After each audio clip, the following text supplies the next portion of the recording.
The Zongo of yesterday, we didn't have lots of, graduates, even people with PhD and masters, we didn't have them, but now we have. Education is the easiest way to transform a society, because once you are educated, your options are many. So if we can focus on education, sports and technology, we can transform the Zongo community within the shortest possible time.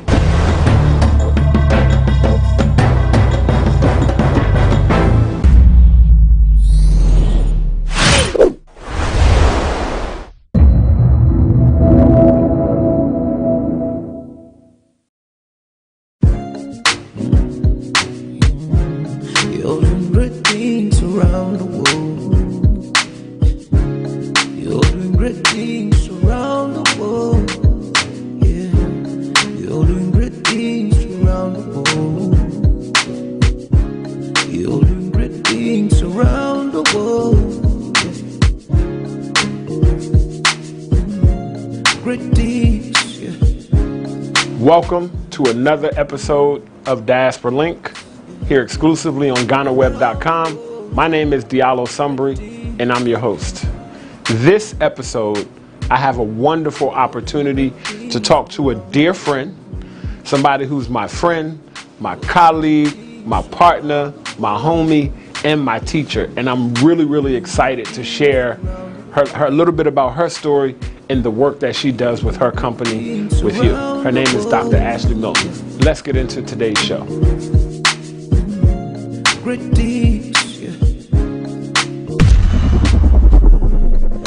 Before we get into our interview with our guest today, we'd like to play this small little game where we find out about some of their choices. So this is the way this works. I'm going to give our guest, Dr. Ashley Milton, some choices, and then she has to choose one only and tell us why. Dr. Milton, one only and tell us why, okay? Are you ready? Now, because I know I got some tough questions, and you cannot choose one that's not an option. You have to choose one. All my guests are so difficult. You guys don't want to make these choices. I wasn't ready. Okay, here we go. All right, here's the first one. You have to choose one. Okay. And you got to tell me why. Okay. Senegal versus Ghana. Whew. Everybody's still going to love you, I promise you. It be Ghana we day. Ghana we day. Ghana we day. Why? Oh, gosh. Ghana. Whew. The easiest language barrier. Okay, language barrier. Language Simple. barrier. Gotcha. Yes. Simple. All right. LA versus Tallahassee.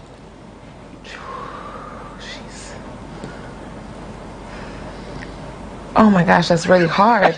Choose one. Okay, I think if I could, it's October, it's homecoming season. I'm gonna choose Tallahassee. I'm gonna choose FAMU, yes. Why? Because it's the yard. Because of the yard. It's because of the yard, yes. Because the FAMU yard. It's because of the yard. It's because of the Rattlers. HBCU experience. It's because of the exposure, the experience, the people. It's like this melting pot of blackness. Like okay. Everything. I got another one for you. Okay. Hip hop versus reggae music. Hip hop. Hip hop. Why? It's what I grew up on. It's what you grew up on. Yeah. It's a part of who you are. It's part of my DNA. All right. I got # Kendrick Lamar. I got another one for you. Yassa du Poulet versus Contumere. Yassa Poulet. Yassa Poulet all day? Yassa Poulet. Yassa Poulet all day. Yassa Poulet chaque jour. Every day. Chaque jour. Every day. Every day. Exactly. Okay. One more. Okay.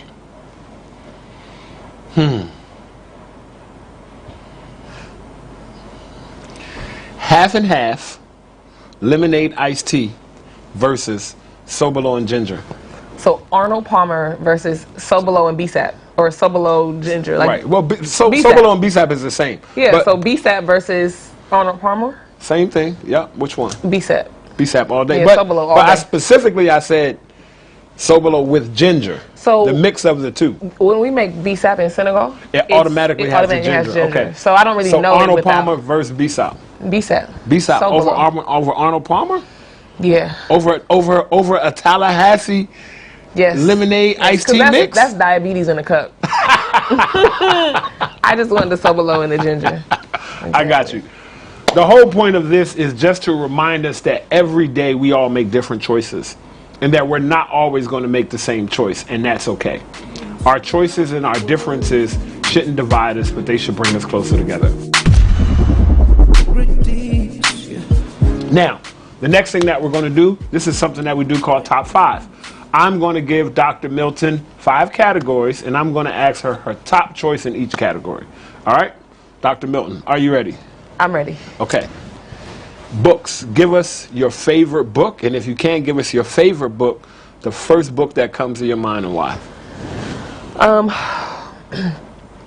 Leopold's Ghost. Leopold's Ghost. Okay. By Adam Hochschild. Okay. And why? This was the primary text that was almost the foundation of my doctoral dissertation. Okay. And top book or top books? Top book, just top one. Book. Yes. So Leopold's Ghost. Leopold's Ghost. That's it. Okay. All right. Next, tell me your favorite sport and why. I would say volleyball. Volleyball. Did Yes. you play volleyball? I did. Okay. It's fun. I think it's different than basketball, different than track. It's just, I feel like you could just go out and just do it and just have a really good time. Yeah, I really like volleyball. Volleyball. Okay. Yes. Your favorite food, period. Chaque jour. If you had to choose one food. Like cuisine. Cuisine. Japanese. Japanese cuisine. Japanese. Over everything. It would be Asian, actually. I would choose Asian. Asian. Yes. Because Okay. Asian is the gamut. Indian, Japanese, Malaysian, Vietnamese. Okay. All of that. Favorite musical artist of all time? Just one.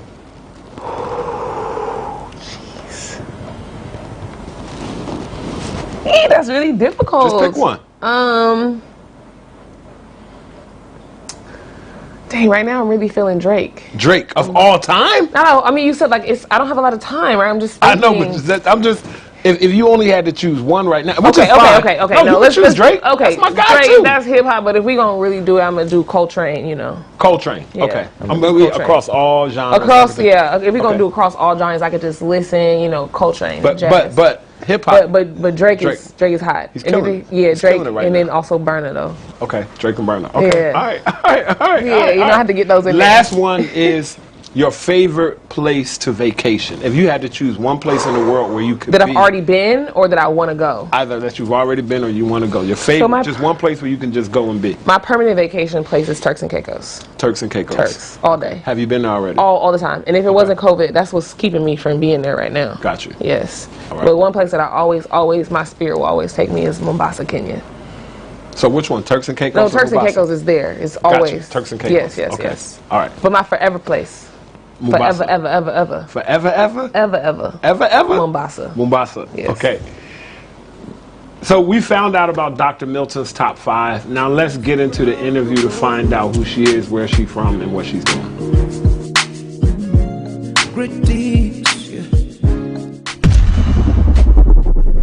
And we are back with another wonderful episode of Diaspora Link. As I've said, and I'm here with today's guest that, as I told you, I'm so excited to talk to. Dr. Ashley Milton is in the building. Everybody knows how excited I am to have this conversation with you. But before we really get into the conversation, let me just let the listening audience know that we did not plan our outfits. Sometimes synchronicity is just synchronized. You know what I'm saying? And that's how we getting down.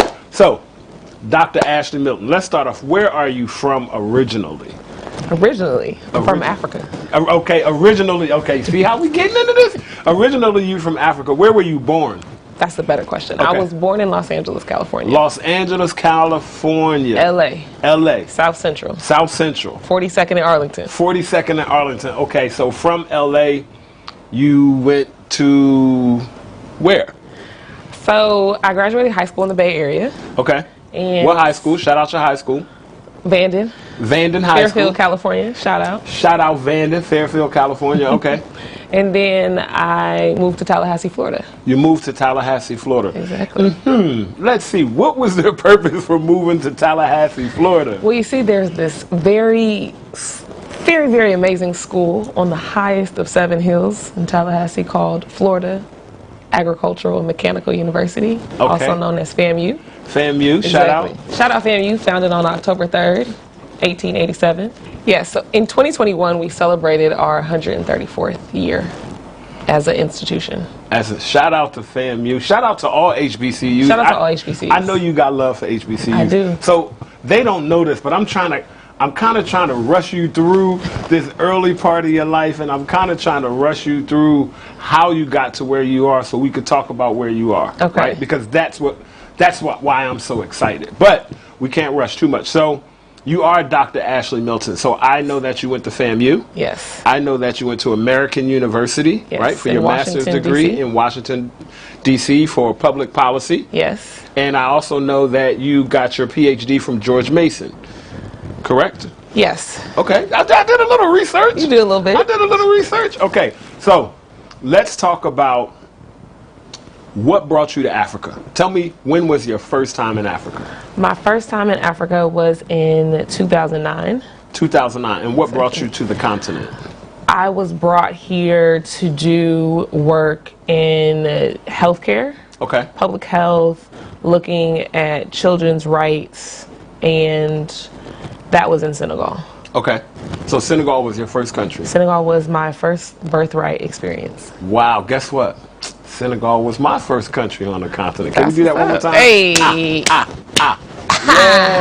There we go. All right. So now, what other countries have you visited on the continent? I've been to quite a few countries. So let's Okay. just say I have transversed West Africa, East Africa, Central Africa, and have yet to fully dive into Southern Africa. Okay. So right now we're going to take a pause for the cause and play Africa in 60. So this should be fun, since Dr. Milton has transversed the African continent and she just told us she's been to all sides.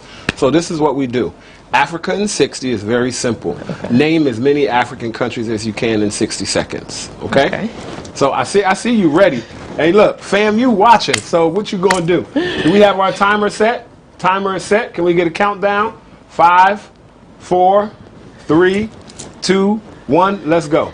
Mauritania, Morocco, Senegal, Gambia, Sierra Leone, Cote d'Ivoire, Liberia, Ghana, Togo, Benin, Nigeria, Mali, Chad, Western Sahara, Ethiopia, Kenya, Tanzania, Eritrea, South Africa, Lesotho, Botswana, Namibia, Gabon, Cameroon, Chad, Democratic Republic of Congo, the Republic of Congo, Sudan, South Sudan, Algiers, Lesotho. You said that one already. Mozambique, Seychelles, Cabo Verde, Sao Tome, Madagascar, Rwanda, Burundi. Cut. Ooh, that was 35. Well, you was going. That's what's up. So, y'all know we like to play Africa in 60. And the reason why we play Africa in 60 is because we want people to know that Africa is a continent, that there are 54 countries, that it's not a monolithic place, and that there are so many different diverse languages, cultures, traditions that are here. So, Ashley, great job with Africa in 60.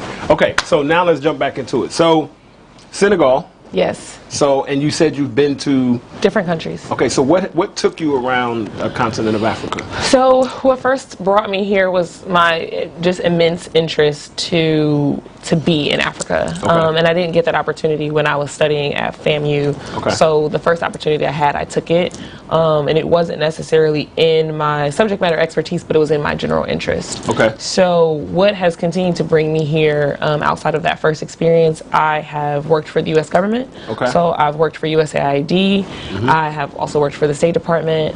I have been brought back to Africa as a Fulbright scholar. So I did. Congratulations. Thank you. So yeah, I did my Fulbright research in the DRC, in the middle of the forest. So my work has been working for U.S. government in that capacity, working for private sector, doing research, and then what has brought me back now and what continues to keep me here is my business. Okay. You know what? I don't even have to do a segue. Perfect segue. Tell us about your business, She Grows It. So She Grows It, SGI for short, is a company of the future. We consider ourselves to be a lifestyle organization, right? Okay. So our business, we use big data analytics to inform on decision making for ourselves and for our clients. And that can look like making decisions on public health to infrastructure development. And we are really excited to be where we are in the market because we are situated at the environmental science and technical interface, right? Environmental science and policy interface. Okay. So what that means is that as we transition out of capitalism and into a new economic system, hopefully. Hold on. That's a little bit more equitable. Hold on, you use a lot of big words. Who said we're transitioning out of capitalism? I think it's clear with COVID that we are moving into a new economic system that has to be more inclusive, right? So when we think about the toilet paper or the hand sanitizer scenarios in the beginning of COVID, everyone has to have access for everyone to be safe. Right. So right now our economic system is highly extractive and very exclusive. Okay. So now that we are been in our homes for the last 2 years, we see now that there has to be change. So we're definitely moving into a new system. Okay. So SGI is situated at this interface where all new businesses that are coming up are going to have to come through our processes. And what that means is that when you are looking for capital, right, looking for financial resource, you're not just going to be able to show traditional forms of credibility. You're going to have to show environmental and social governance standards. Right? So all new businesses are going to have to show that to get access to what we're calling as green capital or green securities. And all existing businesses are going to have to eventually stop and come back and show that as well. Now, where else or who else is having these discussions, right, in the world about moving out of capitalism, about being able to show a different kind of receipts and credibility? Or is this something that SGI is groundbreaking into the industry? So people are having the conversation, and I don't want to say that we are groundbreaking the industry, because I think that when we change language, we often shift baselines. So, for example, gentrification. Gentrification, in the original scientific concept of ecology, is ecosystem stress. So when you stress an ecosystem by removing the native species that are there, and you replace it with invasive, you have retrogression, right? The system doesn't look the same, right? We see it in DC. We're seeing it in parts of Accra. So I don't want to say that we are innovative or innovating a new method or a new economic system, but I will say that we are innovating the conversations that need to be had so that we can progress as a collective people. When I say we, I mean black people. I was going to ask, who's black we? People, is we everybody? We, I mean, we as black people. I think that I want to say where we stand is that we want to serve all aspects of the bell curve. So if we serve the most marginal end of the bell curve, then we're serving the entire bell curve, right? So the most marginal end is black. It's black right? people. And black being African, African being black. And because anti-blackness is global, we need someone in our corner. So when I say us, I'm thinking about who is innovating or leading on progressive solutions that allow us to live and thrive in place today. Right? Not hundreds of years from now, but today. So this is Diaspora Link, and our focus is on the diaspora. Talk to me a little bit about SGI's work when it comes to the continent of Africa and its relationship with its diaspora. Interesting question. So SGI's work, or just the continent of Africa with its relationship with the diaspora? Well, let's start with your ideas, opinions about the continent of Africa and its relationship with the diaspora. Let's start there, and then let's move to SGI's work with regards to the continent of Africa and its diaspora. So and I keep saying the continent of Africa and its diaspora because I want to be clear, we're talking about black people, African people. Yes. So one, the continent of Africa is beautiful. Extremely. Gosh, it's so beautiful. I mean, then these neon colors that I thought only truly existed in like the Crayola box. Right. No, All over, like butterflies and in the middle of the forest and under the water. It's just amazing. So Africa is amazing. It's an amazing continent. It's wealthy. It's rich with resources and people and climates. But I believe that the relationship that Africa has with its diaspora, particularly the diaspora that descends from enslaved Africans, is estranged. Okay. And talk about that estrangement really quickly. I mean, so I think we understand a little bit of what that estrangement is when we start talking about being the descendants of an enslaved people, when we start talking about the transatlantic slave trade, and when we talk about what that small part of African history has done to us as a people, right? But just talk a little bit about like that estrangement on a Dr. Ashley Milton level. Because I love the way you connect the ecosystem, the economy, social. So, you know, I'm digging. I mean, I think that without having interest in your lost connections, right? This is like a Sankofa. Okay. Without having interest in your lost connections, it's really hard to chart a path forward in the future. So Ghana has been independent for 64 years. Yes. Infancy in the scheme of democratic countries operating in a capitalistic system, right? A democratic capitalism system, political system. So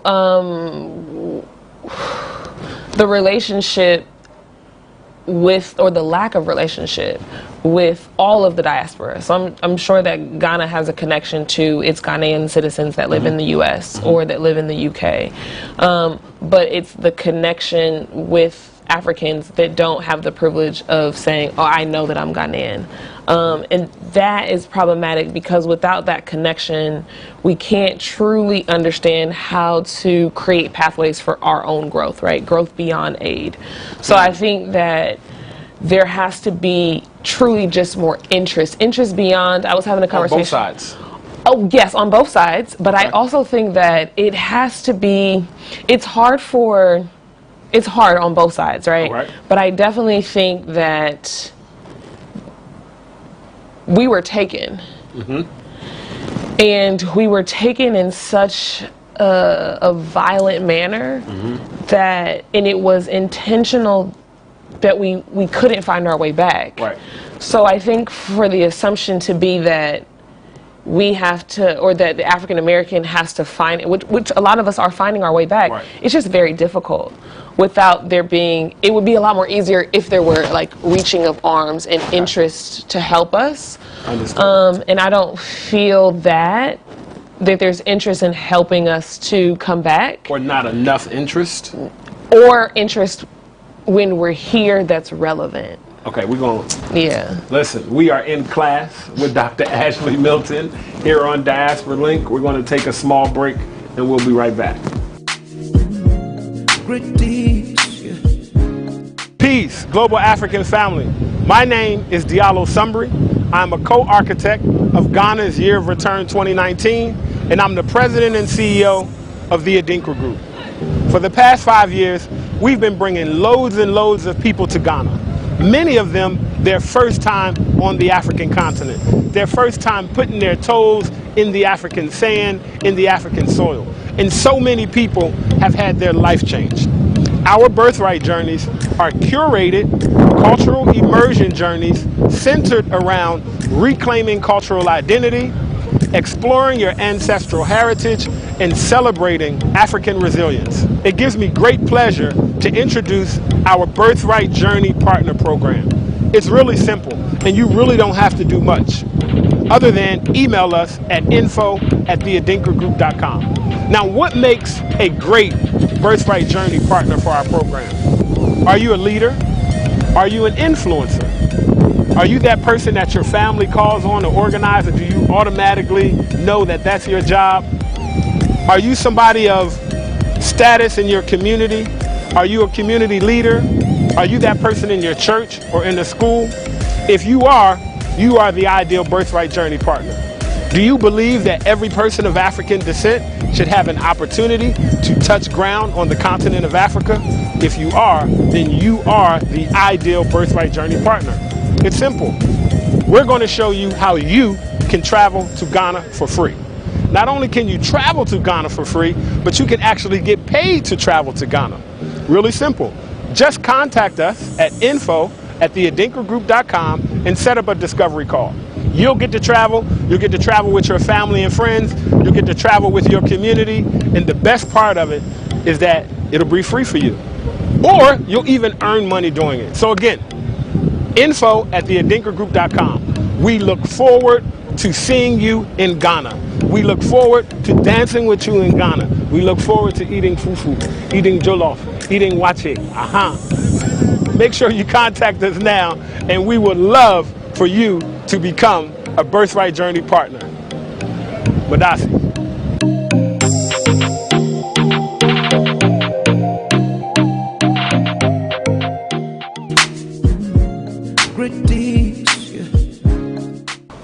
We are back. Diaspora Link in class with Dr. Ashley Milton. Dr. Milton. What up? Oh, I'm loving this conversation.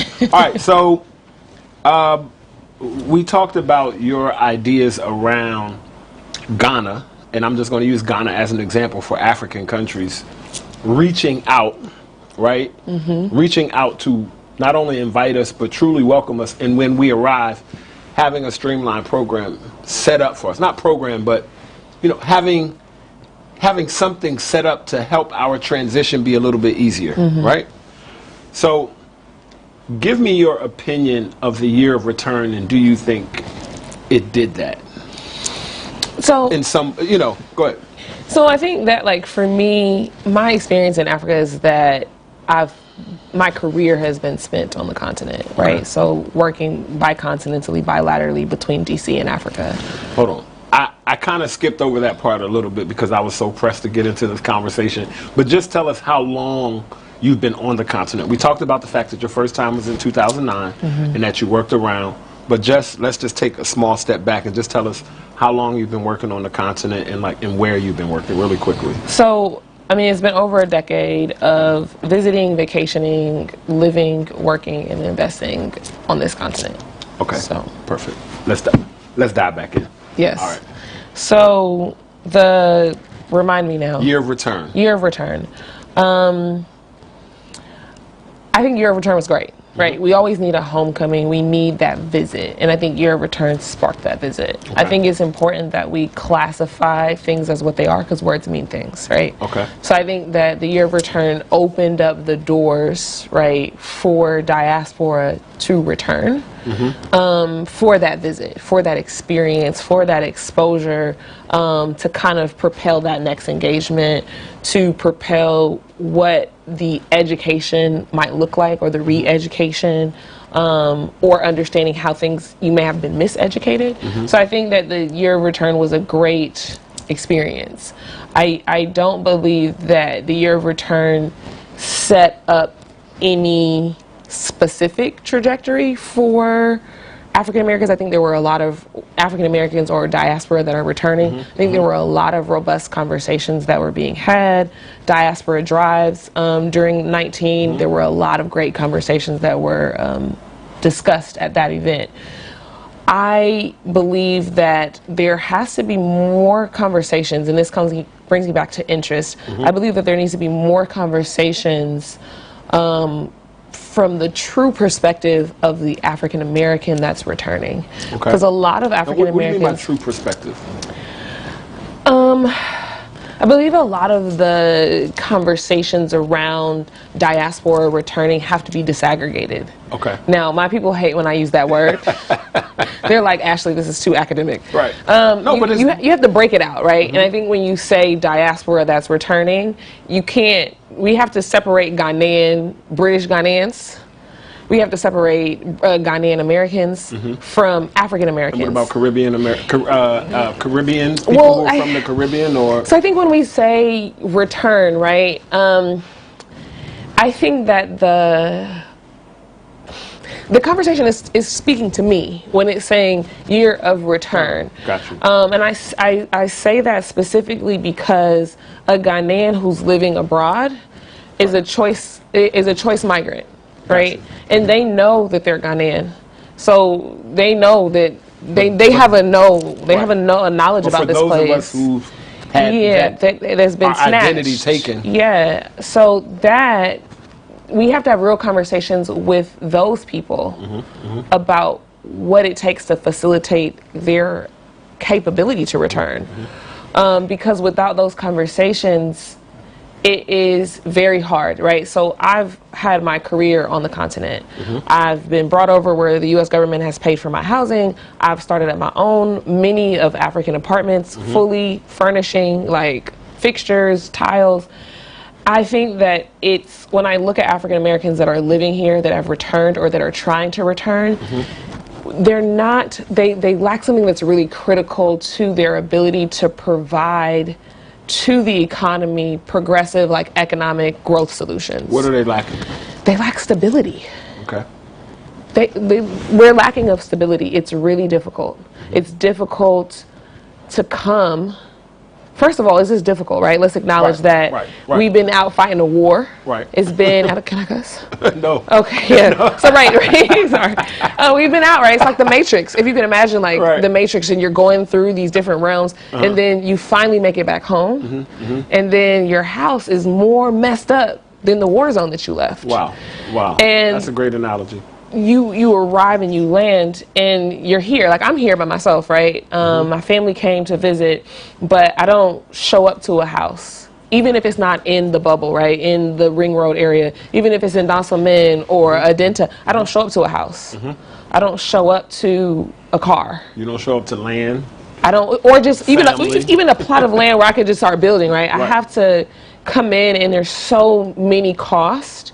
And I think that as an African American, we don't realize that when you're here and you're living, like, it's a different type of wealth. Like, we have more liquidity, but here the wealth is access. It's like everything is paid for. Right. Whereas we're paying for things there. So it's just very different. And you have to pay for everything up front. So it just makes it really hard to transition. And so I think that in order for us to truly get to the next step of repatriation, not just visits, not just vacations, but actually people who are coming to live, right? Coming with their special skills, right? Subject matter expertise that are needed in this economy to grow our businesses so that we actually own our sectors. And I'm going really, really fast here. No, that's fine. But it's really important that we open up pathways to citizenship for African Americans. Okay, let's stop right there, because that, you know what? Stay out my notes, because I think you all in my notes. Because I was about to say, you know what? Because I know that SGI has done some work around this. So I really want you to talk about SGI's work around pathways to citizenship for descendants of enslaved Africans, right? And just give us an idea of how you've been able to calculate the impact that the diaspora could have on the African continent and how that works. So I think it's important to first, before we even talk about pathways into citizenship and why that's important, I think we first have to talk about our countries, right? So Ghana Beyond Aid is a really big presidential policy push, just like Year of Return, 1D, 1F. So in order for us to help Ghana grow beyond aid. When you say us, you're talking about the diaspora? Us, black people. Us, black people. Right, and so and then we're talking about Ghana, so we're not talking about all black people, we're talking about people who are interested in Ghana, because clearly we're here. We have to understand what that means, right? So there's public sector and private sector. Public sector has put the mandate out that we must grow beyond aid, which is very important. So that is a mandate to the private sector, that the private sector must rise to the occasion in order to facilitate the necessary governmental growth to get us beyond aid. What that means is that the government has to be able to mobilize revenue internally. We cannot always go outside the country to mobilize FDI, foreign direct investment. So in order for us to grow beyond aid, that means we have to own our private sectors. There's 11 of them, 11 sectors, right? How many of them do you believe that Ghana owns? I would hope at least half. I would hope so, right? We would hope so. So where we are now, before we again connect to pathways to citizenship, is that we have to truly understand where we sit in our private sector. Okay. So in order to understand how many sectors we own, sectors are made up of industries, 72 of them. Okay. In order to understand how many industries we own, we need to understand the businesses. There's 215 types of businesses.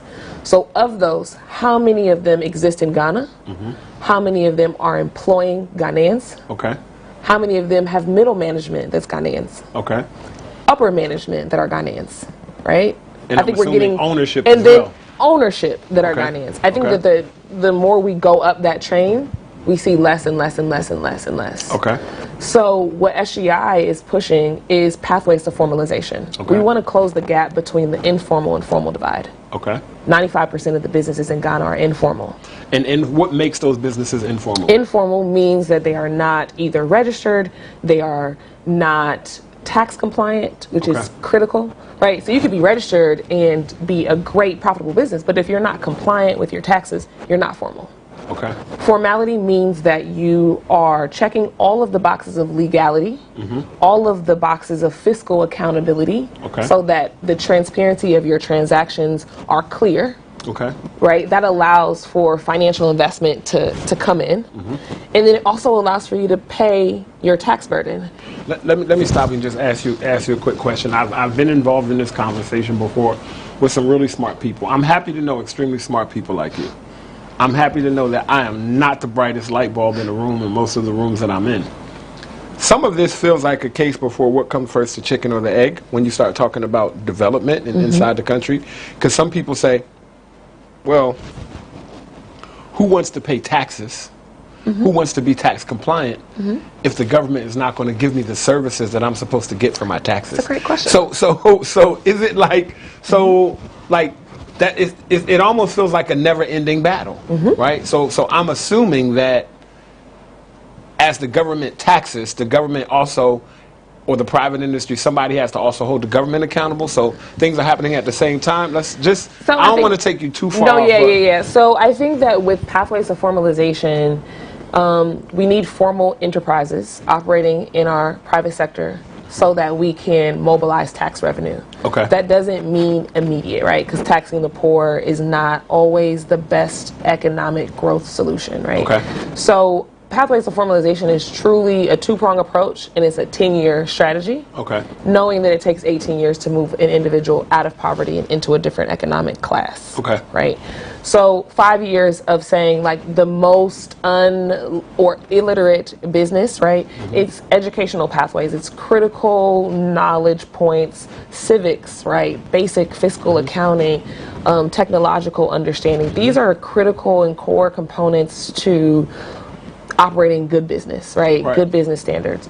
And once you have those, then it's also working with the government to say, okay, and we've done this before in DRC, this business may understand their tax burden, but in year one, they're paying 25%. Right. In year two, 50%, 75%, such that after 5 years, they are able to be fully 100% compliant and also maintain compliance. Okay. That's what's important. So it's not about pathways to formalization in order to tax. It's about pathways to formalization so that we have a more credible private sector. Right. And when you have a more credible private sector where the transaction transparency persists, then again, you can mobilize tax revenue. Right. And the government cannot provide services if they have no money. If they have no money. And it's important that the government is telling us in more ways than not, you know, this is where we are. We need to grow beyond aid. Right. So I think for all intents and purposes, they're saying, hey, our 64-year democracy is in its infancy stages. We've tried, we've failed a little bit, but we're failing forward. And in comparison to, 200, 300, 400 years, we're still here. Right. So what we need to do is grow beyond aid. And in order to do that, we need to formalize the 95% of the businesses that are operational in Ghana. They need to be formal. And do you feel like that really needs to happen before the diaspora can really... So let me make the connection. Yeah. Businesses that are operating informally, container stores, right? These businesses are not persistent in moving up the value chain, right? Or the business value chain. So, you know, Kwame opens up a container store with a bunch of stuff from China. Kwesi sees it and he's like, you know what? I think this man is making money. I'm going to do the same thing. So just a few stores down, you see very similar product. Right. They've invested their life savings in a container full of stuff that's imported that they're never going to move in enough time that's actually profitable. Okay. So again, without formalization, without the getting access to the bank account so that you can establish a financial relationship, such that you can gain that loan, such that you can grow your business beyond its current positioning, you just have a bunch of businesses that are operating at the very fringes of the ecosystem, the very bottom. And then the ownership of all the major enterprises are all foreign nationals. Right? And they take their bag of money and they go home at the end of the day. So it's very important that we do our analysis and that we launch our impact awards so that we are providing and shining a light on Ghanaian enterprises that are truly impacting Ghana, period. Okay. That's the basis of our impact awards. Are you employing Ghanaians? Do you have Ghanaian middle managers? Do you have Ghanaian upper management? Are your owners Ghanaian, or is this a shell? Because these are the critical transparency understandings that we need to know so that when we go and we spend our dollars or our CDs, we're doing so with businesses that are employing us, that are recirculating those dollars in our country. That analysis lets us know, well, in 215 types of businesses, we only own a few of them. Right. So that's the connection between the pathways to citizenship and the pathways of formalization. Let's say Ghana takes this structure and Ghana begins to set it up, right? Ghana begins to put this pathways to formalization in place. Got it. Where and how does a black diasporan like myself, born in Trenton, New Jersey, grew up in Washington, D.C., who's moved to Ghana fit in? So I think what's really... Like what effect do I have on that system? So I think when we understand the private sector, disaggregating it from the business to the industry all the way up to the sector level, we understand where our need is. Okay. Right? So if we have a whole oil and gas and most of the businesses are operating in retail, but we have all of these other aspects of compliance and bulk storage and very few enterprises we need to push more operation in that area, right? And that allows Ghana to be more strategic in its recruiting. Governments already offer special skills visas to recruit subject matter experts to come into the country to build sector, right? We're doing a lot with ICT, we see it. But if we just switched a little bit and say, okay, well, this is where we are in Ghana. This is our baseline. These are our educational institutions, whether it be academic, vocational, high school, extension, continuing education. We need our educational institutions to train to these standards, to train to these transferable skills, so that our human resource capital can fill these positions. That's the investment that Ghana needs to make. And it's an investment that it has to start with formalization, because you can't, again, go outside looking for return. So it's understanding that this is where Ghana is. We have all of this human resources in country. We know that these are the educational bodies that can train.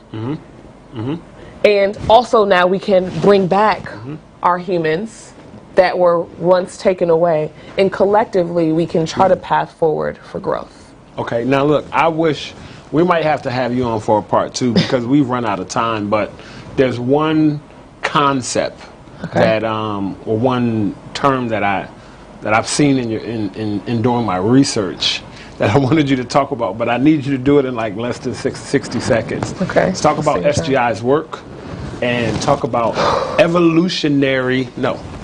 talk about evolutionary economics and freedom. Is there a way for us to just kind of take what you've taught us, right? Yeah. And what you've talked about today in this interview and wrap it up in 60 seconds? Whew. Okay.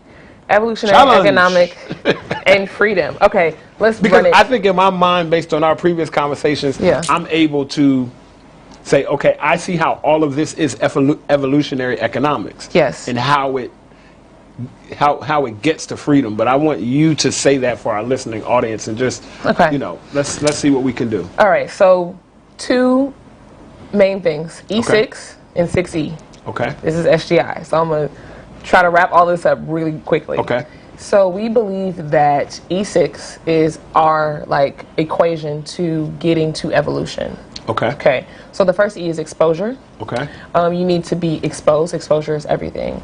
After exposure is engagement. Okay. If you are engaged, then you are feeling as though you matter. Okay. And that engagement is important because then it informs the next step, which is how are you going to be educated? What educational tools are going to be brought to help you, again, evolve? Exposure, engagement, education. Exactly. Okay. The education that you receive should be relevant, such that it empowers you. It empowers you to apply this knowledge forward. Empowerment. Okay. After you are empowered, you should be employed. Employed to do, to act. Employed in an existing career field. Okay. You also must be entrepreneurial.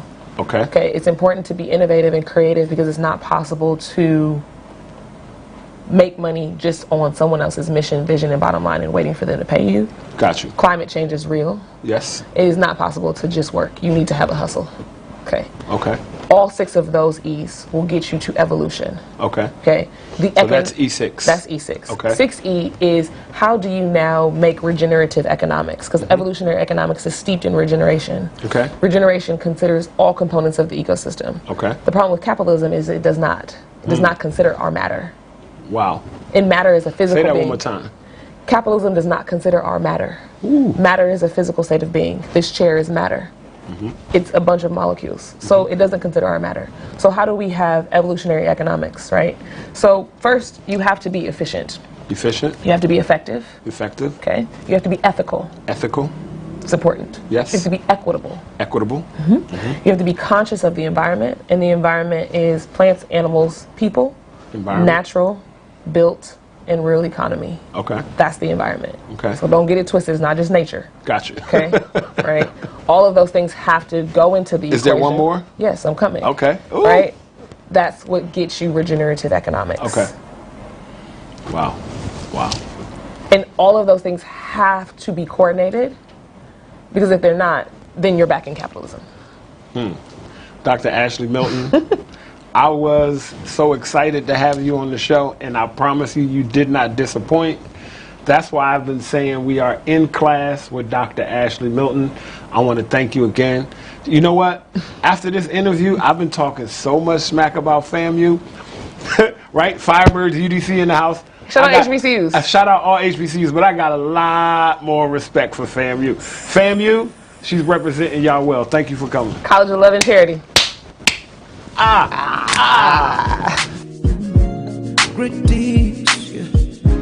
We want to thank our listening audience for tuning in to another wonderful episode of Diaspora Link. And as we end all of our shows with our ancestral wisdom, I have a wonderful proverb for you for today. You must attend to your business with the vendor in the market and not the noise in the market. Take that with you. Thank you so much. See you next episode.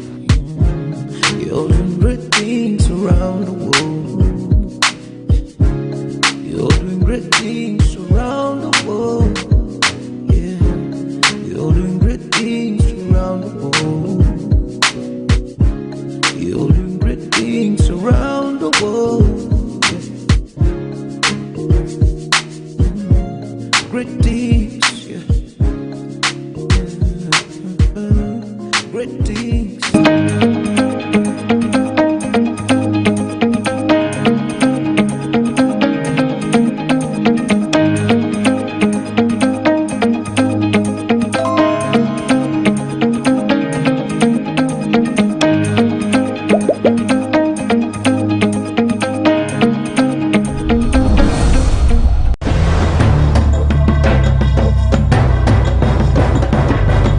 The Zongo of yesterday, we didn't have lots of, graduates, even people with PhD and masters, we didn't have them, but now we have. Education is the easiest way to transform a society, because once you are educated, your options are many.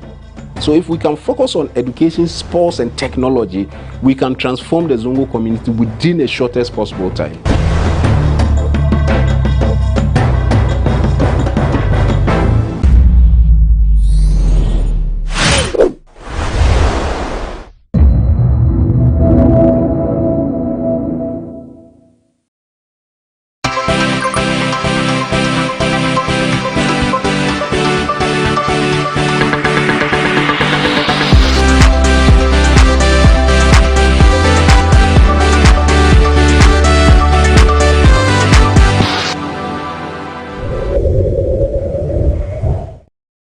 started with Gifty Boache, fashion model and beauty queen.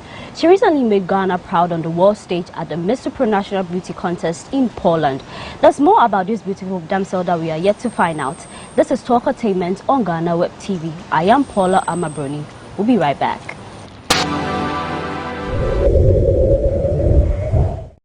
Welcome back. You're watching Talkatainment on GhanaWeb TV.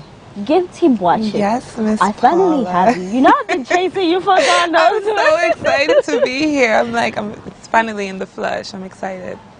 It's good to also have you here. Thank you. And I see all the things displayed. Yes. The Miss Supranational Influencer 2022 Yep. and then Miss Supranational Ghana. Yeah, It's a whole lot going on there. a whole lot. I know you've been chasing the crown for long, but one would say that when it comes to beauty pageant, it looks like women who got the heart to wear the crown and embark on such projects, looks like it's addictive.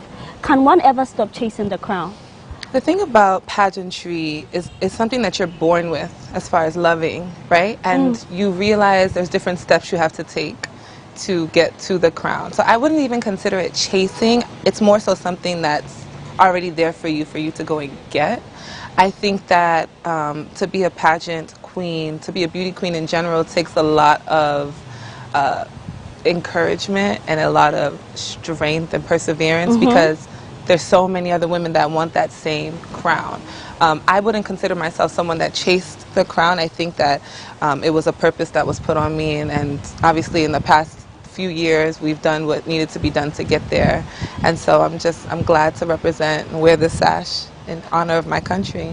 Great. But then I've seen, well, I was there before with this whole pageantry thing. I tried Miss Ghana, and when my heart was really broken, I was like, this is it, I'm done. Yeah. But we've seen some ladies. Maybe they try Miss Malaika, it doesn't work. Yeah. They go to Miss Universe, Ghana's Most Beautiful. It goes on and on and on. Sometimes when you see their faces, people wonder, why are you so much into doing this? Can't you try something else? For women who are, you said it's not chasing, they've got a dream, maybe they want to embark on a project. For women who find themselves in that way, what would you say could be the motivation? Honestly, Because they never stop. They never stop after lots and lots of disappointment for some, right? Even myself, I've been through that process where it's like you feel like you deserve something, you feel like you deserve the crown, and you obviously work for it, and you don't get it. It happens. There's only one crown, and so many women reaching for it. So for that person, that woman that has been striving in all the different beauty pageants that we have here in Ghana and hasn't had any success, I would say it's obviously on your heart for a reason, and keep going until you can't anymore. There are certain, obviously, requirements and limitations as far as age and things like that. So if you've continued and continued on and you age out, then you know you've given it your all. But I encourage, especially the younger girls, to start early. Learn from whatever they did the year that it did not work out for them. Okay. Ask a lot of questions. Get a pageant coach. Pray a lot, because you're going to need it to continue to build your confidence, because it's not easy. You did Miss Ghana, so you know. I was so disappointed. You did it one time. This is for me. And then I went, I was so disappointed. I was like, this heartbreak, I'm not sure I'm going to do it. Did you place? So I made it through the original stages. Okay, which is big, which is also a big, and I think women forget that. In pageantry, it's not always about the crown. It's about the process. It's about who you meet on that journey. Okay. It's about connections and introductions that are made throughout the process. I know for me in Poland, I feel like obviously Lali won the overall Miss Supranational crown, but I also feel like I won. One, seeing my sister, a fellow black woman, she was the first black woman to be crowned Miss Supra. That's us winning, right? Yeah. Me meeting people throughout that whole process in Poland, representing Ghana, having people want to come to Ghana and meet all the people here and be introduced, and me being an ambassador for the country is winning. It's winning. So you should understand it on that level. It's not always about the crown. It's not. And I'm going to be very honest with you. You know me, Paula, I'm very real. I've seen queens in the past from all pageants, the Big Five, Miss World, Miss Universe. The winner herself, in my opinion, has done less than some of the women that have went through the pageant. Like, it's very much how you take the journey and what you do with it. When you look at it like that, it's not as painful. You understand? It's not as painful as, I didn't get the crown, my life is over. No. Great. It's the impact. I appreciate that too. Yeah. Now, walk us through memory lane from your very first to the current beauty pageant, if you can remember. Oh, my favorite. Yeah. When did it start, like? So a little bit of background. I started as a model. Modeling has been my profession for about 14 years. Oh, great. I started when I was just 15, and In Ghana? in New York. In In New York, yes. So we left Ghana when I was like maybe 4 or 5, and so I did my schooling in the States, and then right after high school I decided, New York, here I come. So modeling and pageantry are very much like oil and water. Pageants look at models and they're like, they're boring, they're straight.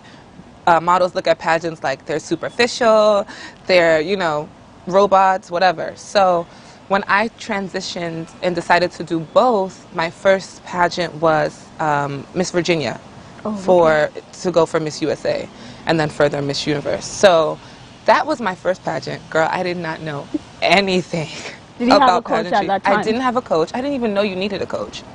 All I knew was that I wanted to try this thing, right? I had just, I think, finished my first degree. So I was like 21 or 22. And at this point, I'm coming back and forth between Ghana and the States. And I was like the only black woman that made it into top 12 for Miss Virginia that year. And I can remember feeling so out of place, feeling so defeated, feeling like I didn't belong. And I just felt like, that's it. You know, when I didn't get further than that, top 12, I was like, I wanted the crown, that same mindset. The feeling. And then I took a break. I was like, yeah, back to modeling. I took myself right back on the runway and did what made me feel comfortable. But there's danger in comfortability, right? Because if I had given up there, I wouldn't be sitting here with you today with these sashes on my chest. And so I went back into Miss Universe Ghana. And that was a great experience. That was my first pageant in Ghana. In Ghana. Yes. And so I was Miss Upper West, and I learned so much about the Upper West. I'm actually from the Eastern region. So I'm from Akutia. So I was like, where's my Eastern region sash? They were like, no. They appoint you a sash, you learn about the region, you know, which was educational for me. So was it a challenge? Yeah. It was very much so a challenge. I was living with 16 women, so I advanced to top 16, which was a big deal. And so at this point, very, right? Yeah, it is, very, right? So we were all lodging at in Ouija at Eden Heights, and so that was my first time living with so many women, competing for the crown, right? But in that moment, I realized and learned, like, there's a sisterhood here. If you go into it thinking, like, this girl's my competition, I'm not gonna laugh with her, I'm not gonna smile, you'll be miserable we were there for 6 weeks. 6 long weeks. And I built some of the most beautiful friendships in that process. When the finale came, we placed top 5. Ooh. And yeah, and so we got to the point where it was time to answer questions, which I was very excited about because I'm very passionate about, you know, sustainability. I'm studying to get my master's now in international development. So it's funny, Kafui was the presenter and he asked me, we know you love buffro. And he asked me, can you imagine? He asked me, that was my question to get into top 8. And he asked me, like, what's the process of making buffro? And I said something witty. But yeah, Miss Universe happened. That was a life lesson for me. That was last year. That was last year. Last year, 2021. That was 2021. Yeah. Yes. So I was living in Ghana at the time, and that was a very interesting experience. There was a lot of noise and backlash after the finale, and because I had the mindset, if it was the 21-year-old me, I would have been down, and I would have maybe fed into some of, you know, the articles and, you know, the drama. Well, can you tell us about the drama? There was just, you know, some people felt like the placements were not accurate. Some people felt like, and if you watched the process of Miss Universe Ghana, it was filmed every week on Joy Prime. Every Sunday it would come on. People could vote and things like that. So they were watching the progress of the queens. They saw all of our challenges. They saw, you know, all of that. And so some people were upset, some people had questions, but I went on my platforms, all of them, and let them know, like, you guys, the winner has been crowned. She's an amazing woman. She's going to make Ghana so proud. This December, I believe, is when they are going to go. And I'm happy for her.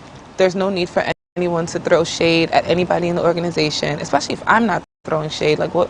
Let's. It always comes, like, sometimes in a competition, people assume that when you enter into a beauty pageant, they already have the winner. Yes, that's very it's common. something that happens because before the day of the crown, and you even have people saying, okay, we're tipping this person because maybe it's related to a big person. It always happens. That's why sometimes some girls don't even want to bother go through the stress, because at the end of the day, if you know who you are crowning, why call all of girls for to come? sure. Yeah, but that's something that we are going to talk more about later in the conversation. But on the world stage, what was your best moment? I know you did the gown, the bikini, and then the traditional, the country where you were. What was your favorite moment?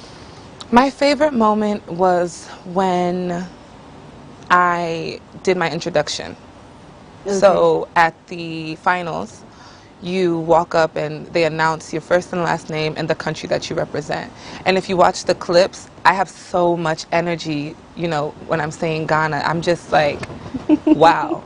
Like, I'm on this international stage with 70 other brilliant, beautiful women, and I'm the one that's representing all of Ghana, me. Like, there was so much power in that moment. I obviously had so much fun with the swimwear. There's a scene where I'm like pointing at the camera, pointing at all of you guys at home. The viewers loved that. But I think that moment when they announced me, my name, and the country was very powerful for me. And top 24. And top 24. Charlie. That was, sis. That was the highlights. Because we're all hoping we were places. Because I was watching, they'll do top this, top that. And when you got to the top, I was like, yeah, my girl is in there. Oh, no, yeah. We went and we worked hard. The thing about Ghana is we're not seen as like a powerhouse country when it comes to pageantry, so we're kind of overlooked, and that's just the honest truth. My mission was to go in there and make them see us, all in being myself and everything that I am that comes from Ghana, right? So when they called my name and they called Ghana for top 24, I like said thank you to God, and I went up there and I smiled and I was like, we did it.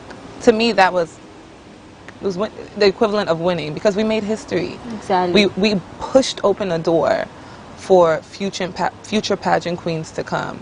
What more can you ask for? We're proud of you. Thank you. We're proud of you. Then back to this, you make mention of the fact that Ghana is not like one of the biggest when it comes to the countries that produces beauty queens. What do you think have contributed to the Philippines being known as the powerhouse of beauty pageants? And when you come to Africa, South Africa, Nigeria, and Egypt, what do you think they are doing right? Okay, so again, Paula, you know I'm very real. And I think that one thing that countries like the Philippines, Thailand, South Africa are doing is they're collectively pushing their queens. There's no obvious separation from the girl who wins Miss Intercontinental South Africa, Miss Supranational South Africa, Miss Universe South Africa. Whoever wears a sash with that country's name on it, they make sure to push that girl when it comes to social media, when it comes to media, interviews. There's no award shows. Like, they're honored and celebrated everywhere. When you have that backing behind you, there's a certain confidence that you walk into a room like, yes, I'm here representing my country. And I think that Ghanaians, we can do better. We are doing better, but there's more to do as far as collectively pushing our queen. We have Miss Grand International, which is just next month, and she just got crowned while I was in Poland, she was crowned like a few days after that. It's now time for the same people that rallied around me when we were representing at Supra to rally around her. When Ingracia goes to Miss Universe in December, we all need to rally around her collectively so that we're a force. We're a force in numbers. If it's just your organization and your national director struggling to get you an interview and struggling to get you access, VIP access to the airport when it's easily done by another national director, That is a big competition. It's You cannot match competition. up You to can't. that. The only people we're supposed to be competing against are the other countries, not within suffering ourselves. in your home country. I get that. And so I think if we can do that, there's a crown right there. We are on the brink of bringing a crown home. I so can we feel just it. need the support. We need the support. Great. On the back of Gifty calling for support for our beauty queens, we'll take a quick break. When we come back, Talkotainment continues.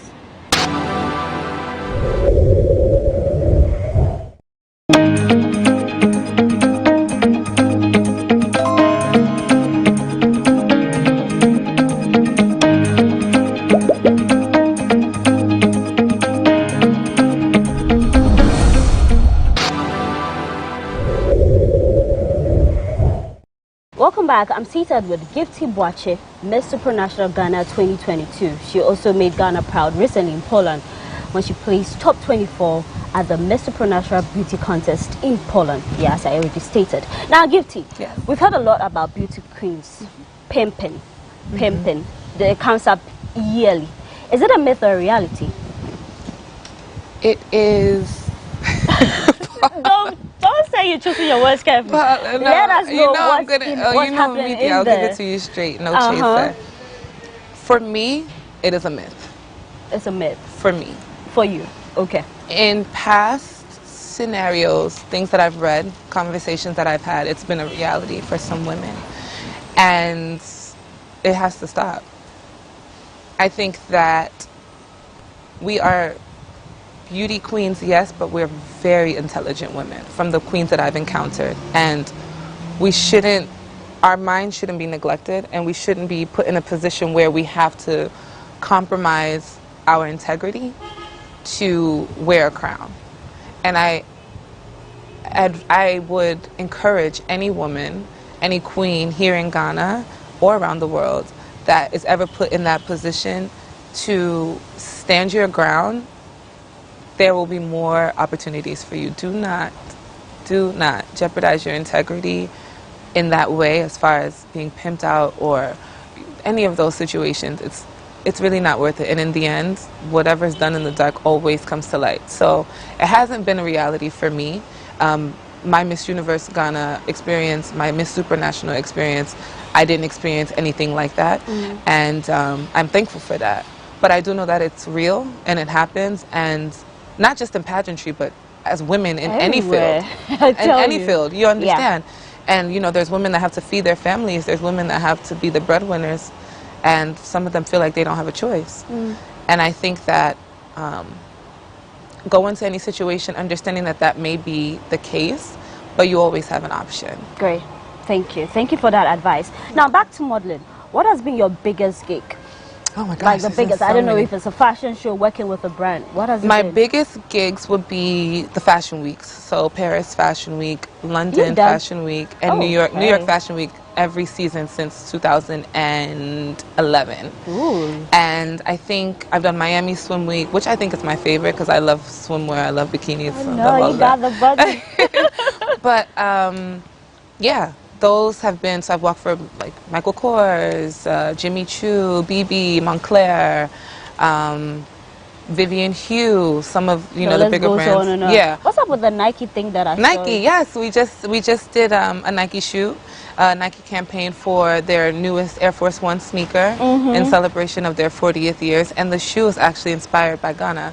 It's called the Little Accra shoe, which is the first shoe that Nike's ever done for in representation of Ghana, and we did that like about a week and a half ago and did the launch party, which has been huge. So yeah, we add Nike to the list as well, and makeup brands, Ulta, Sephora, Morphe, you could name it. Yeah. You're a big girl, yeah? I'm thankful. Yeah. So I want to ask you, Gifty, are you open for a nude commercial, a nude photo shoot? Would you ever consider that, or have you done that? I've never done fully nude. Fully nude. I have done topless. Okay. And that was for a shoe campaign, so you could not see any of my goodies. Yeah. That is a stipulation for me, since I'm still a Ghanaian woman. I still have mommy and daddy at home, looking at me. But anyone that does do nude, that's your prerogative. I just don't. the closest you'll get is probably like swimwear, and people see my swimwear shoots and my swimwear shows on the runway, and they're like, oh my God. So it's to each his own, you understand? The biggest thing that I think I would probably have gone nude for was Victoria's Secret. You were tempted. Yeah, that's like my dream. That was like my dream. Oh my gosh, Victoria's Secret was like my dream. Or like Stuart Wiseman, who's like a very big shoe designer. He has the thigh-high boots, and Miranda Kerr is like topless. Maybe that, but Maybe other that. than that. Okay, I see. But I know you love to tour the world. You've been to a lot of countries. How many countries have you done so far? I have maybe around the world, maybe 45 countries. Okay. In Africa, how many African countries have you done? Let's count. You've lost count. I've lost count. I've done most of West Africa. I've actually never been to Nigeria, which is interesting. Oh. Yeah. Every time my flight is, I'm ready to go. I was supposed to go for Arise Fashion Week with Maya Tafu, who makes all of my red carpet gowns. Oh, okay. Something happens, but I've done a lot of East Africa, Morocco, Ghana, Togo, Cote d'Ivoire, Tanzania, Kenya. The list goes on. The list goes on. Wait, I'm missing some. I'm missing a few. Maybe you'll come. Egypt. Oh, Ethiopia. Egypt. Rwanda? Yeah. You done? Never done Rwanda. Okay. Never done Rwanda. I will be doing Zambia soon. Me and Miss Zambia are gonna do some. I see. Some girls trips. And fun. yeah, I'm excited. All right. Now the big question: are you still an Arsenal fan? Oh God. Yeah, I'll put you on the spot. You know how we do it. So when I said I was going to have gift everybody popping up about, oh, Paula, you should throw that one question in there. You see, I asked you before we started. Yeah. Am I an Arsenal fan? Yeah.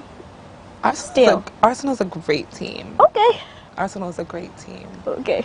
That's your answer. Yeah. Wait.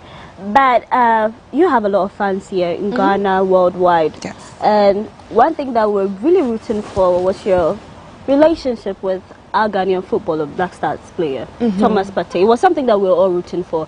Then we just saw in the news that ship had sunk. What happened? It was something, I was also rooting for it. I just don't know why. If you just love to share something small.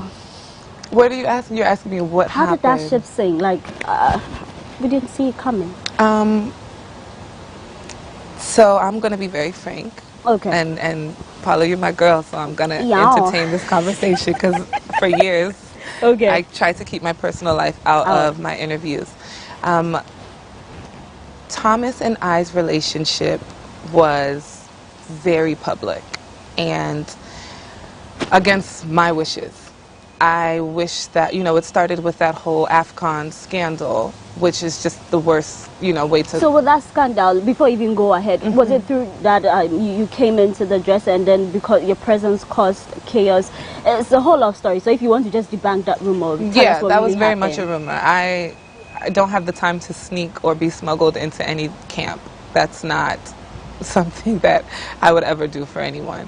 I was invited there, and everyone knew I was there. There were no issues with me being there. It was his birthday, and that was why I was there. So some journalist decided to take it upon himself to write those rumors about me when I was in Dubai at the camp and in Egypt at the actual games. But those were rumors that we kind of put an end to when we got back to Ghana, because it was very much like, who's this secret lady that, we were dating, very much in a committed, monogamous relationship. I would not be smuggled anywhere.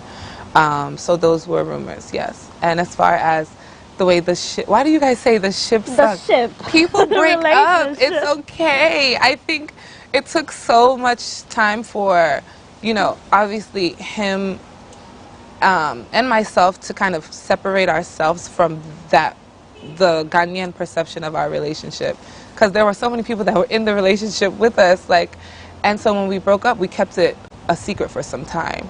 And I think that when I had decided to move on, again, out of respect for my partner, I kept everything very low-key. I don't think that you need to flaunt the person that you are with after the previous relationship, because you still you loved this person at some point. You thought that, you know, that, and at this, even today with everything that's going on in the media with him, I pray for him daily, and you know, we're good. So should we expect a reunion? Is there any way that you can rekindle things? Because we don't want our boy to be, you know, these girls to play him around. We just want him to play football aside that. Because that big, everyone was wondering, why would that Moroccan girl put a, whatever it is, whether it's an allegation or whatever, we're not going to talk about it. But it was a heartbreak for us here. You know, Ghana, we love our own. So if anytime someone finds themselves in trouble, we're going to go like, what's happening? So how do you said you prayed for him, you know? Constantly. Oh. Constantly. We come from the same home. He's a Krobo, I'm a Krobo as well. Yeah. You know, and I don't ever want to see a black man, whether Ghanaian, whether American, whether British, whatever, in that position, in that situation.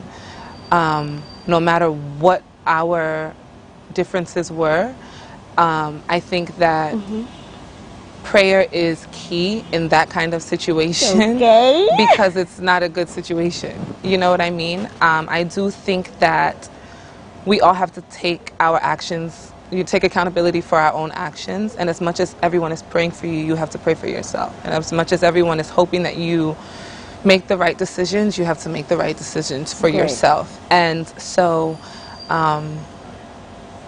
he'll be fine. He'll be fine. He'll be fine. So should we expect to come back, or you guys have just said it's a no, you guys are done with that phase? Gifty. Oh my God. We love the gist. I see. We love the gist. So yes, Paula, Miss Supernational and Miss Ghana. Okay, that's good. But you made a point where you said you didn't really love your relationship to be out there. So in your next relationship, are you considering something private away from social media? When I tell you, privacy is key. It got to the point where even to this day, I will go on social media, I'll go on Instagram Live, and people will be asking about questions about things that, like, I have moved away from. I know. Personally, I also don't love to visit things that are in the past, but of course, we just wanted to. But it happens, and that's and you have to understand when you're public figures, you have to understand that that's going to happen. So I'm okay with that. It's just the way people go about it. You understand? You see, we started this conversation discussing my accomplishments, my accolades. There's people that will look past all of that Gifty B is. And I built my brand from the ground up before my relationship with him. You did. And so I think that it's important for people to understand that Gifty B was Gifty B before. Big gift. She's still Big Gift now. And she's going to be Big Gifts in the future, whether she marries whoever she marries, whether she marries your favorite people, whether she marries someone else. At the end of the day, Big Gift is Big Gift, and I want to keep that separate. So my relationship status is very private now. Period.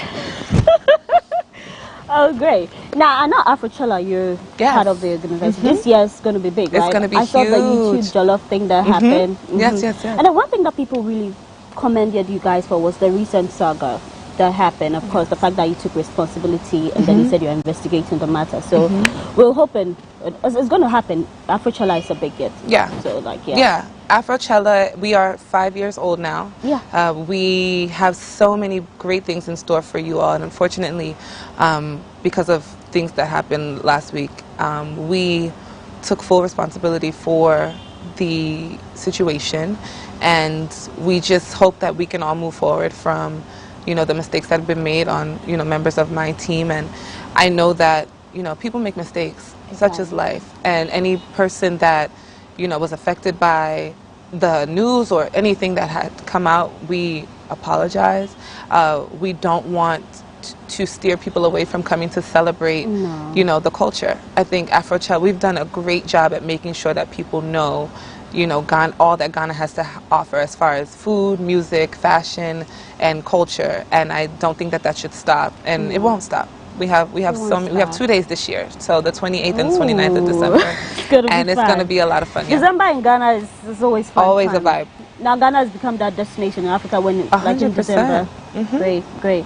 Now before we wrap up, what projects are you working on? What do you want to tell us? Is there anything we need to know? Yes, of course. So, I mean, you know, obviously, I'll be passing the crown to the next Miss Supranational Ghana. She'll go and represent, so you guys can look out for that. I have my store, Native. We're actually 4 years old now. I bought you a gift. Oh, boy. Yeah, so I bought you a cute gift from Native, but we are looking to expand. So we'll be doing a job fair to be hiring young women and men, preferably the youth, to get into the sales and the e-commerce business here for Native. So look out for that. And I know Sister Slay too. Sister Slay, yes, is my nonprofit. So we do our Girl Boss Brunch every December at the Villaggio. So that will be happening. I'd love to have you as one of our speakers, Miss Paula. You know, we love to celebrate boss women and strong women that have been through things and can stand and tell their testimony. So we have that going on. So all of that. Hopefully there'll be some wedding bells. Oh, okay. Soon on your path. Okay. I love that. Congratulations. I didn't say anybody's part. I said wedding bells. Soon. On your part, maybe. On your part. Look at your part. Pretty please, you better invite me to your wedding. I will, definitely, when the time comes. Oh, most definitely. Okay. It was nice having you, Gifty. Thank you for having me. You are doing amazing. I love that you're changing the narrative. You're selling Ghana to the world. And what you did for us on the world stage too, so proud of you. Continue doing the good work, and all the support you need to, we'll be here to offer you. Thank you so much, Paula. Great. So I did this with Gifty Boachi. She is a fashion model and a beauty queen. I am Paula Amabroni. Thanks for watching.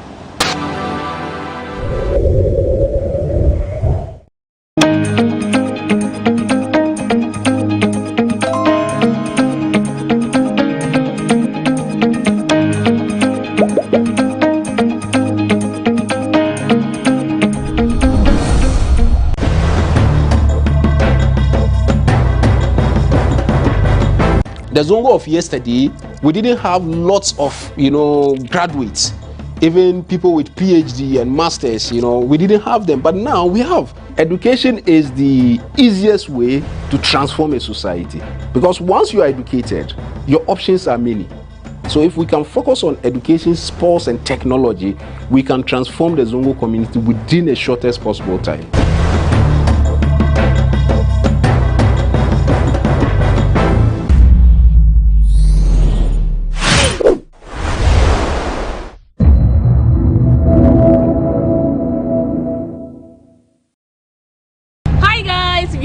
Again, Charlie, this is Rwanda, Kigali, the country of 1,000 hills. In today's vlog, we are going to be exploring the city of Kigali in a double-decker bus, and of course, you guys are coming along. I'm here at the tip of the city, and yeah, I can't wait for you all to see the city through my lens. Let's go, guys.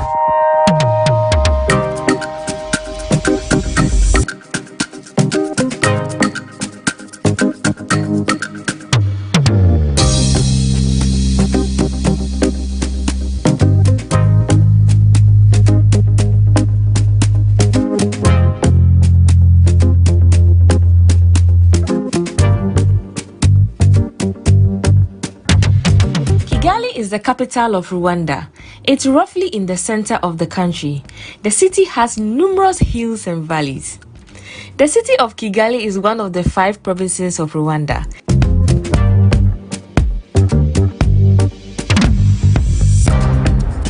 Kigali has been declared as the most beautiful city in Africa and the 3rd greenest city in the world.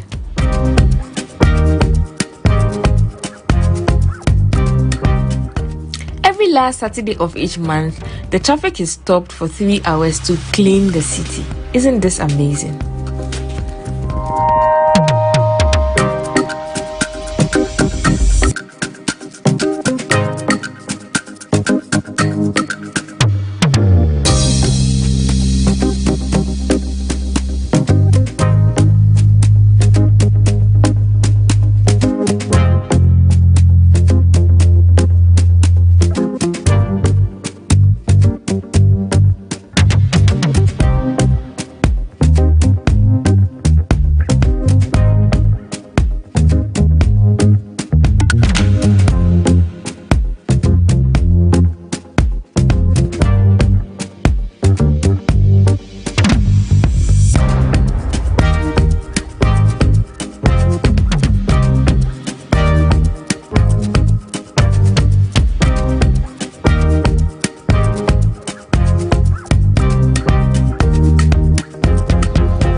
market and let's have a feel of what Rwanda market looks like. So let's go.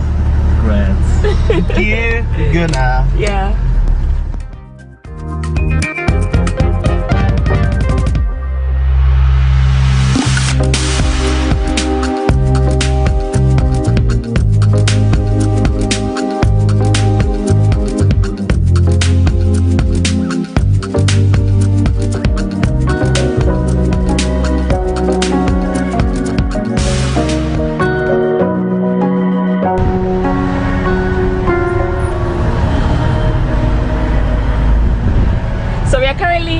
Their market, and Anaket is here with me. Say hi. So where are we now? What's the name of the market? So we are now to Kimirongo Market. Okay, is it a popular market here? It's a popular market that where you can go and you get everything actually. So it's a mix of a lot of things. Okay. So there are African fabrics, there are food, there are actually different things that whatever you need you can find it in Kimirongo Market. Okay, so since I'm here in Kigali, Rwanda, I have to get something from here at least. You know, anytime I visit a new country, I like to carry something like a souvenir or something. So we are going shopping, but then, and in as much as we are shopping, we are also taking a look of how the place looks like and what to expect when you are here in Kigali market. So he's taking me along, so let's go. Yeah.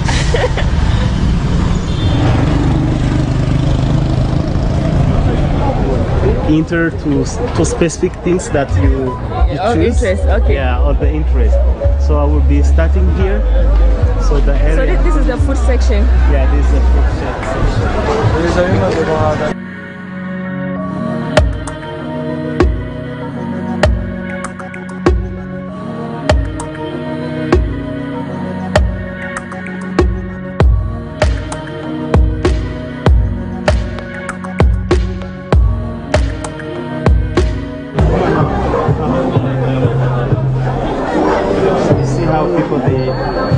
Arrange the veg together like that. Did they complain when you film here? No, when you come to the market like this, when you're tourists, really they don't complain. So they all want to welcome you. Come and buy things here. Come and buy things here. Okay. They are sweet potatoes. Okay. Yeah. So then they are grown from north. Most of them. Oh, okay. Yeah. So next to the place where they are gorillas. Oh right. Yes. That's where we are going soon. So I know you guys are super excited because I am very excited about visiting, seeing the gorillas. So we finally got to the section where we can see all the crafts. Oh, this is so beautiful. So beautiful. Yeah. Oh my gosh, even I like them. Yeah. So please ask her how much is this? How much is this? 10,000. 10,000.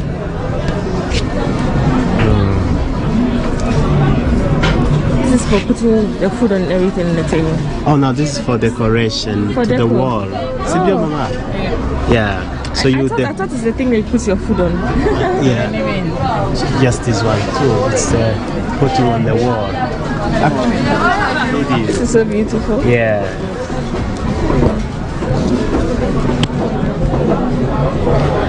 Okay.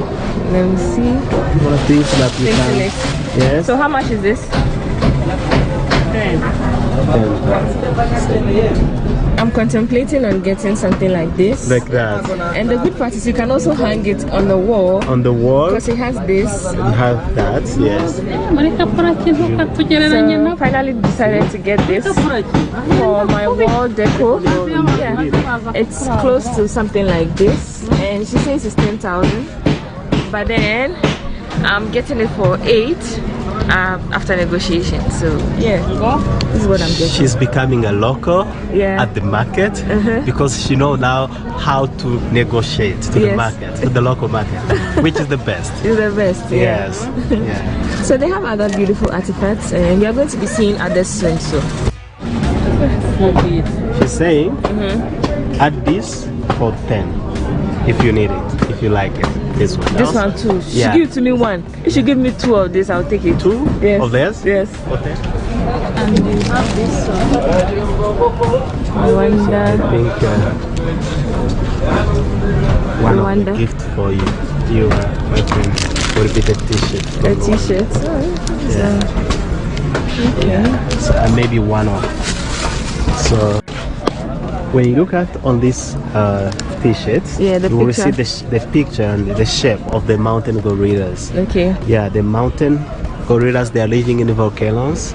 So when you see this is the highest volcano, so the guy who made this was trying really to figure out, to present about the volcanoes and the home of gorillas, that is where you can see trees and whatever. Where you can see this in Rwanda. That's why he's putting this. Sister, I'm the next. Yeah. Forget me. I'm here. And they have to. So how much is this? Choose after choose. I give you a good price. I'm trying to figure out what I can get for my mom, my sisters, and my friends, and my partner. So yeah. They also have some beautiful earrings here. Since this is the home of gorillas, I'm going to get this for myself and a magnet. So yeah, this is it. They have bigger ones too, like this. How much is this? 15. 15,000 rand, right? Yes. So when you see this gorilla, yeah, it's a female. It's a female because it can has hold the baby like this. Yeah. So when it's a male, it would have the silver back here. Like this one. Like this one. This is a young male. It's a young male. It's a young male. Okay. Yeah, it's a young male. It's not really. It's still juvenile. Yeah, this is also beautiful. I can show you. No. Question that look at different things here. Oh, okay. Yes, I have a different color. They have others. Most of the things here at the artifact store are quite similar, but then I'm still contemplating whether to get this type of earring for my sisters. And how much is this earring? Can you choose? After to choose, I give you a good price. This one. Don't worry. Yeah, for first, can you choose this? How much is this one? Now, wait a minute. And also, I have like these are table mats. You said this is made of what? Grasses. Grass. Grasses. Okay. Even these are table mats. Oh, okay. For Made table. of grasses and coasters. You see, it's a 6 pieces also. So how much is this for the 6 pieces? Even a coasters. How much is this? 20 for 6 pieces and that one. Including this one? Even the whole set? Yes, all set. This is 20? Yes. They have local bags. How much is this bag? This one? Yeah. $25. 25. Yes. Even like this. Or like that model. See? Or like this model. Okay. Yeah. Say cheers.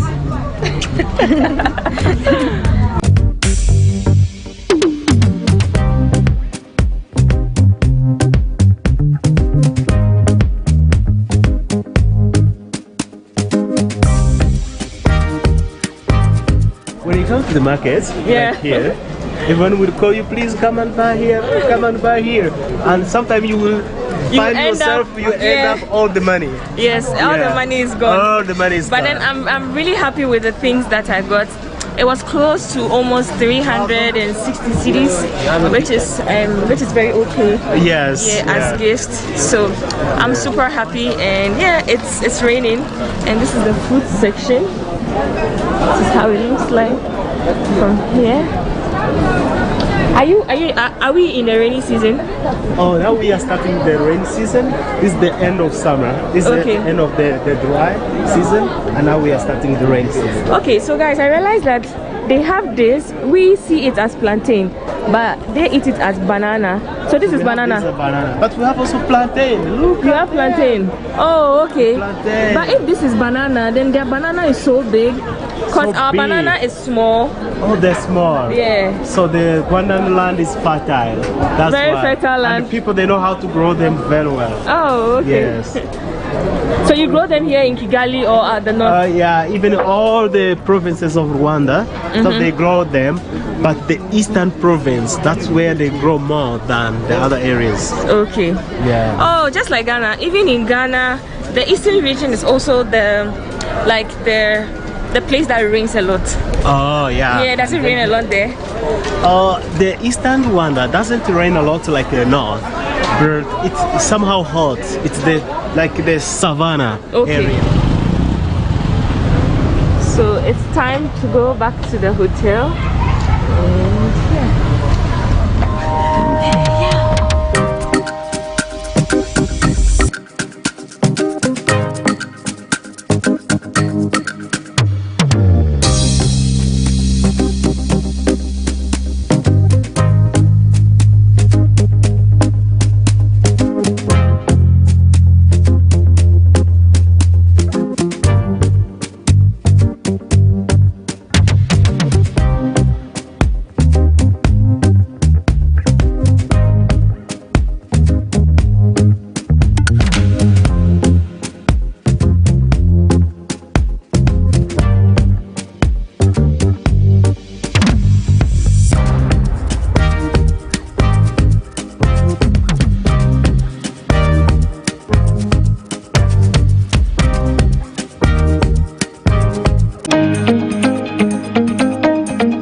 Mr. President, Nana Adodankwa William Akufo-Addo. Leaders are elected to solve problems, but you have only come to create more problems for the country, only to turn around to massage the problems with flowery speeches and empty promises. Ghanaians are tired of your flowery speeches and useless rhetorics. Your so-called fight against Galamsey has been a spectacular failure, and the only way to salvage it is for you to man up and finally begin to crack the whip on your errant appointees and MPP functionaries who are neck deep in the Galamsey business, a business that is killing all of us, because water is life. And it is said that when the last tree dies, the last man dies. So when you destroy water bodies and you destroy forest reserves with reckless abandon and brazen impunity like we are witnessing currently, you are more than a murderer. Mr. President, we demand the immediate prosecution of all government functionaries and MPP officials who have engaged in illegal mining, such as Charles Bisu, Chama Wuntumi. The evidence is clear. The Minerals Commission, your own Minister for Lands and Natural Resources say Chama Wuntumi is doing Galamsey in the Kano Nimde3 Forest Reserve. You don't need any other evidence before you can prosecute him. And Yowusu, Ekwawusi, Professor Frimpong Boateng, among others.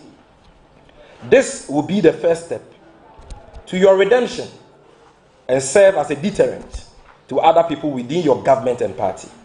You need to send a clear signal to Ghanaians that anyone caught in Galamsey will be dealt with without fear or favor, regardless of their party colors.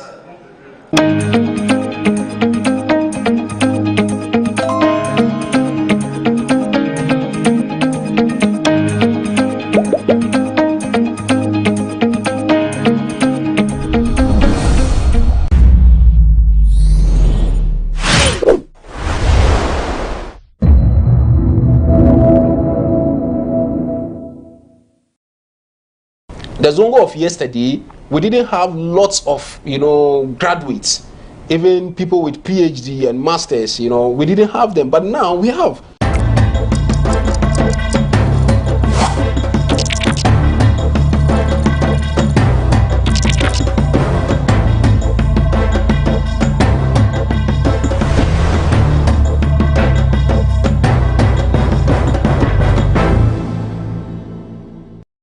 Welcome to the lowdown on GhanaWeb TV. This is your most informative socio-political and personality interview show online. We bring you facts and updates on issues that matter to you. My name is Ismail Akwe. In this edition, we are going to discuss Zongo communities and how Zongo used to be or has been synonymous with violence, yet politicians always troop to that community and knock on their doors during elections for votes. A Zongo of yesterday, the Zongo of today. Our guest is a gem from the Zongo, and he leads a lot of intervention programs to improve the community. We'll speak more with him right after this break. This is the Lowdown. Don't go anywhere.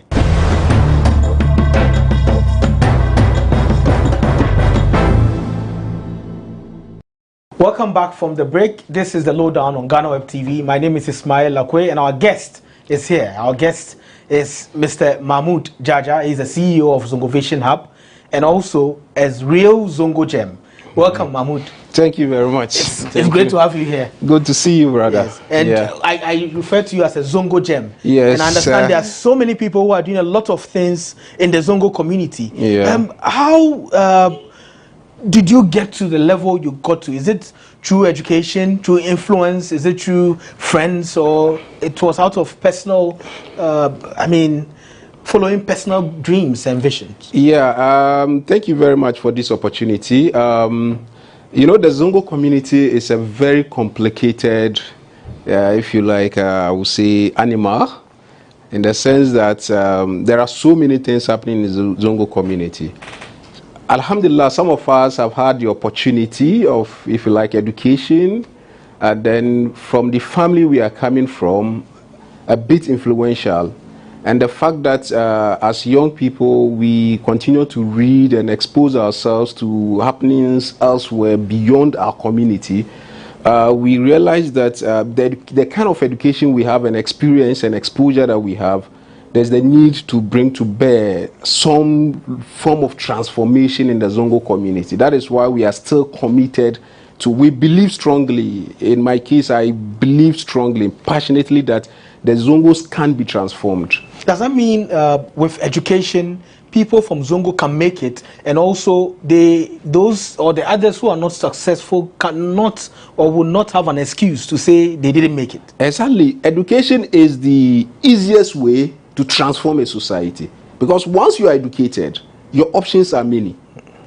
You'll be able to do so many things. So with the level of education that you have, education is supposed to, you know, like give you a new perspective about issues, how to, even the way you live in your society.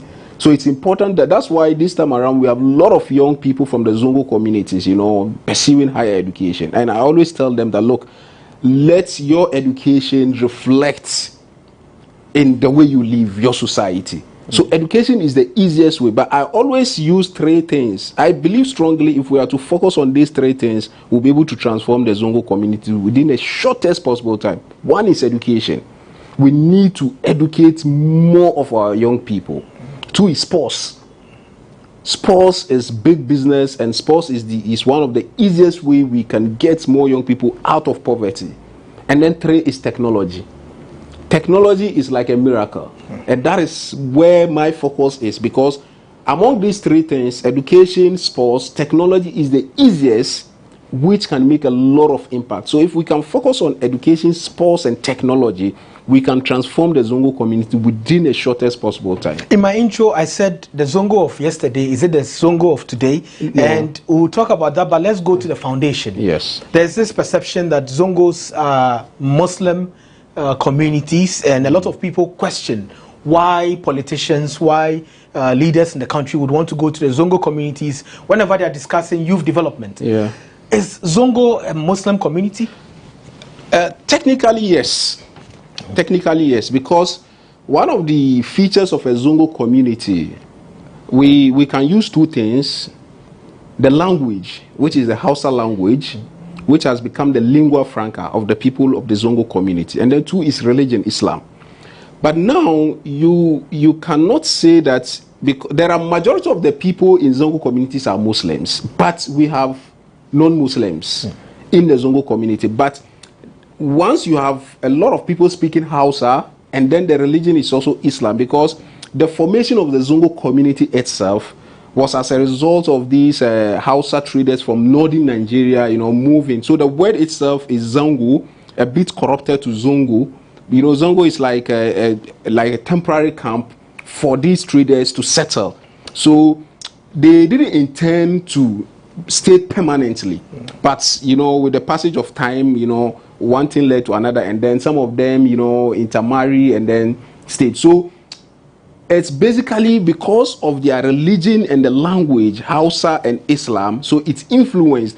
So the migration of most northerners, I'm a northerner, but I was born and brought in Zongo community. I'm from Bole, Gunja. So a lot of northerners also migrated to the south. So one language that was like able to bring all of them together is the Hausa language.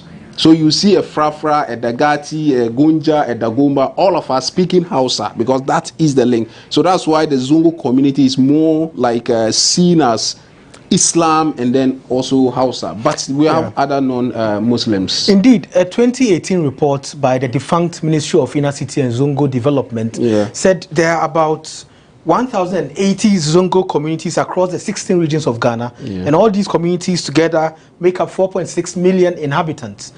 Would anyone have the right or some kind of, would they have any justification to say there is a bit of bias towards the Zongo communities, because when funds are being put together, there's a fund for Zongo development, and then inner city is separated from Zongo?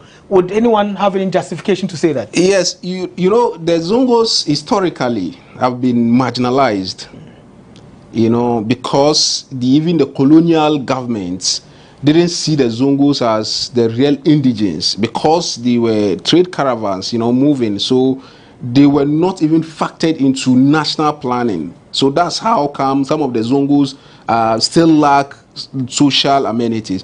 So in contemporary times, politicians have realized that the Zongos have become like a political base. You cannot do without the Zongos. And because of the population density of the Zongos, have huge, population. So politicians want to capitalize. Now, before you capitalize on something like this, there's the need for you to bring out programs, come out with something. So that's why the current government, the New Patriotic Party, thought that they should come out with something, because they don't have good image due to some historical reasons as well, the Aliens Compliance Act and so on and so forth. So they decided to establish the Ministry of Inner City and Zongo Development. I strongly believe in affirmative action, because we didn't start on a level playing field. So there's the need for us to have some form of push. So the ministry, the establishment of the ministry was, for me, the intention was good. Although people say it's political, of course a politician needs something, to stand on. So the intention was good, but the implementation was flawed. Absolutely, it was flawed. So you support the end of the ministry? I don't support the end. Like I said, the intention was good, and you cannot establish. Look, it will take more than 40 or 50 years to change the Zongo community. So you cannot establish a ministry within 2 or 3 years to expect to see changes. That will not happen. But what the ministry failed to do was broader consultation. They should have taken the politics out of it, engage stakeholders, people who understand the Zongo very well. Because the Zongo, like I mentioned in my intro, is a complicated animal. You cannot sit somewhere in the ministries and decide for the Zongo community. I was actively involved. I engaged all the ministers of the the defunct Zongo ministry. But the way we implemented it was too much political. That's why even the president didn't see the need for it to be continued, because it's lost, its soul at some point. It's important to discuss what you do, and I know you led IYD. You're one of the founders or the founder of it. That's the Initiative for Youth Development. Initiative for Youth Development, but the focus was on the Zongo community. Exactly. So with IYD, I know you realized some challenges from the communities that were real issues that could bring a long-term change in the Zongo development. Can you take us through some of these challenges that you found? So IYD, Initiative for Youth Development, like I said, because of my background, I realized that there's the need for us to do something about, especially young people in the Zongo community. So I started IYD. And you cannot build something on nothing. There's the need for you to have the data. Even the data the ministry is giving, about 1,000-something Zongo community, is still contested because you can't, So IYD was basically to collect data about Zongo community. So we started moving around the country, because when we talk of Zongo community, usually because we are in Accra, we tend to focus on Nima, Mamobi, it goes beyond that. So we went to the regions to collect data. And one thing we are also missing out is there's sustainable development goals, which is a global, ambitions or agenda to eradicate poverty and other, goals. So I thought that if we bring young people in the Zongo communities together, we have our peculiar challenges. So once we move around, we engage with youth groups, we engage with various stakeholders to understand the exact problem that we want to tackle, so that inshallah by 2030, when the whole world is talking about, the end of poverty or even the reduction of poverty, the people of the Zongo community can also say that because of this and that we did during this period, we're able to, eradicate. So that's why we started IYD, and we came out with something that we also call the Zongo Youth Agenda, so that we want to engage stakeholders, so that we tell them that, look, in your efforts to transform the Zongo communities, we want you to focus on these areas, because these are the aspirations of young people. When we went around, these are the things that they need, attention to be paid on. So we started that. So it was as a result of IYD that we came out with Zongovation Hub. Okay. So Zongovation Hub started actually as a project under IYD, because we realized that technology is the tool that we can use to accelerate our development. We'll talk about Zongovation Hub later, but I want us to dive into the issues that you gathered. So the challenges we are talking about here, IYD unearthed a lot of the challenges, and these were coming from people from the Zongo, the youth. And I want us to dive into that and see what exactly were they asking for. Were they asking for bread and butter, or what were they asking for indeed? Yeah, so depending on the location, the Zongo communities, we have the urban Zongos, and then we have the rural Zongos. So for instance, when we're in Sunyani, and then also in Wenchi, some of the things they were asking for are different from what the young people in Nima or Mamobi will be asking for. For instance, in these, let me use the word rural Zongos, they are more interested in support for agriculture, because some of them are already in cooperative organizations, so they just need some some support to be able to expand their agric. And then some of them are also looking for scholarships, to pursue higher education. But generally we identified education, because we believe that although there's free compulsory universal basic education, to succeed in the 21st century, it goes beyond basic education. You need to acquire higher education, you need skills, and some of these are expensive. So institutions like the Zongo Development Fund can focus their attention on giving scholarships and then supporting young people to pursue higher education in specific areas. So for instance, we are looking at engineering, we are looking at technology, we are looking at medicine. We still need more lawyers in the Zongo communities, doctors, these are the areas that we are looking at. So education and then skills, not everybody can go to the university or the polytechnic. And if you look at the Zongo community, even the genesis of the Zongo community started as a result of trading. So there are a lot of businesses, young people with businesses. They need capital, they need support to be able to expand their businesses. So these are some of the areas that we are looking at: education, skills, acquisition, funding for young entrepreneurs. Especially you look at beyond Accra, the rural Zongos, they need money to to support their agri. Some of them have started. It's not as if they just need the money to start something new. They've already started. They just need to expand what they are doing, and this will even create jobs, because they will need more hands to support them to be able to take their businesses forward. It will be interesting to know what the macho men in the Zongo communities would want. Are they also looking for jobs? Unfortunately, we didn't interact with the macho men, you know, but the macho men already are more or less like they are engaged. We are focused on young people who are coming up, because we believe that the future of the Zongo community depends on what young people are doing now. So our focus is on young people in the Zongo community. We didn't consider the macho men. I'm sure the macho men are engaged by politicians already. They are engaged by politicians. They are bodyguards, unfortunately. Some of them are land guards as well, you know. But we believe that, you know, in changing a society, you don't need everybody to become change maker. You just need few. So the few change makers can change the rest. So we are focused on people that we think they are still young, that we can still, you know, help transform, you know, their career path. So we are not focusing on the macho men, the langars. We are not.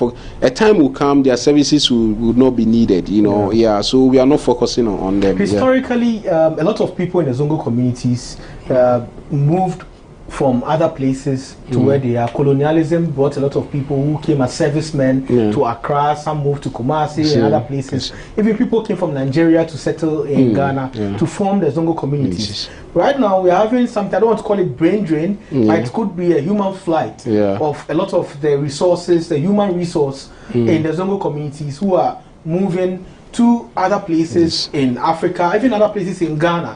And I don't know if that is a problem or it is an achievement or a success. I would want you to answer this after this break. This is the Lowdown on GhanaWeb TV. My name is Ismail Akwe. We'll be right back after this.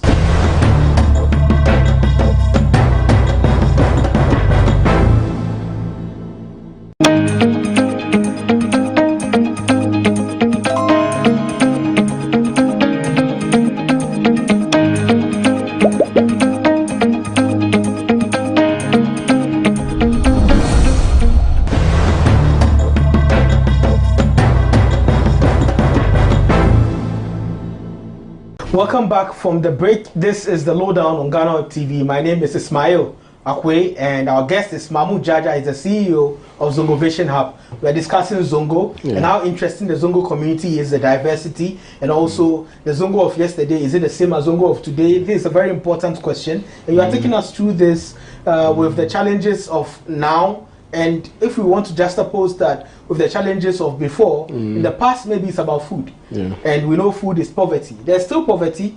However, there's some improvement in terms of enlightenment, in terms of education, in terms of technology and science. And you are one of the people who have brought these things to the people directly with the Zongo Vision Hub. Now, I asked a question before we went on break on the human flight factor for the Zongo communities.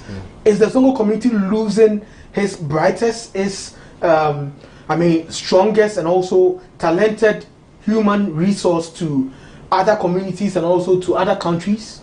Yes, unfortunately, yes. It's a major problem in the Zongo community. Because of the structure of the Zongo community, once someone is a bit, let's say, moved from the lower class to the middle class or upper class, they wouldn't want to live in the Zongo community. No middle class or upper class would want to raise their family within the Zongo community because there are so many challenges within. So people tend to move out of the community. So it's a major challenge. But we can address it in the sense that if the society or the community invests in young people, even if you move out of the community, you will still come back to give back to the community. So you don't need to be staying or living in Zongo community to give back to Zongo community. Once you get the opportunity to live outside the community or abroad, whatever experiences you gather, you can bring it back to the community. Some of us have had to move at some point, but we still, have our projects and programs in the community. If you want to build world-class leaders from the Zongo community, you cannot build local champions. They cannot grow within the Zongo community and become world-class leaders. So even the software developers that we are training, we are giving them exposure to go out, to go and learn more, meet with some of the brightest minds, and then come back to give to the society. So unless we have, if you like, a program where we can get some of these young people to come back to give to the society, Zongo community, we will still have some of these challenges. It is natural, human factor. Once you move from one level of to another level, you want to have like a comfortable life with your family. So you don't see it as a deficit, you see it as an advantage? It is an advantage if we manage it well. Okay, if we manage it well. It's just like, Africa as a whole is, facing this problem of brain drain, especially when it comes to software developers. But you need the experience from outside. You cannot stay in your small locality and become a world champion. You need to go out. But the point is, once you move out and you gain experience, the exposure, the resources, come back and give it to the society, give back to the society. So for now we can see it as a disadvantage, but if managed properly, you can turn it into an advantage. You said something about how people don't have access to some resources and moving out, they just move on with their lives. But whose responsibility is it to develop the Zongo for people in there to say, yes, I've been given enough? Whose responsibility? Is it the state or is the people? Developing a community or society is a shared responsibility. Like I said, historically, even from the colonial days, when the colonial authorities were designing development programs, the Zongos were left out because they were seen as aliens. So they didn't enjoy, social amenities, even hospitals, schools, and all this. These are responsibilities of the state, So it's difficult for you to thrive when the environment is not conducive. It's difficult for you to even get education, healthcare, and so on and so forth. So it is now the responsibility of governments to partner with other private sector players to develop some of these critical infrastructures. As a private citizens, you have your limits on what you can do. So the government must look at the housing structure. Let's take Nima and Mamobi for instance. The way we are living or staying in Nima Mamobe is not how we are supposed. Look, we are in the heart of Accra. The housing, problem where people don't even have toilets. Even the public toilets that we have is not enough to take care. This is 21st century. Every household must have its private toilet. So the government must come in to support some of these things. So the private citizen alone cannot transform. Government alone cannot. So it has to be shared responsibility, both government. That's why when Honorable Atachia was the Minister for Works and Housing, he even proposed that there's going to be some, housing, program for Nima, So they've acknowledged the fact that they need to step in because it came with a heavy backlash actually. Exactly, because people in the first place, people didn't believe it, and actually, we didn't see anything, So you need to work with, private sector players. Nima Mamobi is, look, one of the challenges that we have, and I think we need to look at critically. Hernando de Soto, this Peruvian economist, wrote this book about the mystery of capital. Why capitalism, became successful in the West but not in developing countries. It's because we don't have titles to lands. Look at where Nima is situated. We are sitting on, if you like, a gold mine. Okay, but because most of the people there do not have titles to their land, so you have assets, you have possession, but you don't have documents to show, and you need some of these assets to be able to acquire capital to expand whatever you are doing. So where we are sitting is something that the government can look at it. Let's get title to everybody. There are people, a lot of people are owning their properties but no title. Let's get title to these lands. Let's use it, as collateral to get capital and investment to transform the society. If a survey is done right now in Nima and the people are asked, would you agree to move out of Nima to, let's say, Dodowa, and then Nima will be developed and probably return? Do you think more than 50% of the people will raise their hands and agree to it? They don't need to move to Dodowa because of historical, reasons. They don't, the people of Nima or Zongo would not trust politicians to leave Nima and move. They will not. You don't need to move them. There are people who have shown interest, and even private individuals are changing, they are transforming their local, residences into even apartments. Okay, so start with those who are willing to transform. Let's see some, examples of what you are trying to do. We don't expect you to do it at a large scale. Start small. Let's see what you are doing, and then gradually using the local people, because the people have stakeholders that they can trust, the chiefs, the imams, they can trust, use them. But the politician will not be trusted, because politicians, successive governments have made so much promises and we don't see anything. So it will be difficult for a politician to be trusted on this and line. Indeed, individuals are doing a lot for the Zongo communities. Even with the same Nima enclave, we have a lot of individuals who are doing a lot, like the Afro-Arab CEO who has built a park.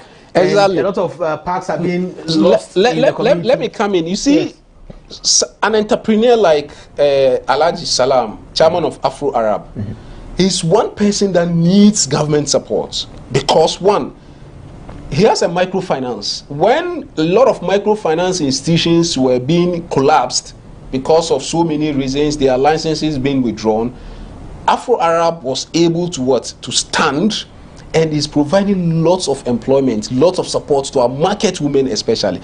Now, this is a young man from the Zongo who is trying to do this, and he has built this institution over 10 years.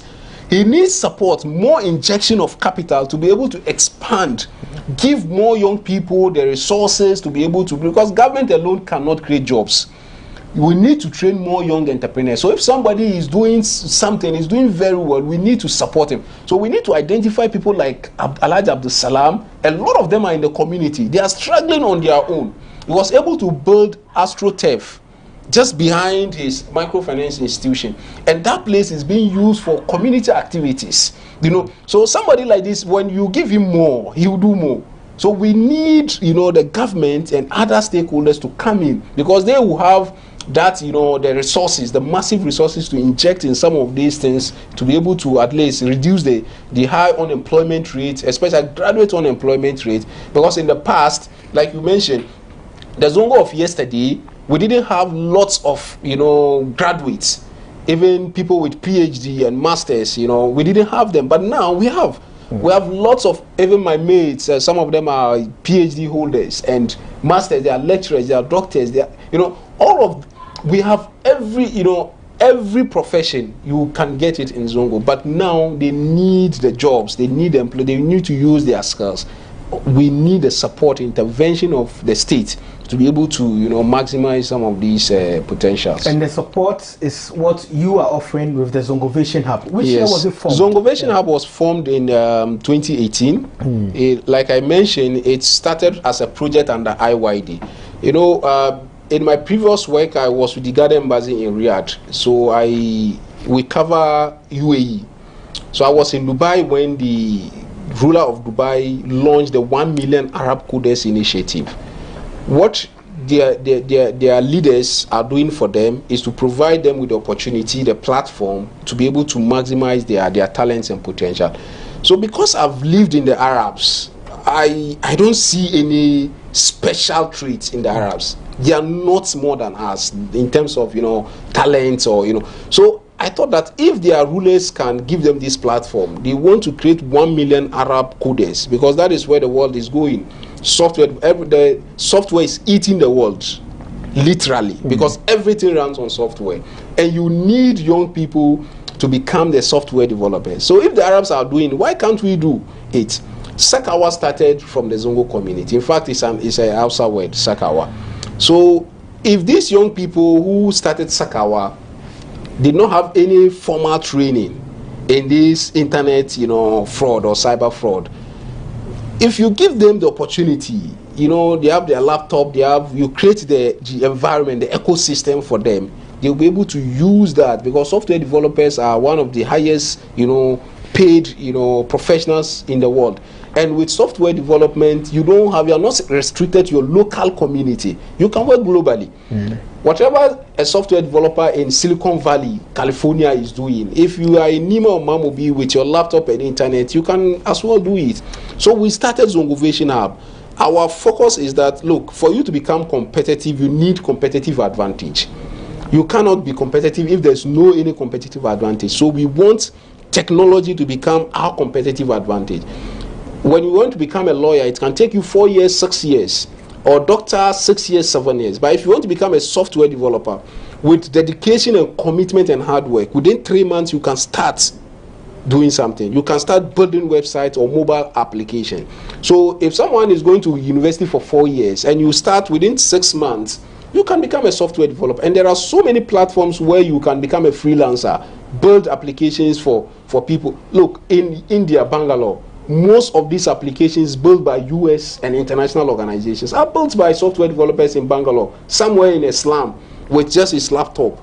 We can do that in the Zongo community. Young people don't have the resources to buy laptops or data, internet, you know. That's why Zongovation Hub, we created the space for them. Come to Zongovation Hub. You want to become a software developer. We have the platform, we have the internet, we have the laptops for you to be able to, you know, realize your dream. That's why we have the Zongo Coders program.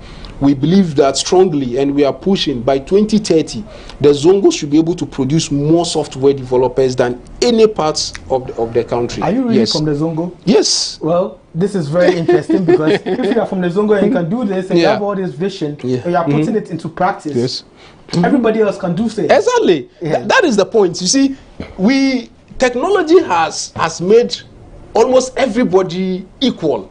It has democratized success. If you look, a Zongo person can become mention any profession, a doctor, a lawyer, anything. They need the platform. You know, they need a platform because the challenges of the Zongo community, there are people that we provide food, transportation, because even for a person to leave their house to come for, you know, training, you know, you need to support them. That is why we engage with stakeholders. We will raise the resources and make sure that we make it available to them. We tell them every day that, look, you can do it. And that's why we want those who have become successful from the Zongo community to keep coming back. Let's see. Look, you were from the Zongo. You were born and bred from the Zongo. If you're able to do this, then your brother or sister can as well do it. Is the plan working? That so far it's working. It's working. We'll talk about some of your successes right after this break. This is a lowdown on GhanaWeb TV. We'll be right back.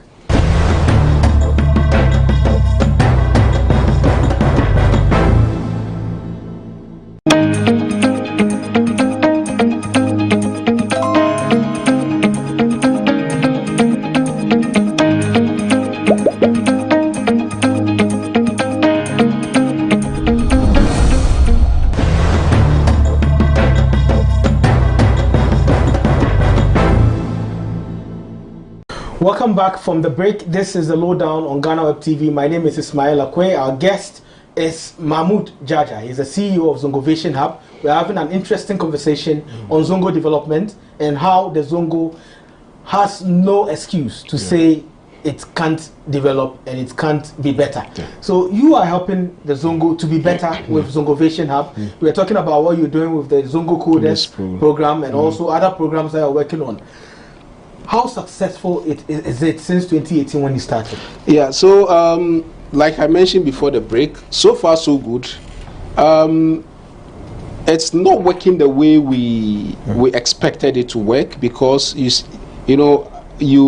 takes two to tango.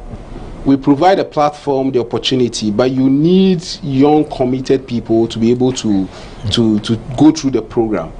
When we started with about 160 young people, trainees at a go. Along the line, we realized that some were dropping off. So we decided to tweak the program. So now we have full-time programmers that if you know that this is what you want to do in life, then you are going to dedicate yourself for 6 months to go through the program. And since we started, we're able to get young programmers. We are also in partnership with the Ghana Tech Lab through the Base Innovation Program sponsored by the MasterCard Foundation and the World Bank. So we're able to train young people in software development, which is mobile app development, website development, and then recently we did data science and analytics program. Some of them are working in other software development companies. Some of them are freelancers. Currently, we are putting together the Zongo Developers Forum. The Zongo Developer Forum is bringing all developers from the Zongo community together on the same platform.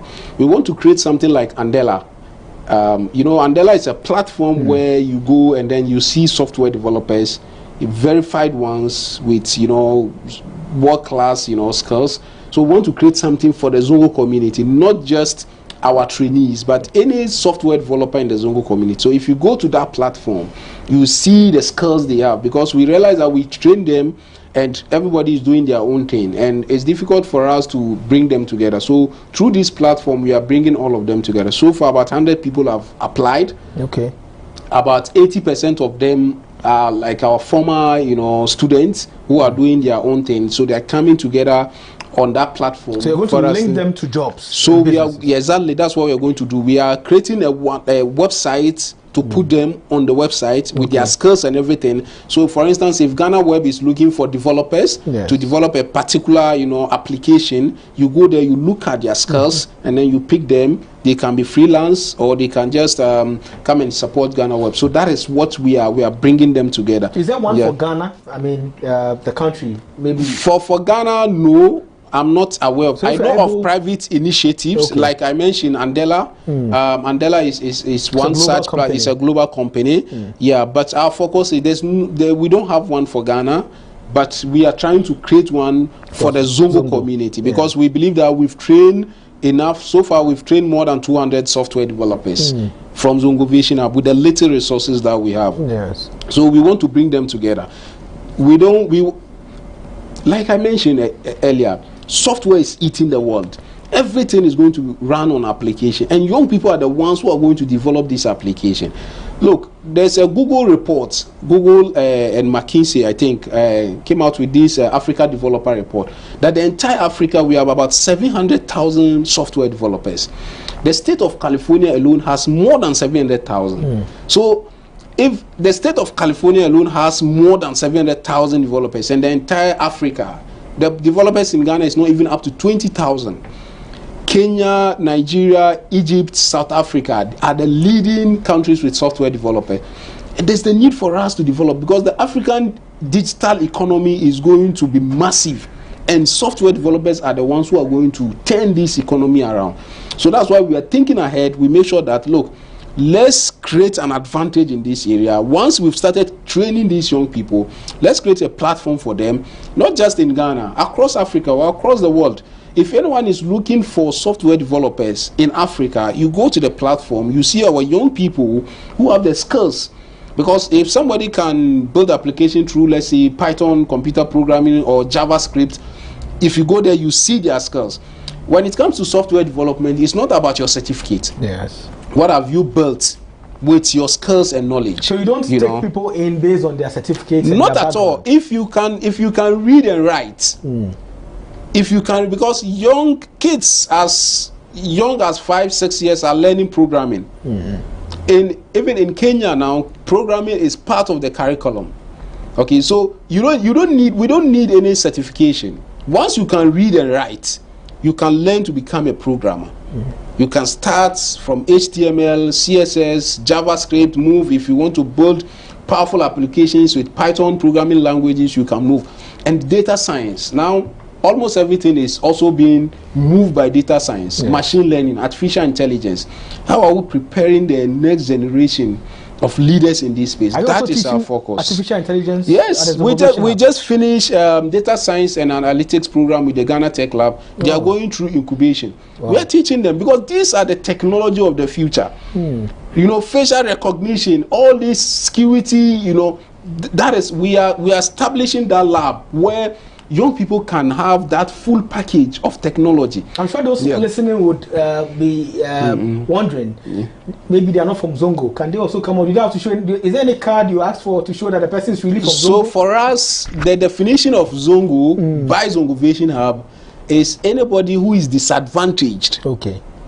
Whether Muslim or Christian, once you are disadvantaged, you are not from the East Lagons, you are not from the cantonments, where they have resources to be able to go through some of these programs, because it's expensive to become a data scientist or a machine learning engineer. But if you are from a disadvantaged society, because the Zongo belongs to anybody who lives in the Zongo, you can walk in. I can say about 50% of our students are non-Muslims. You know, it's open to any disadvantaged person. And it's free. And it's free. because we don't want you to have an excuse. Because when you start to take money, these people are from, you know, deprived backgrounds. So how do you expect them to get the money to pay for a 6-month program? And like I mentioned, there are people that we feed.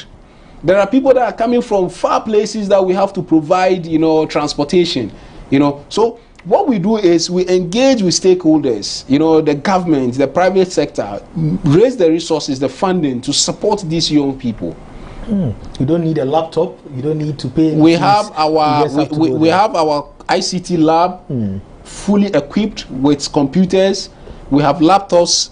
Recently, we're giving laptops by Ghana Tech Lab through the partnership that we have with them, and even the Ministry of Communication and Digitalization through the Ghana Fund for Digital, you know, Information Technology. They provided us with some computers. So we are still, you know, getting support, because for individual in the Zongo community, it may be difficult for you to even acquire a laptop. In the first place, people would not even, some of them, it's difficult for them because of the lack of credibility, you know. But as an institution, we're able to get these resources, bring it. We have our place. Everything is free. You have internet, you have computers, you have everything. Where can we find the Zongovation Hub? Zongovation Hub is near the National Mosque at Kanda. We share the same building with the Community Youth Cultural Center. So those who are familiar with 37 Military Hospital, just behind the hospital, there's this basketball court. That's where Zongovation Hub is. So they can just walk in and then you show them the programs. So usually what we do is we advertise our programs. Currently we are running the Zongo Coders program. They are about to finish. So it means we are coming out with a new program, especially for secondary school leavers. They are going to be in the house. So we are coming out with a program to engage them. And then we're also doing an incubation program for data science and analytics program. We also have the Zongo Shark Tank, you know, because we realize that not everybody can become a technology entrepreneur or professional. There are people with ideas that they want to start their own businesses.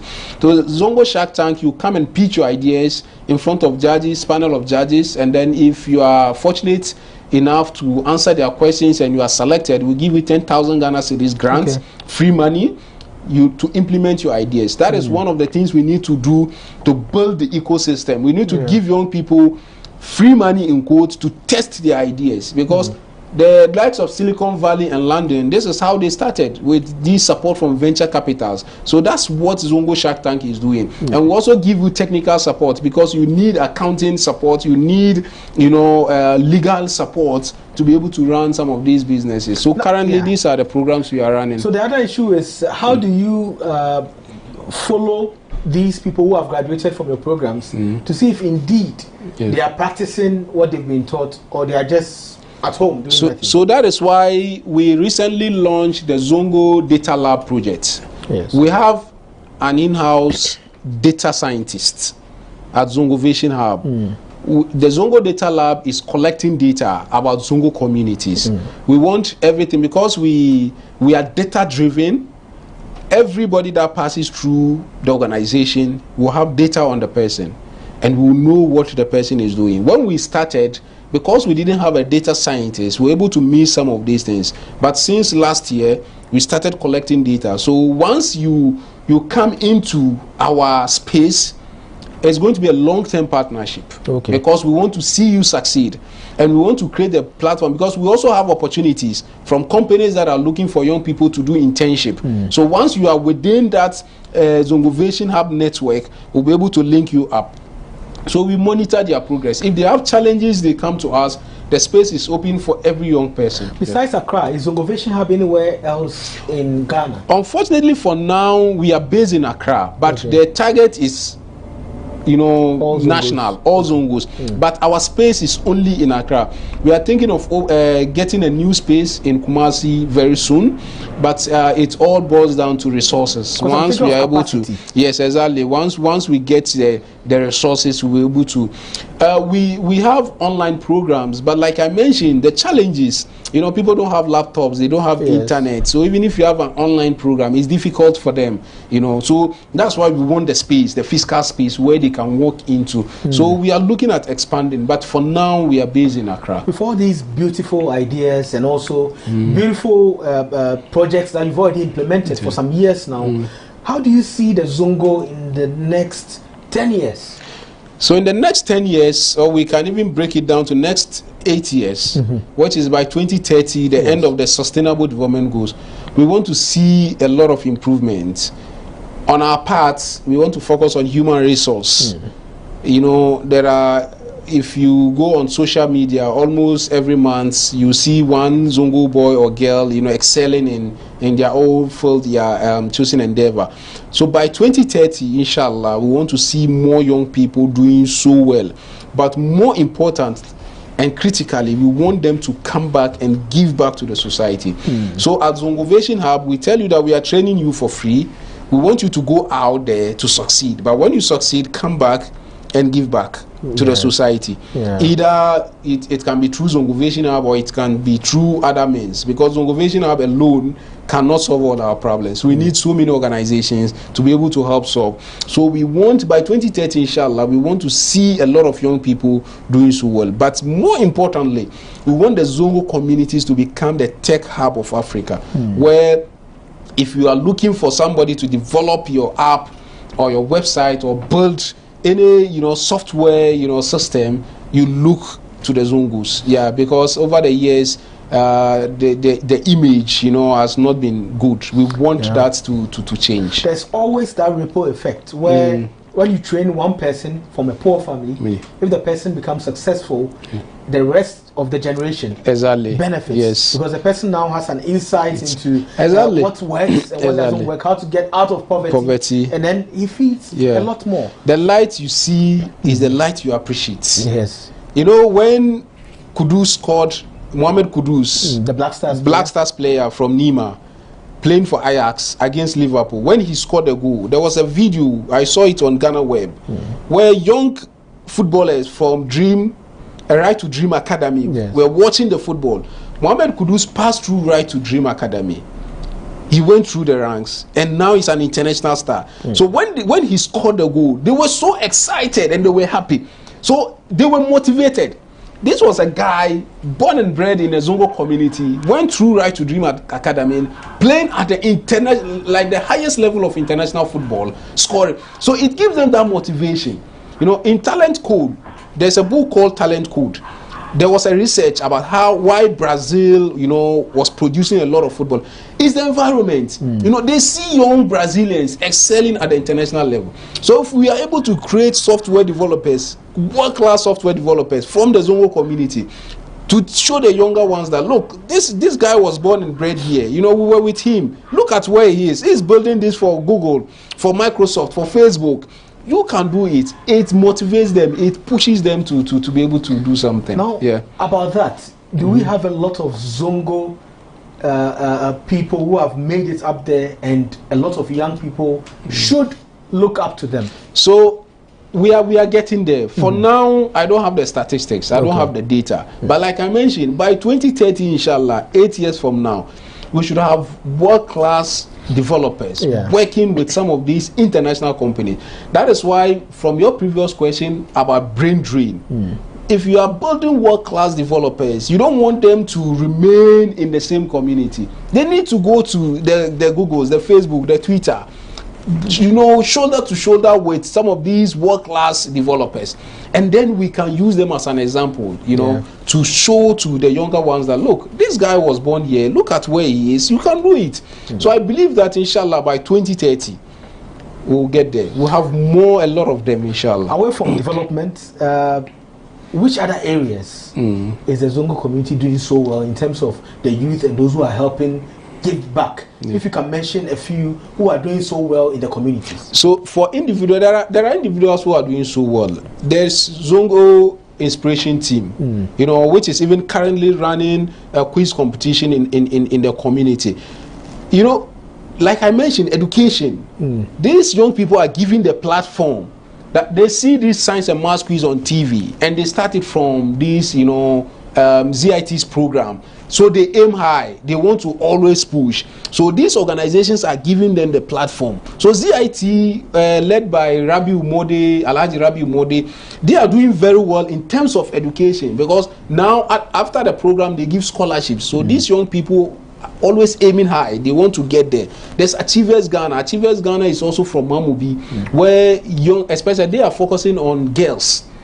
You know, we also had a program about girls because in the Zongo community, because it's more or less like a conservative society, women are usually, you know, they don't get the push, you know. So Achievers Ghana, for instance, Amadou Mohammed and his team, they are trying to get young people, you know, so they also have young people even in IoT, Internet of Things, you know, coders and all this. They are doing extremely well. So there are other individuals who are also, you know, pushing hard. You know, we have Ijara is also pushing hard, and then even Success Book Club, Mazi Okoro and his team, you know, they were through Success Book Club. A lot of young people are now even studying abroad. Some of them are doing their masters, some of them are doing their PhD program because of the environment that they have. You know, we compete, you know, with each other. That look, I want to get here, I want to get there. Almost, you know, half of members of Success Book Club are now into various programs. So these are young people who are doing well. But although we are doing well, the sad part is that all these are in Accra. You know, all these are in Accra. So I always get the question, when are you moving out of Accra? When are you moving out of Accra? And I keep telling them, is the resources. The young people in Accra are doing this by themselves. We are pushing. Those of you from the other regions, do with the little that you have. You know, we can't feed everybody. And like Mother Teresa said, if you can't feed 100 people, just feed one person.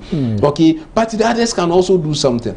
That's why we need the intervention of institutions like the Zongo Development Fund, because they have the resources and they can scale some of these initiatives. At least we have proven that giving additional resources, we can scale these programs up. So we need them to come in to expand the programs. Definitely, the Zongo of yesterday is not the Zongo of today. Absolutely not. Thank you very much. Thank you very much for the opportunity. Thank you very much. Hope to see you again with some more successes from the Zongovation Hub. Thank you very much. This is the Lowdown on GhanaWeb TV. We had a very interesting and exciting discussion on the Zongo development agenda. My name is Ismail Akwe. Watch us every Monday on all of GhanaWeb's digital channels. Be safe.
Give 50 minutes, you know, I am.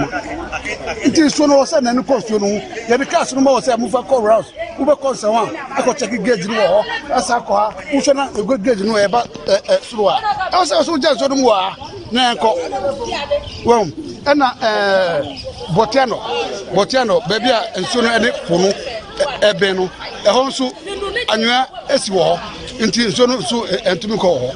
Impone baby a o join no e ho so anwa apack wo ho and na o yi woti nti e ho so se wo ndi amamre na ye bue ho no na so no enya kwanko so no nya kwanko ti so no ye bue na e ba na chi o se ye yi impone ene river no tempo ye yi ho na so no pa no to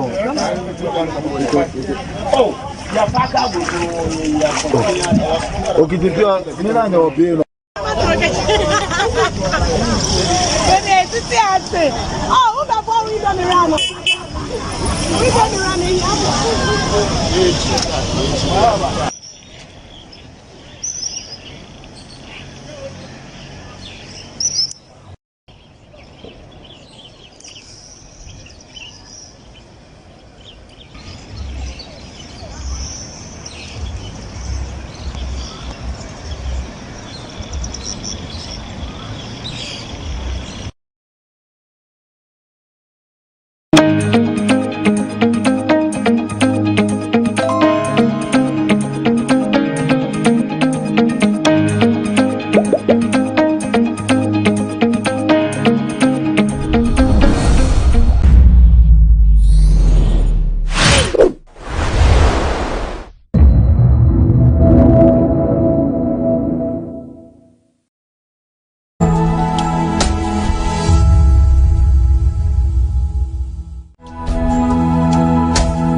we promised you that we will bring all the regional ministers to keep you updated on the infrastructural projects, the economic issues, education, health, governance, structures, and what they are doing to change the fortunes of their respective regions.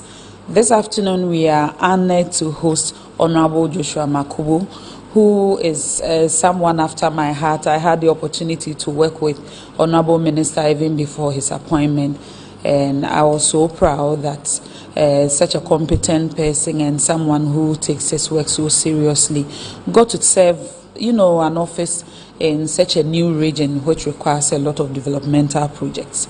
So I'm really happy that today the OT Regional Minister has joined us. But before I yield the podium to him, we have a very powerful delegation that came with the minister, and with your kind permission, I would like to acknowledge the dignitaries who are here with us this afternoon. We have the Municipal Planning Officer of Kratchi East, Mr. Ernest Adakwa Yadom, with us. We also have with us the Regional Planning Officer for OT Regional RCC, Reverend Isaac Asantiriafe, with us. Also joining us is the Personal Assistant to the Minister, Mr. Boame Isaac.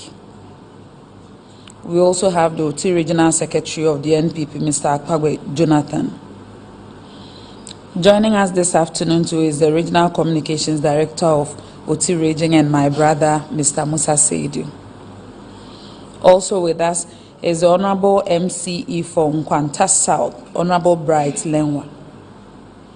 We also have with us the DCE for Kratchi Nchumuru, Honorable Kwesi Nkrumah. Also with us this afternoon is the DCE for Kajebi District, Honorable Wilson Agbanu. Also with us this afternoon is the former MCE for Jasikan, Honorable Lawrence Aziale.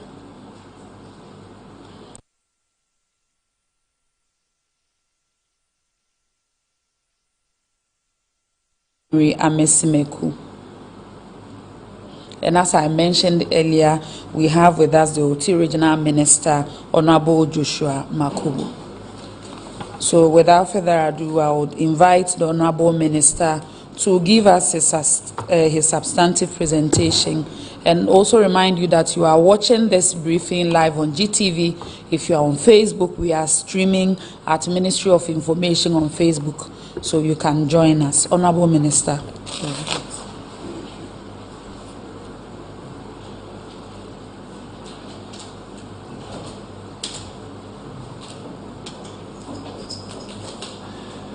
Thank you very much, my very good sister and Deputy Minister for Information. Let me stand on the existing protocols as she has already alluded to, and to also say a welcome to our brothers and sisters from the media setup. Before I can proceed to say anything this afternoon, I want to urge that we be upstanding and observe a 1-minute silence for some of our fallen heroes from the OT region, especially the former Dean of MDCs in the OT region, Honorable Francis Kofi Okesu, and some others.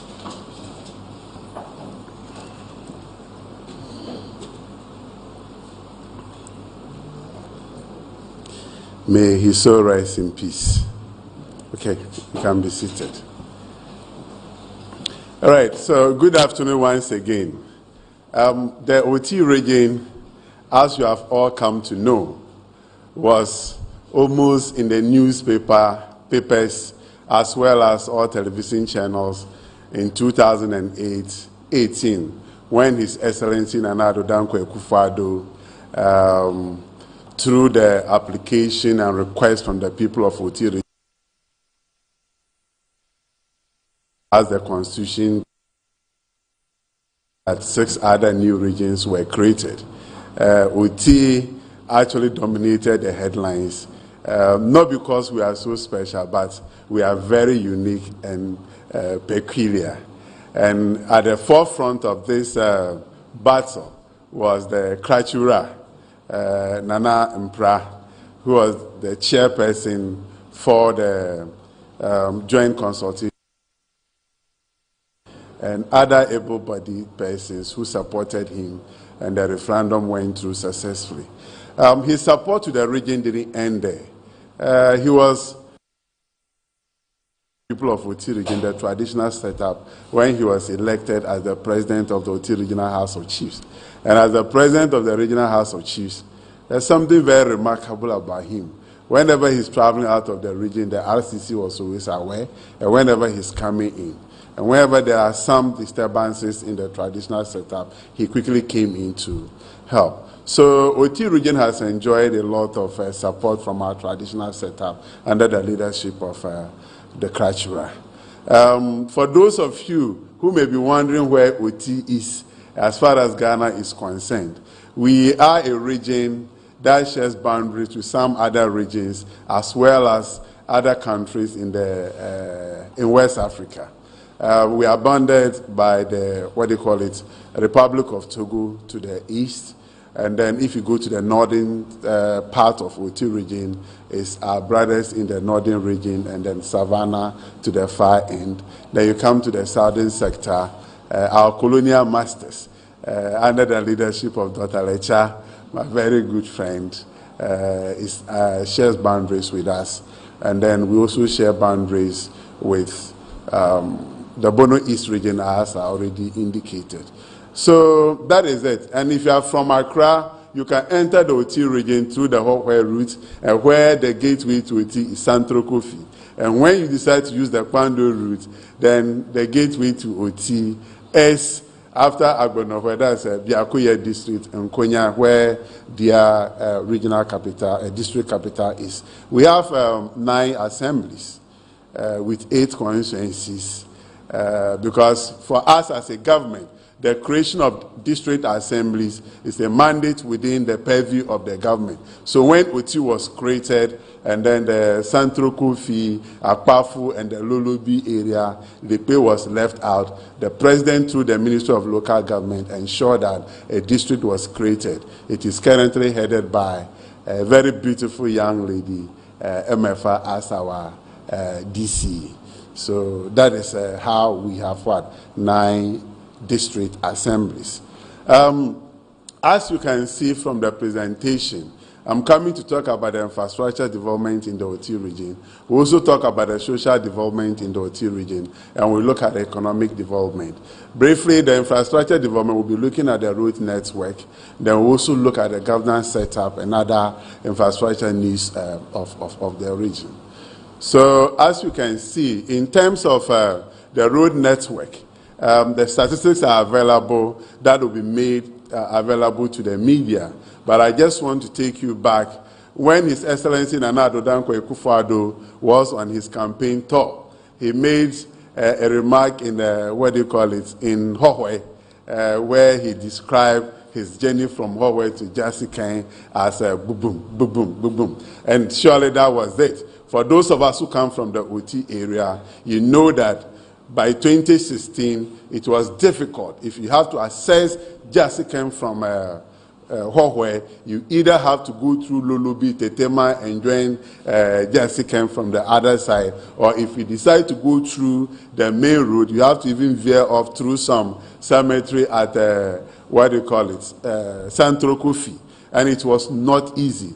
Vehicles got stuck there several days. But today, as I speak to you, I'm glad to tell you that under the leadership of His Excellency Nana Addo Dankwa Akufo-Addo and their agenda of Year of Roads, it can take you now a maximum of 15 minutes to move from Hohwe to Jasikan. That road was done by road leader. And I think that is one of the major hallmarks as far as the road infrastructure is concerned. Then just after the Jasikan roundabout, those of us who want to travel to the Nkwanta South Municipality was that stretch of the road that has almost gone bad between Jasikan and Dodipepesu. And then the same program, the Year of Roads, saw a contractor, Sino Hydro, under the flagship program that His Excellency, the Vice President of the Republic of Ghana, I remember those days when he went to China and came back and we were talking about the Sino Hydro package. Some people were saying that it was never going to work, it was not possible, they have never seen anything like that. But today for us in the OT region, we can see in terms of tangibles, the road from Jasiken roundabout to the Pepesu. That is one of the asphaltic roads in the OT region under the Sino Hydro, which the Vice President commissioned about a month ago. Then, again, those who were entering OT region through the Pando stretch, you get to Nkonya Rupon towards Pando, and it was very bad. Towards Kwame Krum, it was very bad. Cars got stuck there and spent so many days. Under the year of Rose, we got, a contractor, First Skies, to rehabilitate that road. And today we can talk about what? A road without any pothole from Kwame Krum through Nkonya Rupon. And so I always tell people that if you are coming to OT region, and in terms of road network, our biggest challenge are the roads maybe either they are found in Volta region or they are found in the Eastern region. But when you get to where OT region starts, to the OT regional capital, you can sleep comfortably as your driver drives you through. We hosted the Indian High Commissioner about 2 weeks ago, and he was so much impressed about the road network. Then when you get to the regional capital of OT, Dambai, then you go across it, then we have the, the road starting from the riverside through to Ketekrachi, and then when you get to the Nandi Junction through to Buya, the phase 2 of that road was also done successfully under the year of rules. We have some other rules that are, the federal road sector. We have done some rehabilitation of some roads. The continuous upgrading is done. Some are also being constructed. You can find them in my presentation as I make them available to the media. But in terms of urban roads, when you go to Krachi West Municipality, you can see the work that is going on. When you come to Krachi East Municipality, that's the regional capital, Dambai, you can see that unlike those days when it was even almost impossible to be able to move from one part of the municipality to the other within the same town. Now, we have city constructions. Even though the work is ongoing, the contractors had to go on a break for us to do some documentation, and then when it came, I did what I'm supposed to do. The Ministry of Roads and Highways has also done what they can do. However, the contractor gave an excuse that as at the time that the signing was done to revise the contract, it was raining and the borrowed pits were muddy. They cannot come and start working on the assurance. However, is that they are coming back with full force to start work this October. We just pray that the rains, we are not saying they are too much, but for the sake of our rules in town, if they can come down small and we have the relevant weather. It's the same contractor that is doing the, the Dambai in Kwanta stretch. That is why it has also stalled. So if you look at our trunk roads, a lot has gone into it. I can say that the trunk roads in OT region, every portion of the road, there's a contractor on it. It's either completed or yet to be completed. One of our trouble zones has to do with the Nkwanta, the Pasa stretch. That is being done by a Chinese company. The contractor has actually spent a lot of time on that route. Some of us feel that, yes, despite all other challenges, I think a lot needs to be done by the contractor. And we have initiated some kind of talks with relevant authorities to see it's either he sits up or if he's not able to continue, he gives way for some other people to come in. Having spoken about the rules, I have a lot of them in the slides, but I think for the sake of other aspects of the presentation, we should move on. Governance and administration. It is expected that a region that was created, you all know how the OT area of the Volta region used to be those days. In terms of infrastructure, even our assemblies were struggling for where to be accommodated. So there was a need to ensure that some basic facilities were set up. So if you come to the regional capital now, we have the Regional Coordinating Council that is going on, it is about 80% complete. And I strongly believe that, and I can say on authority, if it has to do with funding, I can say government does not owe the contractor a penny. It is only his lackadaisical attitude that is keeping the work. And I've gone hard on him, even though sometimes we try to be lenient with them. But these days, I've actually gone hard on him. And I'm very sure that in the next few months, we want to move from where we are currently to the Regional Coordinating Council building. We have the Regional Directorate of Agric. The JCC agreed that OT will be created, but development should not be concentrated in one of the districts. It should be spread evenly. So because of that, the Regional Directorate of Agric is situated in the Nkwanta South municipality. That is where I actually hail from. The building has been completed, the office space has been completed, the accommodation for the Regional Director of Agric has also been completed. We are just waiting for the relevant authorities to come and do the commissioning. Then you come to Biakwe district, to be precise, Rara. We have the Regional Directorate of Health. That has also been completed. The bungalow for the Regional Director of Health has also been completed. Then you go to a place like Ketekrachi, the Regional Directorate for Feeder Road has also been completed, and then the bungalows have also been completed. We have the Regional Directorate of Education situated in Jasikan. And as I said, it was also as a result of the lackadaisical attitude of the contractor. And I remember when I told him that, hey, you better sit up or I get your contract terminated. He told me no one could terminate his contract. But he has forgotten that we are operating in the era of a government led by His Excellency Nana Addo Dankwa Akufo-Addo. And I can tell the good people of Oti region and the good people of Ghana that that contract has been terminated. Valuation has been done. I have signed that off. It has been presented to PPA. And at the right time, a new contractor will go and start and complete the Regional Education Directorate in Jasikan. I know the chief of Jasica is so passionate about this. And my chairman, Chairman Agbole, will call me almost every week to want to know what is happening. And I am sure that all these things will be done.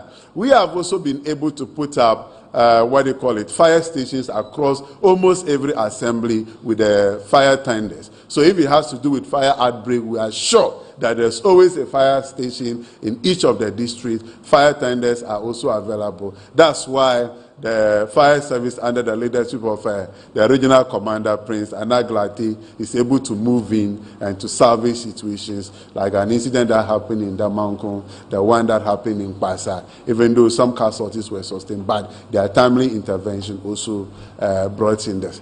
Another aspect of it is that having put in this infrastructure, it has become a region. We are encouraging our people to move away from the physical way of settling dispute to the legal way of settling dispute. And it therefore means that the judicial service needs to be empowered.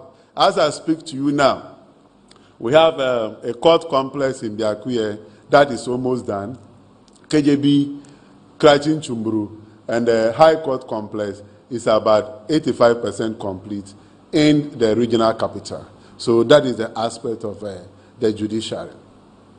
Then when we move to, all these courts came with accommodation for the judges. And that is where when I look at Oti region in terms of the judicial setup, I stand up and then I knock my chest and say, yes, our mother, who has always promised to be a mother to all, Honorable Natosi, is on top of her job. And then if you go there, you look at that. I wish one of the judges could exchange his accommodation with me so that I can go and enjoy it for some time. So Oti region is not doing bad.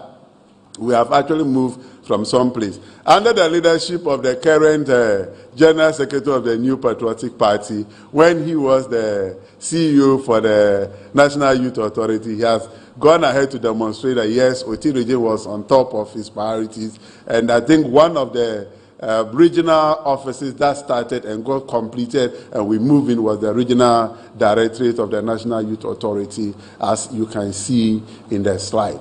So we are moving from nowhere to somewhere. We are not where we are yet, but we are actually on the way to getting to where we want to be. And for those of you who are conversant with Oti region, you will know that what I am saying is not in any green book, but they are physical projects, they are things that we can touch. I think when we come to the other area of the social development, the government implemented a lot of social interventions.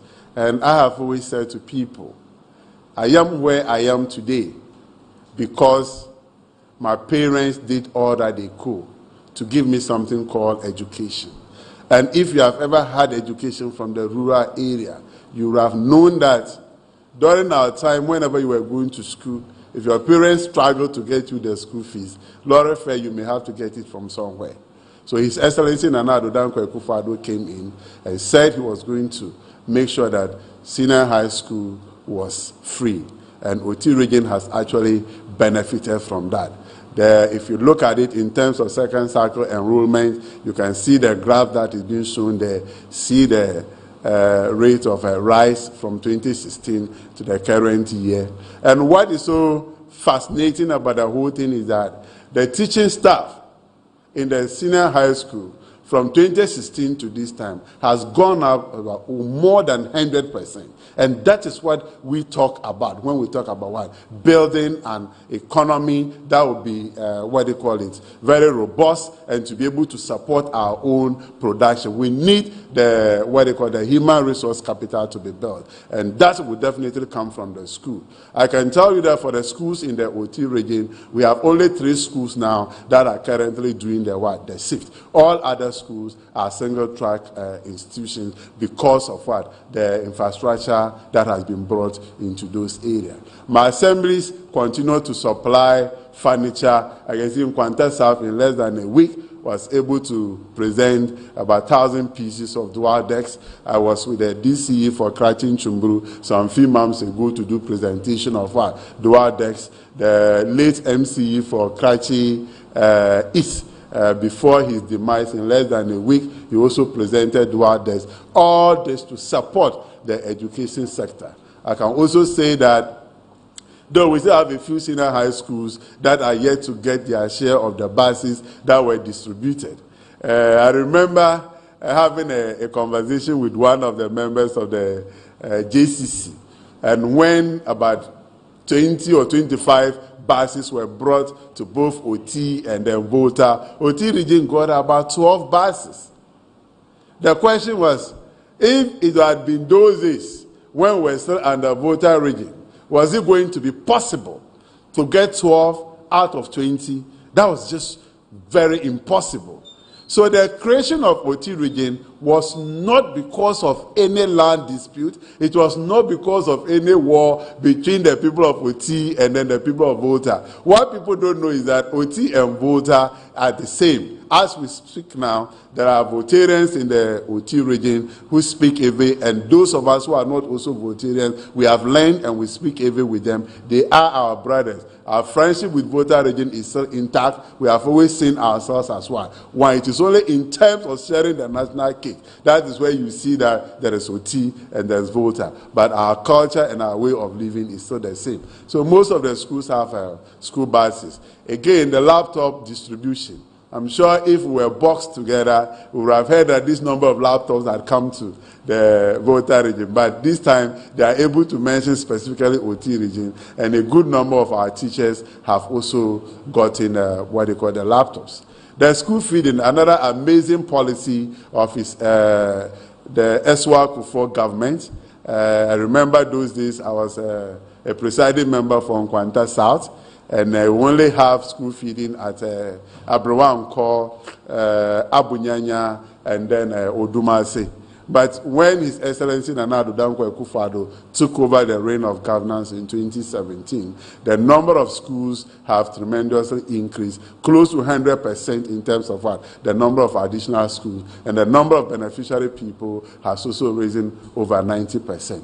This is what we say government of the people, and government that is investing in people. In the area of social intervention, we are on top. We also have, whilst we try to provide the school feeding, make sure there are teachers in the classroom, make sure there are computers, make sure there are, desks. We have not forgotten about the infrastructure that has to do with the school building. If you see the slide there, a lot of what they call it, classroom blocks have been initiated since 2017. Some have been completed, others are still being worked on. And then we are doing our best to ensure, this is a typical administration block in the Introbomen Senior High School. Currently, we also have another project in Introbomen Senior High School that has advanced and near completion, and it's also to support educational infrastructure. So there's one thing I want to talk about. When they talk about free SHS and the TVET education, some of us were like, TVET how? Because those days you go to secondary school, and if they say you should do vocational course or you should go to technical school, you would think that you were being demoted. When I go to Krachin Chumburu to visit the Technical Institute, the St. Teresa's Technical Institute in Krachin Chumburu, it used to be St. Teresa's Vocational School, but now we call it St. Teresa's Technical Institute. Having gone through the laboratories, there's a stretch that is we have the fashion and design, the secretariat lab, the carpentry lab, the building technology, the agri. I asked myself, what are we waiting for? My only auntie Mausi, the Director General for TVET, if only she will allow us, with the permission of the Honorable Minister for Education, I think that structure there is qualified to be used for a technical university in OT region whilst we wait for the STEM university that is to be put up. You can see some of the gadgets that are in the building. So when you actually come down and you take the opportunity to go around, you will see that the current government is doing everything possible to ensure that in terms of infrastructure, the right thing is done, and to also ensure that, the relevant human capital is built to support whatever. Another way of sustaining the human capital has to do with improved healthcare delivery. And as I indicated, yes, we have the Regional Director of Health, but we don't,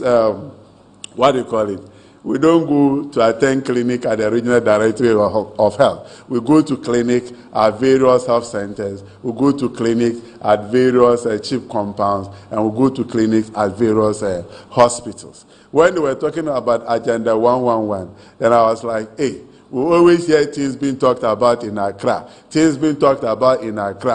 But like joke, and like the Christians who continue to tell us, Jesus will surely come.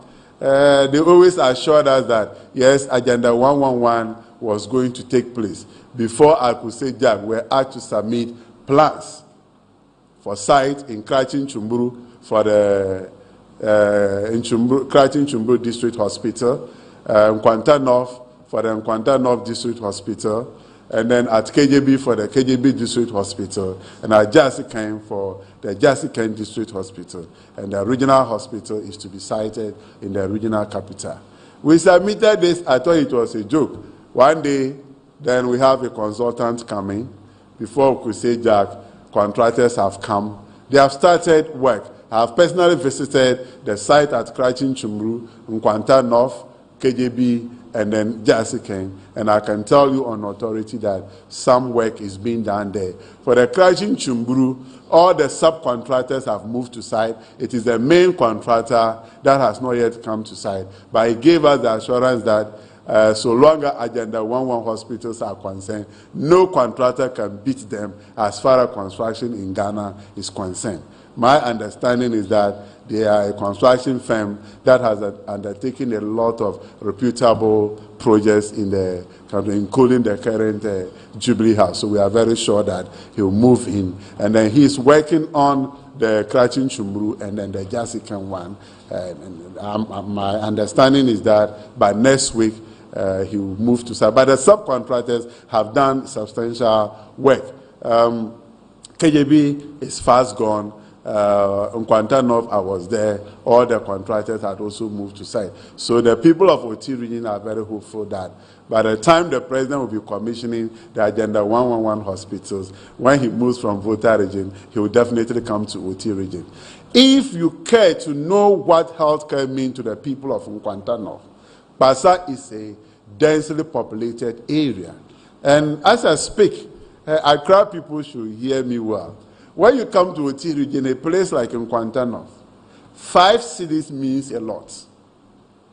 So for someone to get up from a place like Tinjasi, take a car and pay about 10 cedis to Pasa, and take a car, pay about 15 cedis to Nkwanta to access medical care at St. Joseph or Medical Village is something that was almost impossible.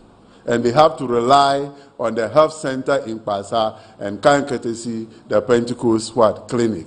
But this time, the people can actually heap a sigh of relief when this hospital comes mainstream. That is what it means to us. So we're actually doing a lot. In terms of another flagship program like the 1D, 1F, we never knew that apart from our cutlasses and yam, machines could be, and knives, machines could be used to process yam. Most of our farmers today, especially those in the environs of Adonkwanta and the Karachi East municipality, are no longer bothered about where to get their market for their yam. Yam is currently being processed at the CH Food, one of the 1D, 1F factories in Karachi East municipality. And I think if you go to some of the supermarkets now in Ghana, you see that their products are being displayed there.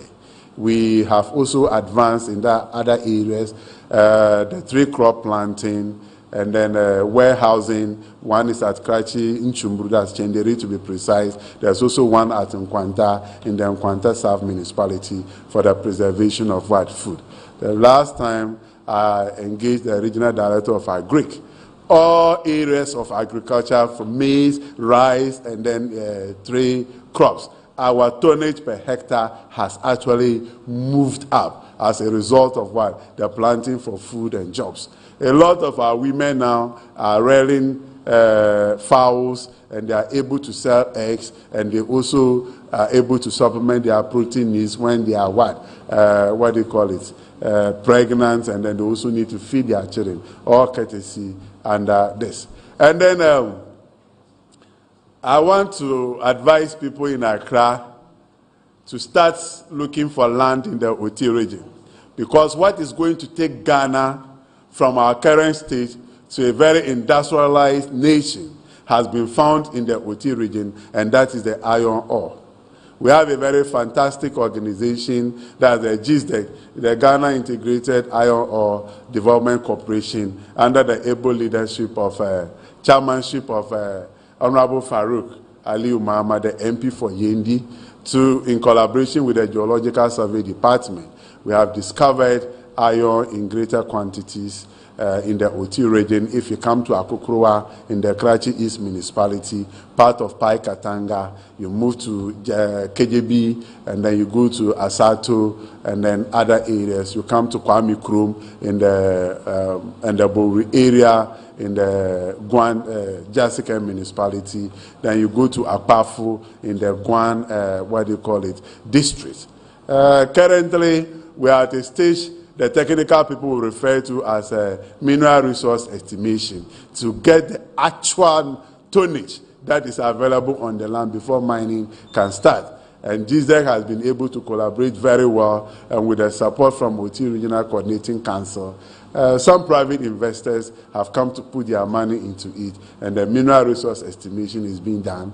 My understanding is that when that is complete, then the various blocks will now be available for concession to be taken. So if you want to put up a steel company, please don't be focusing so much on Tema. Come to Oti region. I know Nana Biano is always there in Dambai, supported by the overlord of the Chonke traditional area, Nana Bunja. If you are looking for land, it will not be a problem.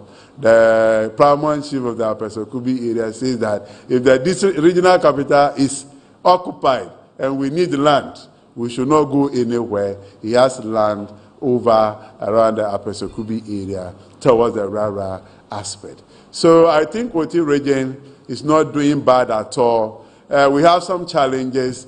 that we are working on. Every human institution, even the food you eat, when it is put on your table and you put your hand inside, there will still be some challenges. But you just have to make sure that you take the best part of it and make sure that your next meal takes care of the other challenges. And we are working hard.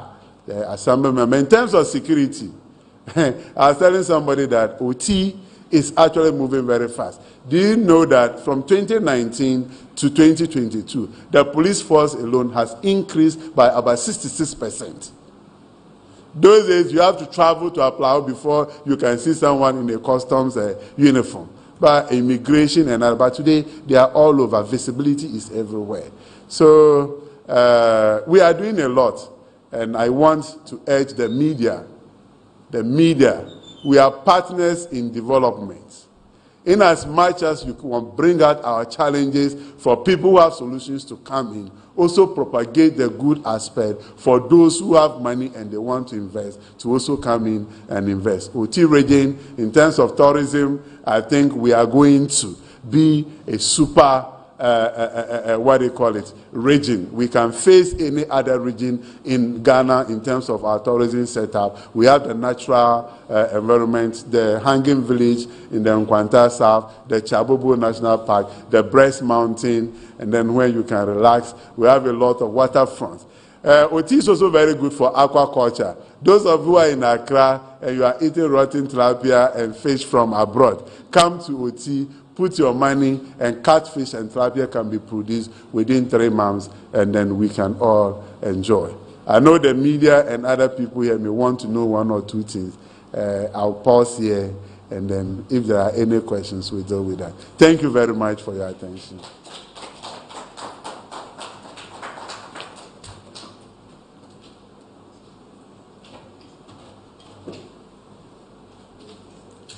A round of applause for Honorable Minister. You know, I must say it's so refreshing to note that a lot is happening in OT region. From Minister's presentation alone, I now know that we've been able to construct some 30-kilometer Hohoe Jasekan road. We have done the Jasekan Dodo Pepeso road through Sino Hydro Limited, the Ketekrache Buya road, 26.8 kilometers in the phase 2 through First Sky, and also Nkonya Wurupong to Kwame Krom, 21-kilometer road. I know that so much more is happening in the region based on the presentation that Honorable Minister has made.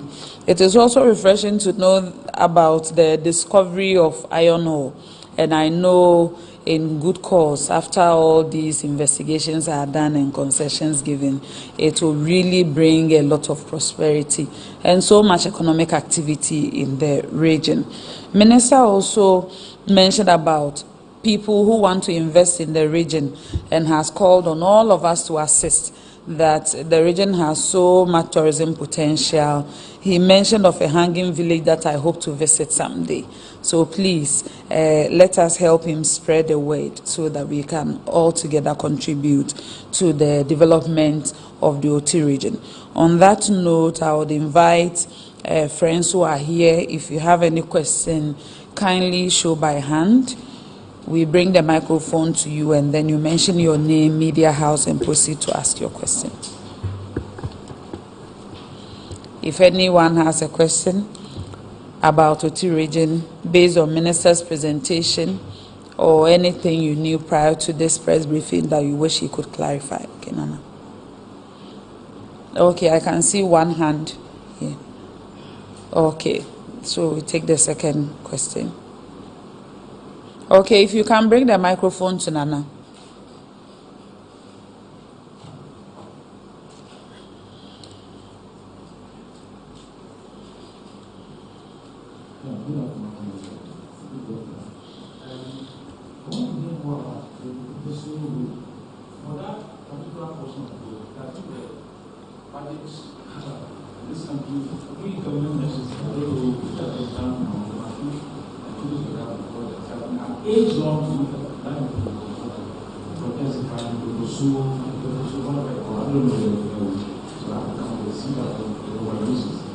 And then it's like the iron industry. That is $40 billion or so, somewhere. So you need to, if you can educate how people can set, because some excavation have to do, so I think some doing excavation and the service involved and the hospitals involved in the country and the investors, I think will be so important. Thank you for the question. So we'll take the second question.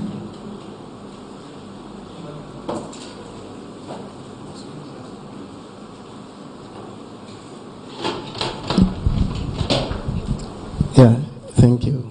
Atamensa from Ghana News Agency. Yeah, thank you very much. I'm so much impressed with the minister's presentation. But I want a few clarification. You talked about the second attitude of contractors regarding construction of Education Directorate office. And you also mentioned the regional coordinating office, for example. But with the Education Director office, for example, you call for the termination of the contractors, the contract.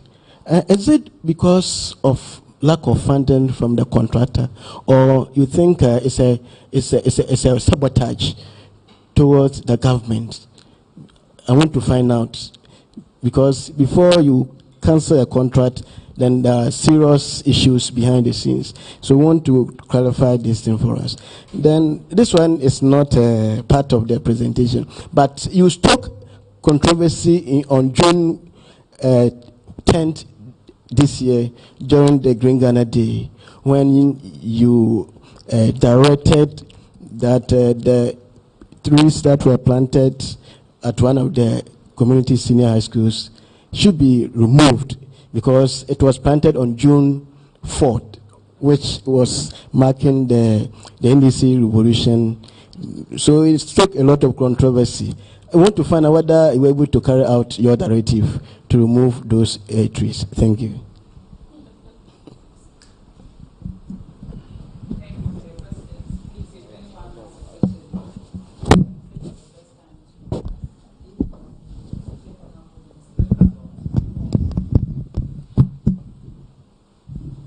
Yes, you mentioned, how do you call it?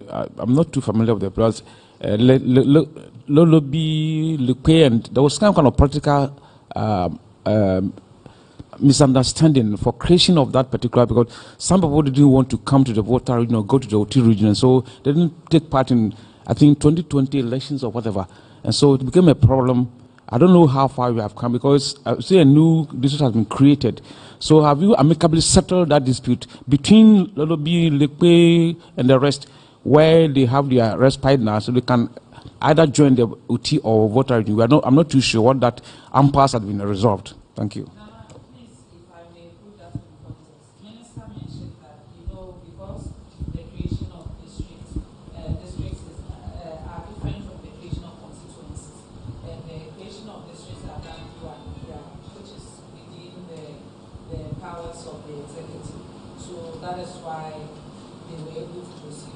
Create the district, making it 9 districts.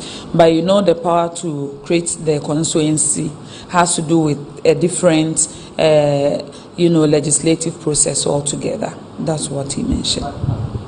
So as a regional minister, what steps is it taking to make sure that that impasse is settled amicably? Okay, thank you for the question. Okay, if there are no questions, I will invite Minister for his responses.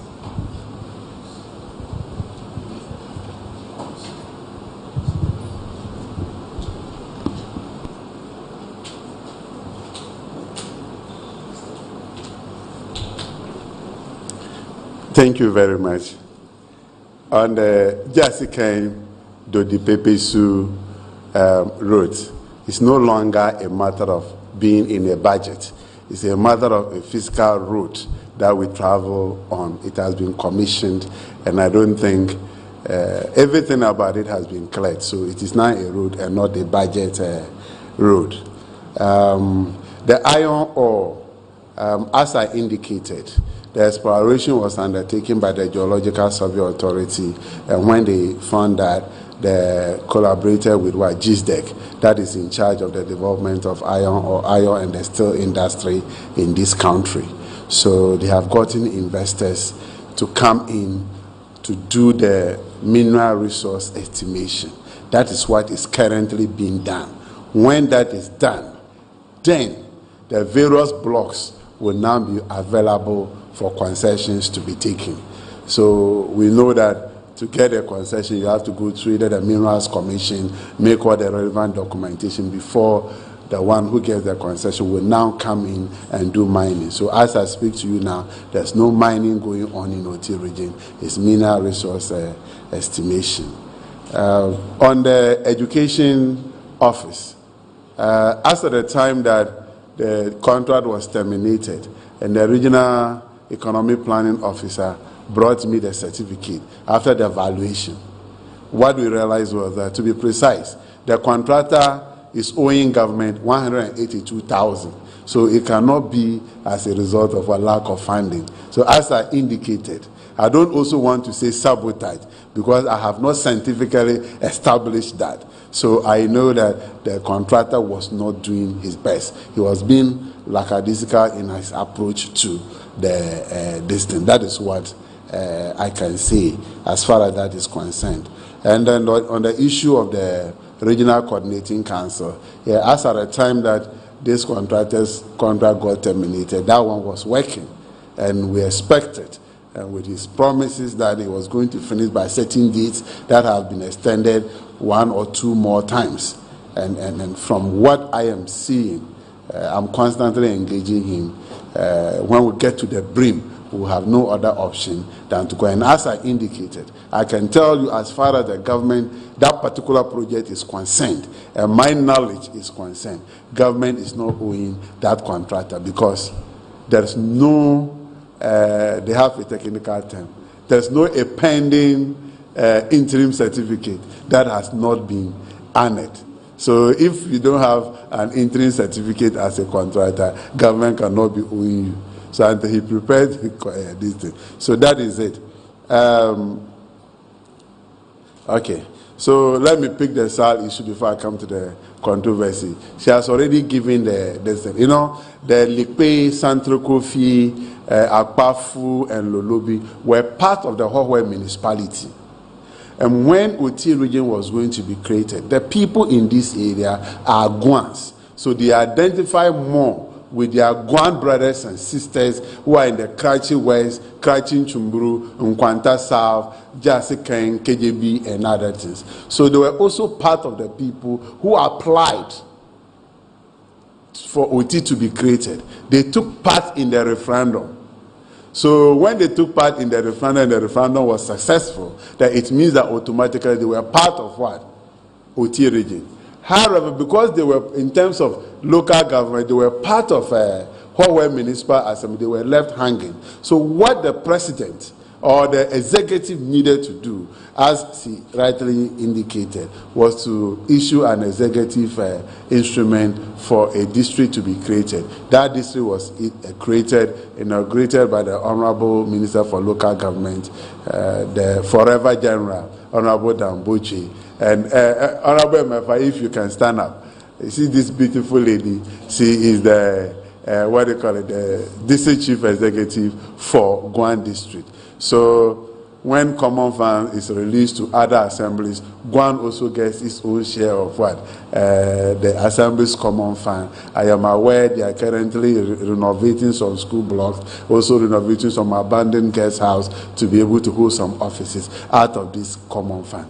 But to the other aspect, we leave it to the other statutory institution that is mandated to create constituency. But I know they have gone to the area to hold engagement with the people. So I know the EC has also started engagement with the people as far as the name is concerned. Because during the referendum, they were called SAL.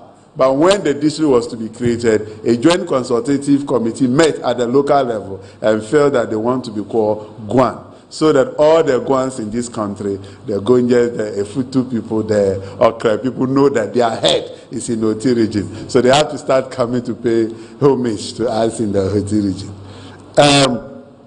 If I may briefly comment on the tree planting in the community senior high school in Nkwanta.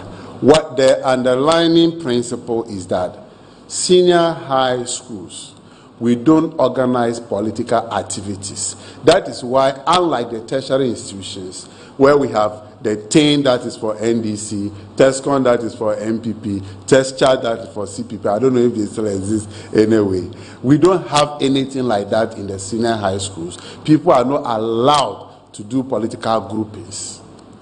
So I left Accra here to attend a funeral of one of the former chairmen of NDC, who was like a father to me in the college church. So the funeral we have to attend. So when I got there, the youth organizer of the NDC, regional youth organizer, called me around 3 o'clock that they want to observe the June 4th in the Nkwanta Community Senior High School compound.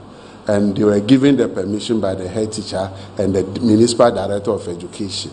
But they got a call from the regional director whose responsibility it is to supervise senior high schools. Senior high schools are not under district directors, so that permission couldn't have been granted. So the regional director of education indicated that so long as it has to commemorate a political event, they cannot do it there.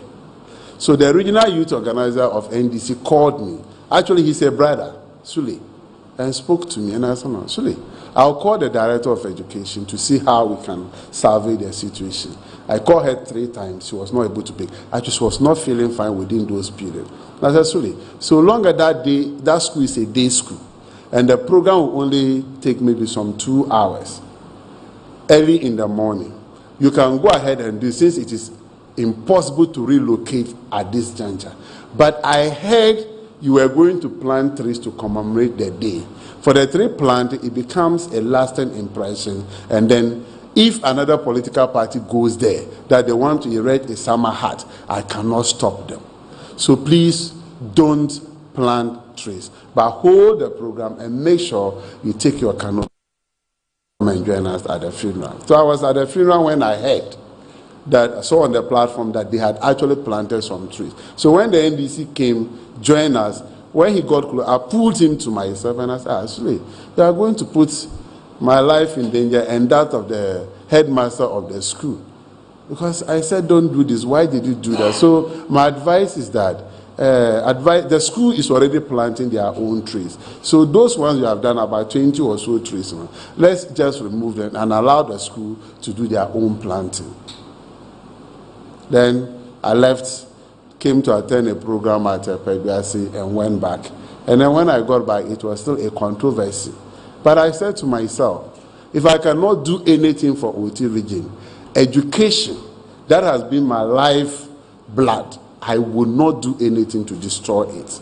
So to allow other political parties to take advantage of these trees planted by the NDC to get onto the senior high school campuses to do politics, I won't sit down and allow that to be done. So on the day that we're doing the Green Ghana Day at Kwasa, I had the regional manager of forestry with me, and I said, okay, they should go there. The headmaster was also there. The specific species of trees that the NDC planted there, they should remove and replace it with what? Different species, and send the ones that they planted elsewhere, so that that thing will not be visible on campus that they have come to plant trees to commemorate June 4th. That was it. So when it became a controversy, I was like, well, if it doesn't go well with Ghanaians, I am sorry. But I feel that at the time I was doing it, and even as I still stand here, convinced is to protect our education at the secondary school level and make sure that our political activities don't go there. And I stand by my words, as I indicated that day, that if His Excellency the President of the Republic of Ghana comes to any senior high school in Oti and want to plant a tree as the President of the Republic of Ghana, I will allow him to do that. But if you want to plant a tree as a leader of the MPP, I don't think I will stand there and then be part of that tree planting. No. There's a vast land in Nkwanta, all over in Oti. We're still encouraging people to come and let plant trees. And if you come to Oti region, we have a very cordial relationship as far as our political activities are concerned. the NDC and the NPP, I expect them by this time to have supported the Green Ghana initiative by asking chiefs to give them land and going to the forest and planting trees. But they have not done that. It is only in the school. So that was it. That was the controversy. It was not out of hatred. It was not out of my dislike for June 4th. I don't think I was able to read and write. And I don't have personally something that attached to June 4th. But it's just a political event. And not only the NDC. If NPP wants to do it, I will not be in position to support it. So that is the end of that controversy. And it has ended and it's gone. There are trees in Nkwanta, there are trees in Oti region. And I have planted more than 2,500 teak trees on my own this year. I think I'm done.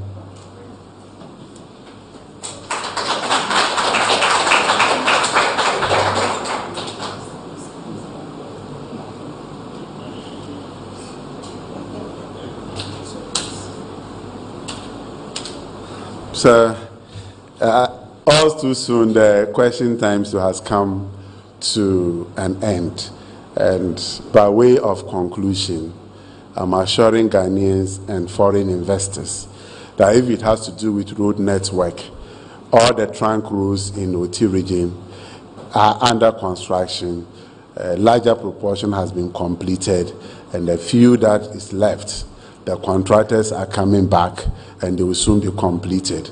Those medical doctors that when they are posted to Oti region, they see it to be very far, and people tell them that you use 7 hours, 6 hours to get to Oti region. Please, Accra to Oti region is a little above 4.5 hours. It's a little above 4.5 hours. If you are using the public transport, the number of hours you have to wait until the car gets full, and when it picks people, stopping and dropping people is what may increase your travel time. The roads in OT are okay.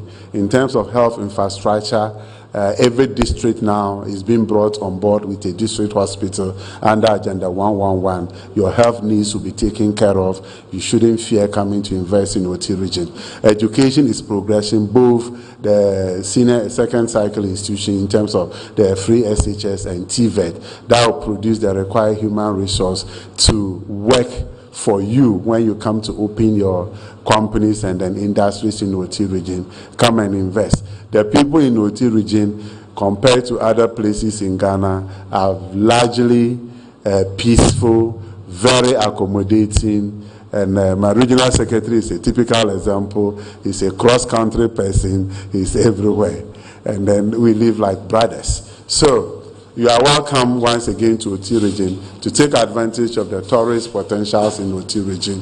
Krachi West, Krachi East, Nkwanta South, Biakuye are all surrounded by what? Water, making agriculture and hospitality a very, what do you call it, a great area to invest in. In Oti region, by the fact that we are Guans, the common language that dominates is Twi. And that is what we speak in our meetings, our assembly meetings. I remember when I was the secretary of NPP, I, through the regional chairman, made it possible that we spoke Twi at our meeting, even though former MC for Jessica, Honorable Azale, struggled a bit, but he came on board. So I just want to conclude in a local dialect. Jumadia ya bedini waha eye mpuntu juma akoso ewa Oti region. Na starti ya no bedini na se kasie ema ya traditional authority a eye yen papa Krachura na nampra a odi omanim se na odi akotene ma ya create Oti region. Na ne ya kan se eba na akwan a munyina manitua. By 2016, na ube move every one district akwa another district, and say uba Accra na adano tipae. But then aminu kesi. Sa ho when ni jazi kan kwan na eye problem, and then sa problem na nado eye efiu. Now from Kwame Krum Ediba Nkunya Europon, Mikai Minadmo coordinator for Biakuye, Dansu Debi Obe Frame, and then saa kwan no so no yaye na ofri just kind of the pepe su and so asphalt sisi na meka ne say ya nkwamfo muti along that stretch no tutu no mu use motorbikes no mpachaw mu very careful on that stretch of road say na be ya be reduce accident ewo ho ye nyina ye nem say manka nkwanta ediko pasa kwan no asam ekofie a menim say na konja ene ne man for bed ebebru bad me ka chan say kwan a ye ne ye da so many the Chief Executive of Ghana Highway Authority, the road minister has also given us the assurance. They are engaging the contractor, say, Omubebana, Wabe, say, normal cost to send a tia, Ebia, Ejumano, Yebeji, Finin, some media more before, now, sa Quano. Minim say, Nana Kanya. Team Nana Bunjan so team Burai, adequate in the requirements sono. Yeah, Quanya. And now me no say a part of critical rules and chibia ye beba be kati so na o mo yesa kwan no na be no dambai kwan no yeta ka ho asan wa Kano FM ne oti radio no ma edin because minim say ene beba na mabeyi ase akyeremo na contractors no ho mu nko bibia ye but just inso na eto no not tell me to every borrowed pit no wet umudi be go so a be hard into mu twen say nso no ano be brass no ma be ye no ma ye dambai ene nkwanta de no se na be ya met na mi fi nkwanta na ma sori akwachuma wo dambai I mean say by this time there na obombo na nado and the Paramount Children to both traditional area and the other traditional setup. We now move say normal part about Oti region. Say you war into a change DBA, you bet me I can amanesi. They actually send them punto bed ebeba. A ban of hospitals are mania de can Chendere, Basa, KJB, and a Jasican. Under agenda 111 omunso omobenya omo hospital na regional hospital na ente omunya mbesaz and say ehun sika no esu agise ekọ parliament for approval nje omuye hu adwuma ye wie pe sa asase na eda opposite me office na edebe regional hospital no contractor no beba abestati ye ntimi mbo contractor no din sise ba de anim no ye twen say parliamentary process no bere ebekwe na minim say ya MPs honorable Geoffrey Kini, honorable Gidiso, honorable Kuyu, and ya mami honorable Ntuso, any engineer Gomado Ubebwana about parliament and at me a passy in Temtem na Omwabaye. Now a ban one district, one factory, Munina Munitra, I don't quanta, meaning say Nempabe say 50 BA Juma or Honomo.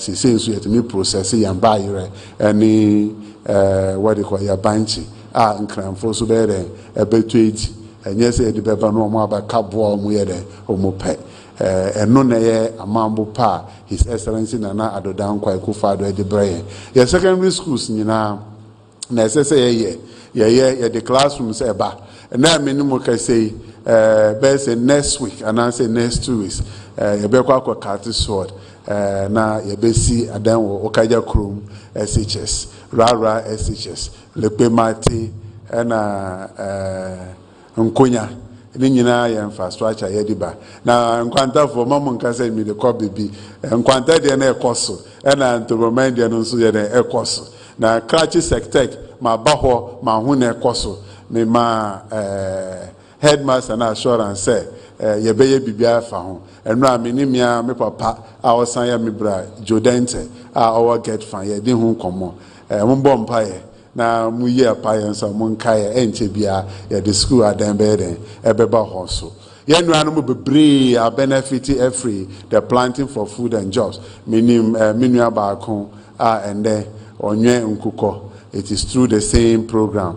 Binimunso wa bunache enche bia agri director say or the mamino so nko kobekwa komano and fertilizers and improve seasons so ya supply ama sena yemo ayedono a increase per hectare brunso a increase per hectare na miya kan so bibiara ope local rice from utino onko apafu or kwa onko bisa say or hwehwe Janet na eton local rice or no ankasa no do no processing idea young kaso bian yes a friend chief director you are here. Any program we have, and it is the coordinating council that is to sponsor, and there will be a rice mill. That mill should be a local rice mill. If you procure anything foreign, and if I have to approve any memo, I will not do that. You have to better sack me. That is it. And Yaya be paying. Since I'm a minister, Oba regional coordinating councillor, na ye kasa bottle water, be fresh, kwanta na and yes me advert momo. But that is the way we should go. Yenim say BT say the other ones, Aquas Plus, Vortic no mu de mwanyanyi na yanhwe nkwala no se na be ya omuso mu be de mu banyi.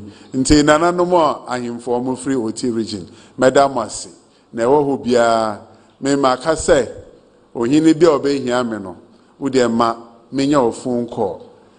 Easier say me meba ofie esene say nana ene ne chia me ebeden ebeba me office. I am always there 24/7.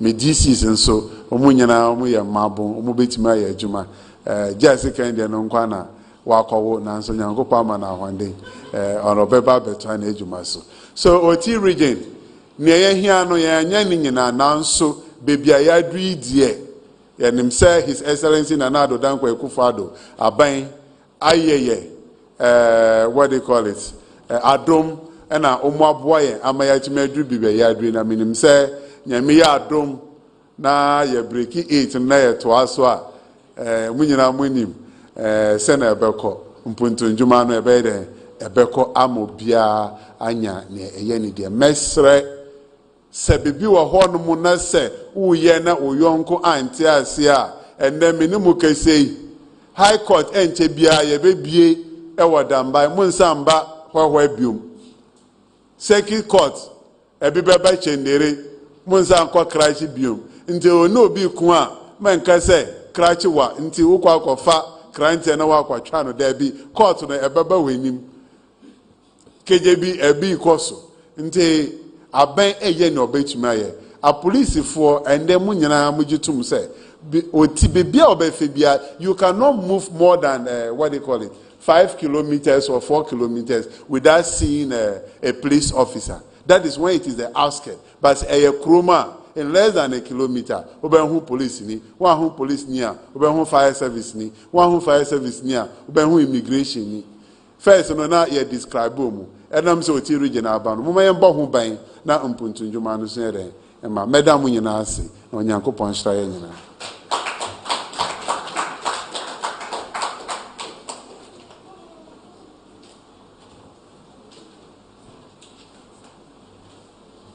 Honorable Minister, distinguished invited guests, the media, ladies and gentlemen, as promised, we have delivered the State of OT regional reports. So we hope to bring you reports from other regions in our subsequent press briefings. So we are counting on you to spread the word and let us have conversations that will help drive a lot of investors to the region to help develop the region. If OT region develops, Ghana will develop. Thank you so much for your time this afternoon. Good afternoon.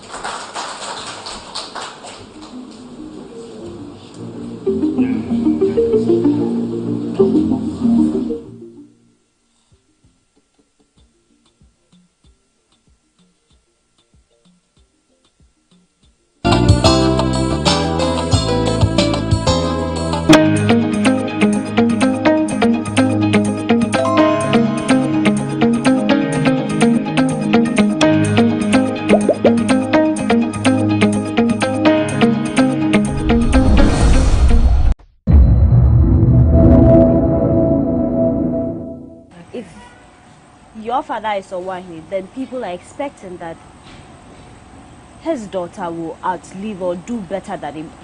Are you under any form of pressure? Not at all, because Obia shoe sizing. Should I have vibe?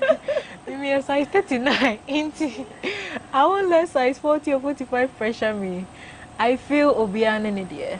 So if my own is to be here, I won't rush or feel pressure that I should be here. And if my own is here, definitely God will take me there.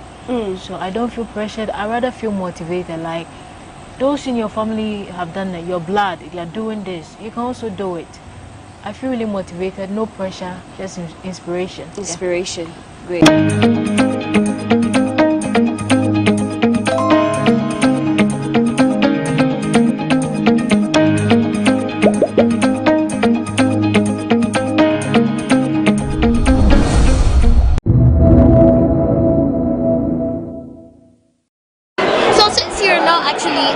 Doing music these days, what have you been up to? I've been working on myself, like getting things together. Music is a lot, so you just have to learn. I'm learning. Great. So since we are going to be hearing from you soon with your new EP, what are we to expect? Since you are working on your EP, what are we to expect now? The title of the EP is Better Than, so you should expect something better than what you think I am like. And this time, are we going to see the chains and the golds? Yeah, everything there, everything there is yeah. That's Tuesday. Nothing different. The difference is the words and the vibe, everything. Yeah. But you have artists featured on your new EP coming out. Yeah. I have collaboration from South Africa, Zimbabwe, Cameroon on my Go Tremis.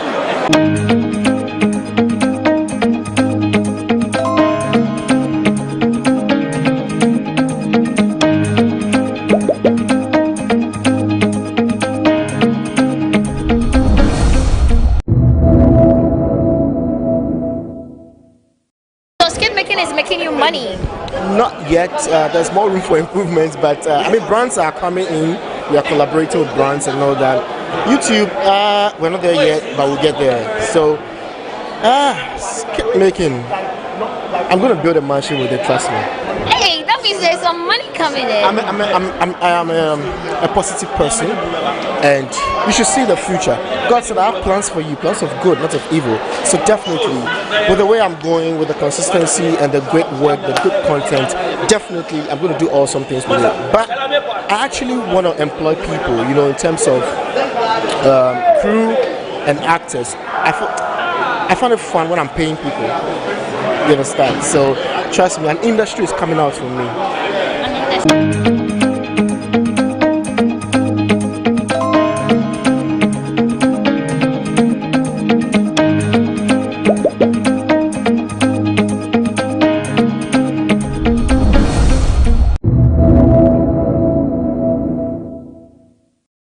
The AFCFTA is not just on paper, and that it is indeed a reality.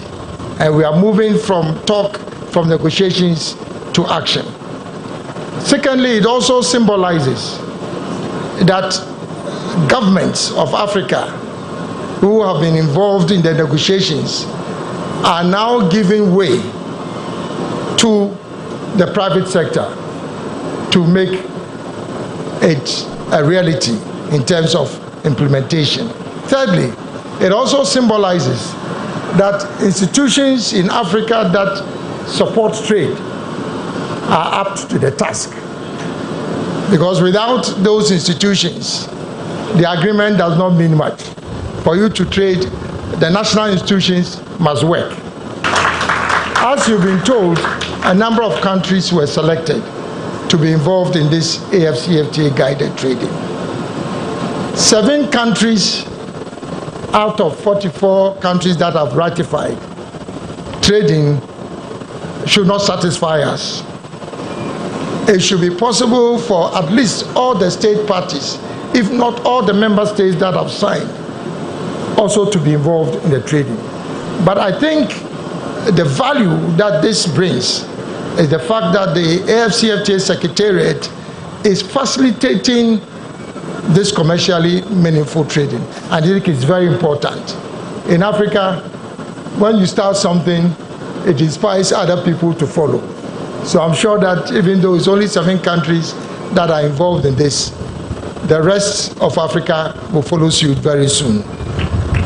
Now, going forward, we have to make sure that 2 things occur. One is that all of us at our national level should have the institutional structures and the program of action to support our entrepreneurs to be able to produce and trade. Without these national programs of action, as the Americans will say, it ain't gonna happen. So that's the first advice to all of us. Secondly, we must ensure that we have the logistic support to be able to move the goods from one country to the other. This was one of the major concerns of our heads of state.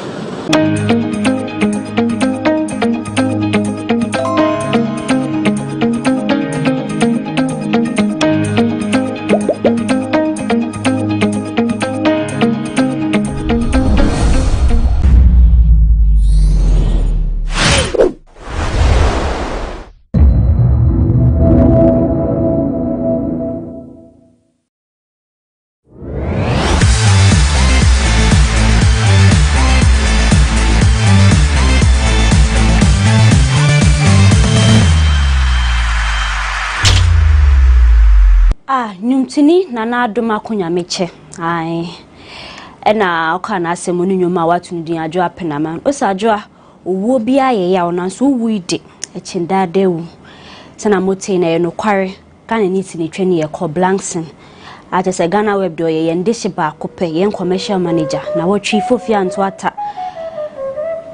we twani ni ahweban na wushia me say dia nkomo ho GhanaWeb TV anum say nkomo ekoso entertainment industry celebrity news just then in aka na jamede bro na wotwi de 7 no wo pema monte as cause ade atonye ni papa besi na we are still in a state of shock nti amabroni se na meye mo mamodan na wotwi de special dedication to Echo Blankson it mama ye ntwan ye na ye koba nkomo ho nyina ma besane go amam Jode di yanti asem de ai ye da sorry anka ebeto odwa just entertainment industry obi bia nye entertainment industry funkwan just Ghana man nyinara yes ni twani Echo Blankson wu a we beto odwa se we wi de just eboye mpusa just obi adwen ho nti ase cause yenim so wu de ya de da wo da mansan kom nyina ye beko bi nanso nso bi wo ho no mesia wunda andwen ho krakrakra just ye hu se na ebeka asem no but Echo Blankson Ghana ni sini twani ube GhanaWeb na ye commercial manager na wotwi waka baby na odi 50 years na Echo Blankson ye ka Ghana ha de sini twafo aje se waka veteran wan we atwa bi ache no ye beka na ka ho na ni wi bei na wo social media na wo hwese na actors actresses movie producers just filmmakers wo morning na waka se Echo obi enu ye adwuma chese se na wo do man krofo na chese adanse ni de bebre ye nga ye ni ye adwuma wo GhanaWeb hapa ye kase ye bedi adanse a ade beche manasa nanso Echo wu ni de aya manfo bebre ya nkofo kusu training chese bia se bia ye dai so bi na onim tuni bi kan so bi nya na mi se ye dai so a bata manfo enye dai so wote ye no kware Echo Blankson aka bebi na chese fiti eye Jordan Monday ni besi ne deide just bebia ye din odwe ho kwampa wonti ase na celebrities bebre apple tribute to ono GhanaWeb panson so tribute bebre akoso cause asamene de me hu se na mesi fa ka no hunim se de bia nkomo ho de o hia me de na vim intro na me de ahyehye so amamo na just back to back energy wom na so me to me as much as possible just say adwuma no koso I'm holding myself together pan and make because assembly see a Monday ni de ne obehwe newsroom pa say na o say suma katayen so akasa cause oni pay fida just say the whole of last week here na wa ha say o for how be share ne say ne sport yen say bi ogina law ni so ye ne kwa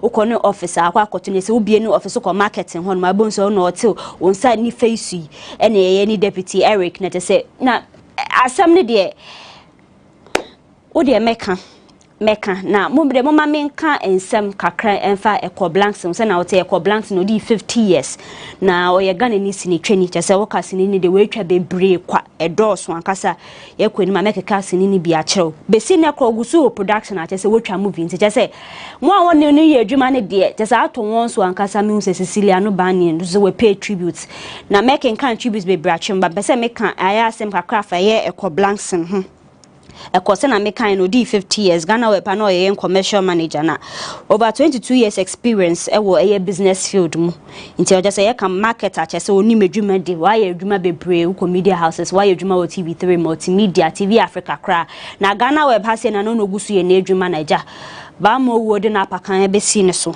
na ekwa blanks in the sinini de we twa bebre papa na ye kasa na manfo kan na wo say na ekọ wa usini checkmate burger in April Black Earth Rising Death After Birth The Intruder just say movies ni de bebre one mugu so hwe ni series e wo ye akwaba magic no so watch ma nti say be ye ne den na celebrities na one pour tribute ni de wo doso me hu say John Dumelo he took to Twitter and no say that's sorry who say what to rest in peace no so any information confirm me we say no kware ekọ blanks na aka baby we say to no so ankasa na we uko Twitter nkofo na pay tribute to back so ya o say edutwum o say I am gravely saddened to hear of the death of ekọ blanks no woni de ba ni de bi obi aka we say ye shock ankasa what a shock they say won fan susu ono so de ne de bai na fans who bebre when also the simply miles 8 also we are indeed here for a good time but not here for a long time rest in power ekọ blankson na dance didn't dey bebre obia de na no disama betuja bongo ideas kwa we Twitter and also the told you say ekọ blankson was a very respected actor who starred in popular series Strike. At the time of his death he was one of the main characters in the series Accra Medic and sini baby ko bebre we need the chair worry na dey waka say na ekọ ukoi na na be we de be monchiche more nim say asem ne de ye yawde na so wo se Yakopon na de mo no an eje that we ko wi de aboye mpusa panti eyi John Dumelo do no say rest in peace Mr. Ekọ Blankson rest well say there's a Ernest Ahimfo, a veteran actor Ekọ Blankson has died. He died in the early hours of Monday, October 3. And just say post ni their doors so na ba ko bi o se wo friend that GTV boy e wo Twitter o se ye Ekọ daily motivator te say messages na o send ya no pan te say GhanaWeb kwa ye nya bi woni ye WhatsApp page me ne anope bia be sorry na da ho na Monday ne de odofo Ekọ Blankson na send na te say no na man kwafu hu say you asama to yen papa kosa akwa yesa eye no kware enye no kware enye Ekọ Blankson ni hu se no ne nam ha ne hu de den Thursday kra me hu no ba ni usuma me hu no na je say excellence awards je say GhanaWeb order for men ka den na minja den na nkofo kase ni daily motivator no send there what the be kind ne pa na last one no send there eye fida no say your life has value. And me person make kind just the first line no say whatever mistakes you've made, whatever difficulties you face, one particular truth is undeniable: your life has value. You know, choir pa who say Ghana had it. Asem to one na what say word of but Ekọ de ote ase de no ma fu nim say yakasa otini ni de wabo ne homode ankasa so ye panyin wo industry no mu na owi na nkofo edi dance mama ti ase say you ampa Ekọ abobra papa wa abobra wa affect nkofo life positively cause dance here di no what can say one wo say say nanka enye ni da so bia na wo ni nyina obe encourage wo ba do wani kira ha say kwampo de me kwai to bia me ye nkomo ho me hia na wa say no say broni sana no friend broni na say the work pem ne de na just wa ma me review kaka na science so ya akwanim sa na ote o share odwuma bia abaye obema encouragement no woni de aye papa me pese me kan tribute ni be from some celebrities Captain Planet Nimtrini ono so de post here ko picture no so rest well Ekọ Blankson GhanaWeb so say no so ukoye Twitter page are paying a tribute just say you may be gone but your memories will stay with us forever. You were not only a boss or colleague but a father, brother, friend and advisor. Your inputs, dedication and presence will be greatly missed. Rest in perfect peace Ekọ Blankson.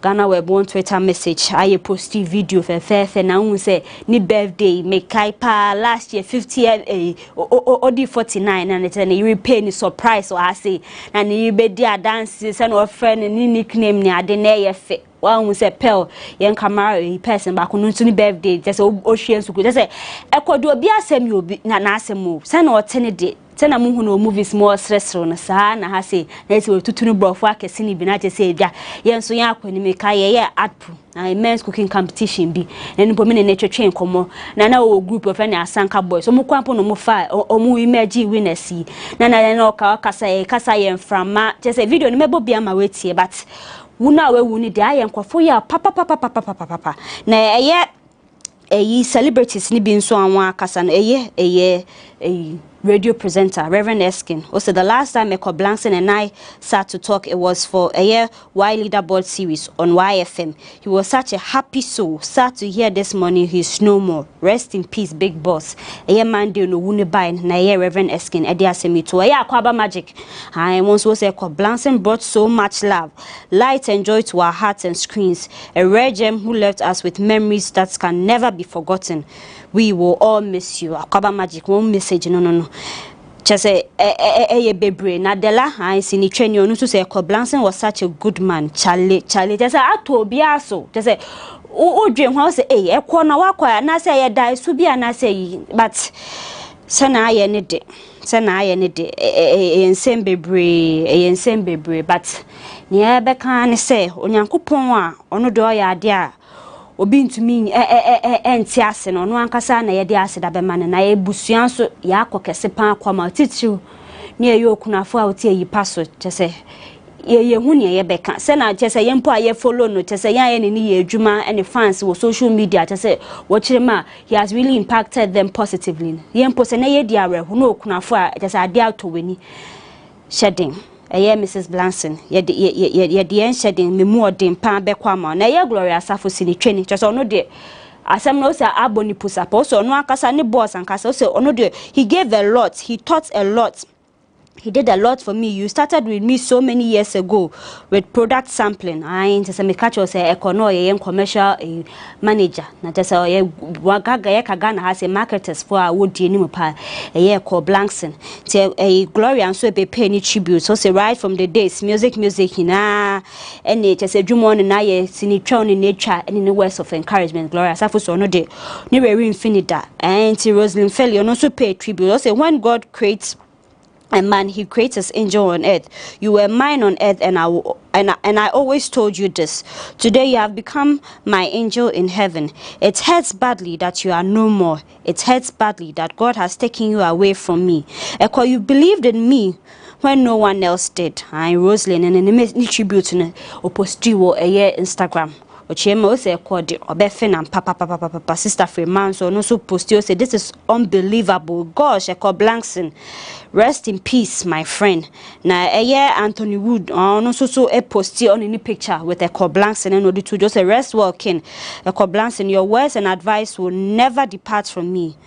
Nti ono so any message no by so otro message bi wo honom Emma Eko Blanson. Na tese wo do ani kire GhanaWeb hanum say ya staff adwuma ye fo aye ne Eko Blanson so ye adwuma ye so ye de anu December betudwa na ni deputy commercial manager Eric Vlijo na mebeka ya Eric kwan baba some few months ni na ekosie ne mame Volta region na tese Eko ya se na meka so obi asem ba tese obedi wechi ye ko all the way to Volta region na meka bus ni komo na sere ni ade pictures aye twitwai pictures ni bi na eda ho a wo hwe te say onipa ye ogina wo hinampo na adwe eda so hu dan mpo sanka some few months he will asem ni de aboye mpusa but Eric pay tribute to ne boss no say I signed a book of condolence for my late boss Eko Blanson whose sudden and painful exit occurred on October 3 2022 sorry. Also it's not been easy for me since his passing. Brother, rest well.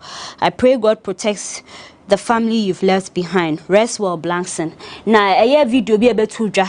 We Eric village na posti ochema. Mr. Blanson ko do hospital honom no. Ochema hospital bi woteman o share sa video ni man. Na wa hwese na na ogina ho so wa ko hospital no. Na enya ade a obesusu se bia obeti se wa aka baby. Because would they see a video ni mu nsem o kan. Take a video to show her that I'm in the hospital. Showing her that I'm in the hospital, right? Am I not in the hospital? Oh, you are in the hospital. Okay, I'm in the hospital.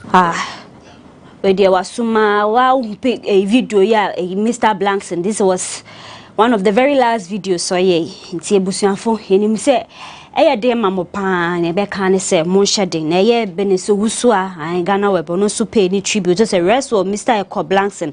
I always remember your smile sir no de se na je bi ye nyina ye kan na say Ekoblanson de bia nanim sre wori nhia ne se bia we kum nanim ana se bibi de bi enye sa eye me colleague echi artist no so pay tribute to any boss the late Ekoblanson no so e na no disem to na me ankasa na assembly see Monday and it took me 24 hours to finally come to terms with it say Ekoblanson any ho because onipa de bia ne ye adwuma we hu so one nam ha say na we say waka baby me say Ekoblanson bang cause I it came as a very big shock.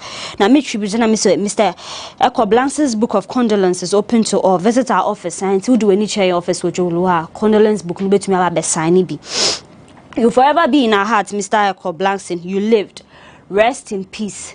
Now tribute ni de bebre aba na me nim say adwuma fo aye wo GhanaWeb ha de dema yenyina na ya ni edienim so yi hu se hye bia ebe ma so ate nti wote ya Mr. Ekoblanson Ghana ni sini twani no ye commercial manager GhanaWeb no waka baby nti megina ye nyina ya nemu de ya akokese mu ye drupa mu kunafo ote yi paso ebusua adofo fans of Mr. Blanson ne tese plans ana no wo tese we bag nomination bi ana tese asemne de ye kan de be chairman asa na so ne ye kan ne say Ekoblanson why bi what touch hearts be brave ye hwe tribute we de nye te say bi oni pewu na de bi enye no bi messages ni nyina ye very positive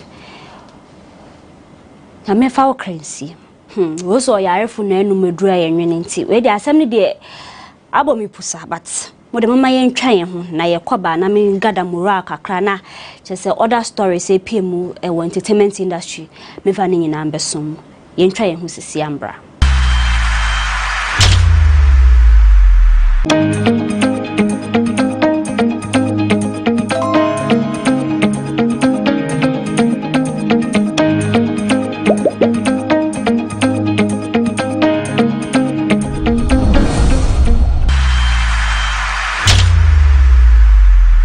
Odofopa mema wakwa ban komo on GhanaWeb TV with Paula Mabrone just say when you go so awuhwe na komo ne de se na medi kan ka chew na dos bebre ye Ekoblanson wonu de aboye mpusa but ne ye kan se yakopon fa ne nsie na se ye konsem fufuma na watwi wuye tilfi hono ma ensem bebre course ye Black Sherry finally we release a much anticipated album ne say we any maiden one na what in the villain I never was now basini twani ma obi kaso be a villain I just say as wona we ni pa boni bi movie ni mu as wona we ye ni pa boni for last show ni be kona just say so no na wa anya de ye sa na wo frɛ won but we the Black Sherry so no de na onya sa but akwa yese bia wa ka to no so nti album no din ni nchire mu anane na Black Sherry ni album yi de 14 track just say nyunu mako 14 na old entries bi wom just say ne we release the down bi or the share mu ma na wonu say soldiers ne saying we are release just a few weeks to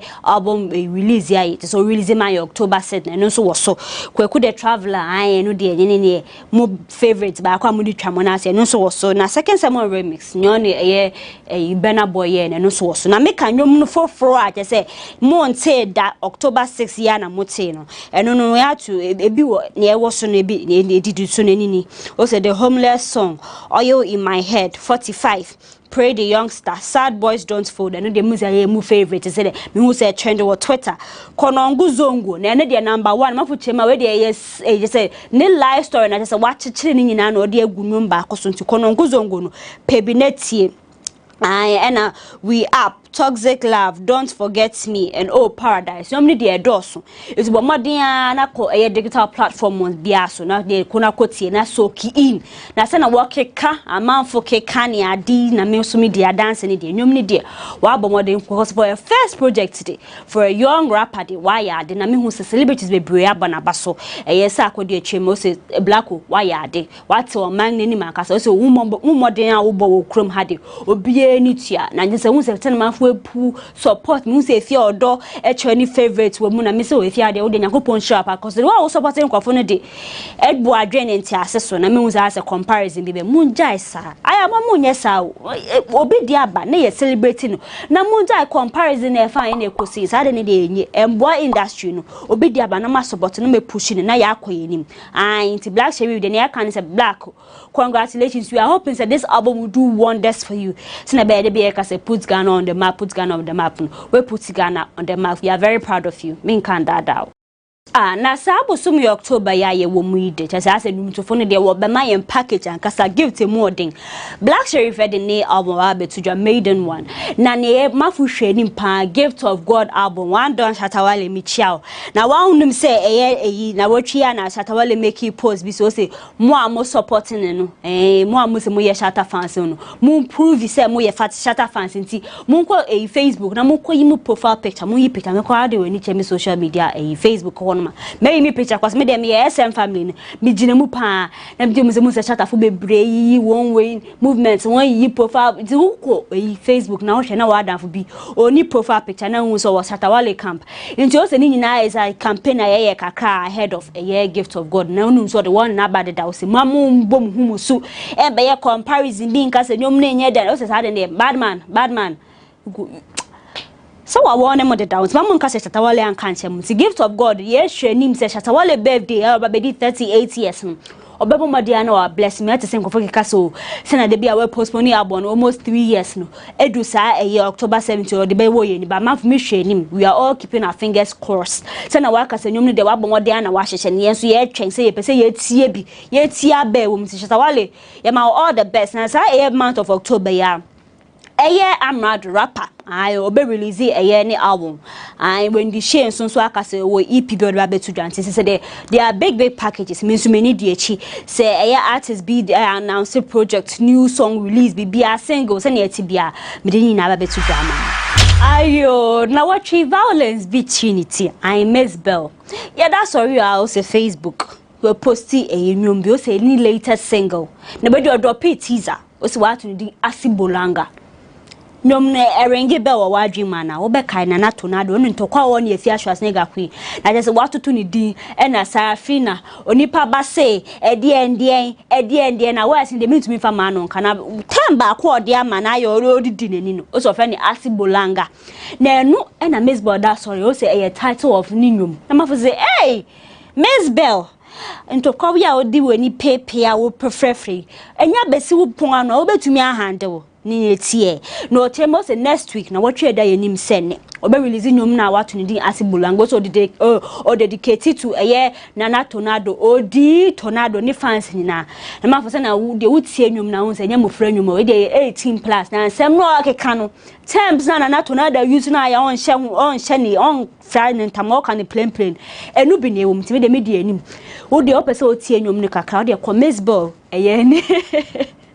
ni Facebook page now better nyom ni bi na mu nsem ne de na me just drop nyom within 10 minutes na we nya over 1,000 comments I mu se mo per violence mo chire ma hey nyom yi de ye if you ashwas ne got this song and kasa na fo chire ma e was a baseball more fire fading no cause we pay yin wo kai so be kai say we pay yin na anye de na den wan bo bra na papa be didi papa important we say this is the time for payback we say peace day igbeni din peace is underrated we ba krom ha de yen fa peace nya show e ba internet violence so they will say more fire it's ye hwe nim say if you ashwas nega violence tina obe reply and a son reply so do any che Ghana ha papa bi e friend Suleiman Abdul Samad wo se ni nickname of friend Awuche wo chire ma ono no ye Ghana ha say the tallest man now wo di ni gina ho no man there's any feet ni 9.6 feet tall or warian kasa no ye interview bi wo BBC Pidgin News no di to just what say dey no show ni man say obenyo bia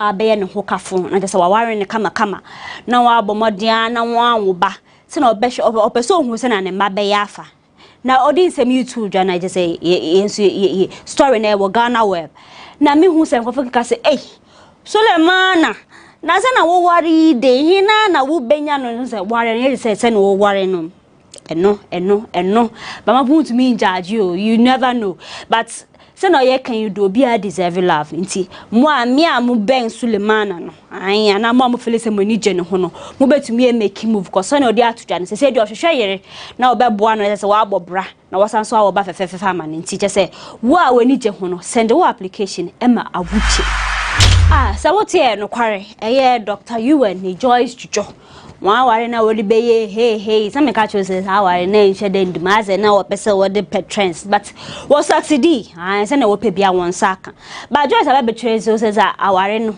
say wo say contract marriage 2 weeks na so nti je say wa go on separate ways so say the ni church Germany na say no pa aware na je say oba Ghana ha bi ma no aba renew oni ho de na je say won nyina wo be ya da akwa na wo mafuti ma oh what kind of playing is that what me if I am bedi go but say what krom ha say na nka wu nim say sa de na wo puli na ye ade bi keke na me na aware mo say ma ware ye hu say busuan atenchen ye hu say obi je snap buy price kra we nya bi na e wa na say mo kesen sa kesen de me nka ho asem kra na watwe ade asem atomani me nka ho asem but that kesen de it was a no nya me nkwa na make social media users be the one atum nti Joyce yes announcement is a one contract first half na kwa kogunu and we do two just what say chrome has say they be am say doctor you a scammer or you fake or ne awards anya papa o say besi ne kro pedwuma kro nya esa ne sense ma modo akaka to no so or scamming krofo na just be say na wa scam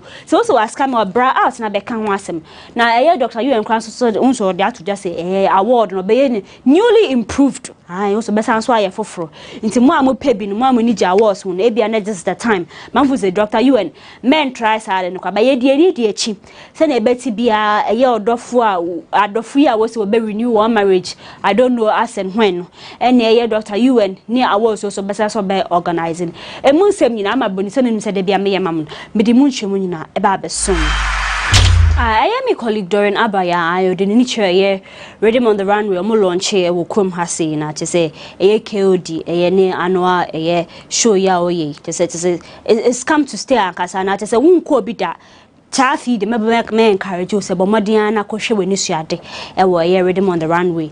Now, on a year's coffee break celebrities at a chain common on a Juliet Ibrahim, a Cassana Juliet, Edu just was say, Mamma says in trade, you man, who knows on the Monyadi, covered there by affectium, as I said, they will Jina Wonas at Sword Tressing, as I said, they are very active. It's on the Mamma say, Sinina Fedia, I say, is Sinita, also on the Monyadi. A Juliet sounds such a most on Kobe, some of so they haven't seen her for a while. So gusu ye dwuma o twase ni all right nti sama o kase na mu hu no se nya sa na ti o ye dwuma kasanti wo de ye vogue ewo e-forum aya participate say the bloggers for one rebranding foforo kwa e-forum bomodia na is in programs and say mu kwa makasa bomodia na pebi tie na pebi hwe na hu say entertainment industry mu nkomo je say nsem be betwa egu bia ye e-forum adweswa ene ye discussing aba broni na watwi answer na mess sorry soon hu say nsem ne de be brabo me pusabat edwuma ne se de bia me de aka chem say ya fa to ye hu so say ye be som nti say enoa na ye njai na watwi de se be break course na me ni Sheila music unima me catch us na ne champion or one hine na ne champion lover boy enye Jackie ne ba Jackie pen o tunum oba ku bi nso wo friend Sheila music chese ko social media pages so bobo Sheila ube hu no ho oni strong man kwa wonwum be friend like that Sheila no so bon ne humodin papa ne voice ne de e de mufua me ne ye interview bi no chemo o se na ebusuamu de akwa se wo se okoton wa no ma o se won nyina wotumi tunwum ne siblings nyina wotumi tunwum but on a Jackie na say won yi won ti ade se wotunwum na wo se we de se nya wawa no wa hine na ne champion ba na wo de na se nu betumi atobi all right into o chemo so no de onye 9-day wonder onye 9-day wonder wa ba into mama na tena se o se mo osra ma mo fa support ne ma no ninyo means mo bomodian na mo nhwe bi na mo man feedback na dey o say she's come to stay no so bebo ne homodian na just say awards bi ni uni na we sweeping no dey say be break todra me ne tena say e wo talk entertainment wo GhanaWeb TV or dey say be break todra nti wo dey bomodian wo dey wani chere GhanaWeb ba benya stories ni be break tie na me say na wo chere da ni full interview ni be release but short ones na ye release ni bomodian na pebiti o chere ma o so no dey say obeka so obepe endorsement for ne papa on na champ on na jacket enye enu no hwehwe potin cause ono apese ni nnwuma eda na di nti ono de se ne papa endorse no ana se papa chonwom bi ma ne so onto a she's ever ready to sing but nye de se bia gidigidi de bi de so pese ni nnwuma edi nanim nti eye Sheila music me ka say it was really a pleasure sitting say me in the casa. She's really good, she's really talented nti tene de bia support o wenso so more supporting I'm a brony in Como on GhanaWeb TV. Me can require say this is one of my hardest. Just say yes, start team Como and just say because I did to when young who's an react, who's an our back because the debia you do wasemba, but a besiwa bobuano, a swoopano, and unze yes, a she sounds so ye yawan kaza, eh, kwa blanson. Yankopon fa okransie nti mu de monko so na mon follow GhanaWeb ba website no information bia obenye bia vigil so aye beye na watwe da enimu nse pictures videos bibia be koso bia me dinna betudwa na egusu aka ne se ye ekoblanse ma wo busuafo ene okunafo nyina ya akọ na watwe nso nkomo ekoso entertainment industry celebrity news just enama boni mehye nyina me de besom me de masepa ase mo hwe monko so na mo bomoden share na mo follow me on all social media platforms na ye say ye tala na say ye hwimbu na watwe to say ne ye besan so ehia akram.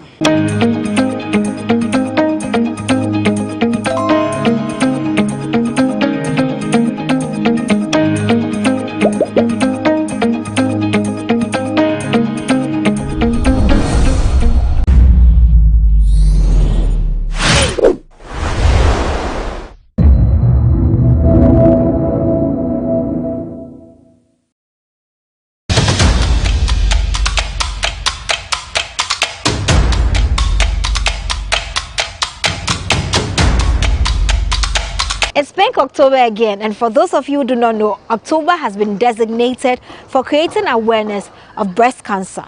Now you want to join me and other medical practitioners here at the Medifem Multi-Specialist Hospital all through the month of October as we bring to you some causes, some effects, preventive measures and treatments of breast cancer. My name is Stella J. Jomsugli. Yeah, welcome back from that break, and I'm seated with a general practitioner at the Medifem Multi-Specialist and Fertility Center. Her name is Dr. Oyeronke Suliat. Oye. Yes, hello doc. Hello. Let's talk about cancer. What is cancer? So cancer is abnormal growth of cells in the body. It can occur anywhere in the body. It's basically when the cells grow abnormally, more than usual. Okay, so there's cancer of the eye, the nose, the mouth, any part of the body you can think of that has cells that can be cancer. Okay, so abnormal growth in the body means there's a normal process that cells grow in the body, but if it moves away from that process, it means that there's cancer. Okay, so now let's talk about breast cancer. How does it start and what exactly is breast cancer? Okay, so breast cancer basically means abnormal cell growth in the breast. So in the breast, we have three types of cells in the breast. There's the lobule, which is where the milk comes from. Okay. And then you have the duct, which is the ductal cells, which forms the duct that act like a tunnel for the milk to flow through. Okay. And then you have fibrous tissues, tissue cells, which basically form like a supporting structure for all the ducts and the lobules in the breast. And you can have cancer in any of these tissue. So depending on the tissue where the cancer is from, like where the abnormal growth happens, then you have that particular type of cancer in the breast. Basically. Okay, so it's abnormal because why does something just start growing in a part of your body? So what brings out that abnormal growth? So talk about the causes of the cancer. Okay, so in for breast cancer, okay, so for cancer in general, when cancer grows, so normally the cell, it goes through it divides, and then the cell grows for some number of days or years, depending on the lifespan of the cell. So each cell has a lifespan in the body. So when the body gets to its full lifespan, the cell dies. Okay. But in the case of a cancerous cell, instead of them dying, they continue growing. They continue to divide and reproduce. And then they reproduce excessively, abnormally, out of the normal rate. So let's say maybe a cell is supposed to divide like 10 times. For a cancerous cell can divide like 100 times. So in the breast, there are factors and things that can lead to that abnormality coming on, like triggering the abnormality in the breast. So one of there are those you can work on, like you can do something about, and there are some that you are born with it and there's nothing you can do about it, really. So the ones you can do something about are like too much alcohol, smoking, being overweight, contraceptive use, some hormone therapy, basically for contraception, can increase your chances. So the alcohol, the smoking, they cause oxidation in your body, like oxidants, and that prones you to the cancer. Those are the ones you can do something about. The ones you cannot do something about is a woman's age. So the older, it's not just women and men can get breast cancer. Yes, I was going to ask but about the older you grow, the higher the risk of you having an abnormal cell, and the higher the chance of you getting breast cancer.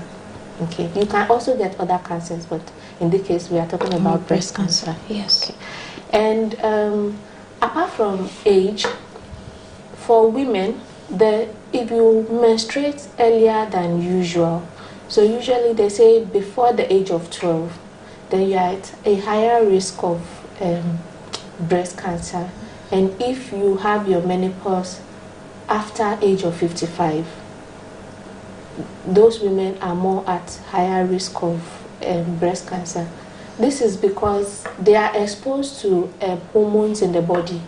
There are hormones that make a woman a woman. So your estrogen, for example, you are prone to it. And this hormone, they tell the cells to divide. They can encourage the cells to divide. So if you are exposed to it for a longer time, there's a higher chance that your cells will divide abnormally. Another risk factor is this one too you can modify, really, is having children later than usual and not breastfeeding. So the last time I was here, Doc told me that the best age for any woman to give birth is 22 years. We've all been marveled. So if you don't give birth early, that's the point I'm making.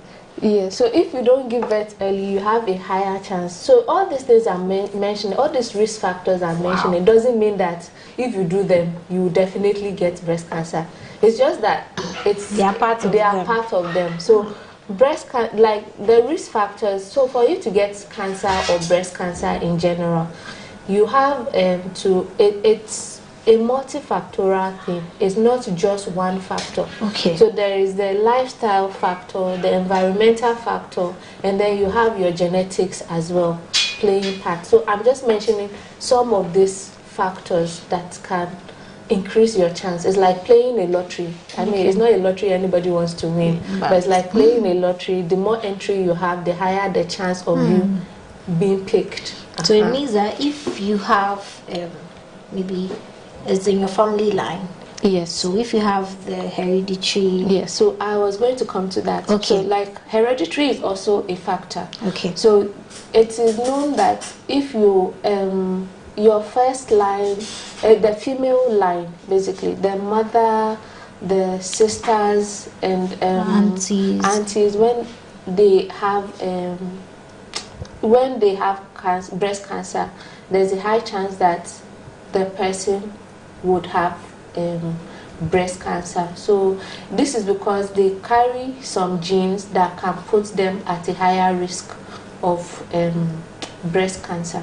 Right, so it means that if it's in your family and you also don't take good care of yourself, or like your lifestyle choices also come into play, then you have a higher chance of getting it. So if for the ones that you cannot control, if you are that kind of person, it means that you have to be extra careful about the ones that you can control. And also you have to go for screening more often, so that when you have it, they can pick it up early and treat it early.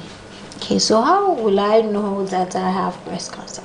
Okay, so in the developed world, and I think Ghana is getting there as well, where people are getting screened regularly, is usually picked up from ultrasound scans or from mammogram when women are sent to go and do these things.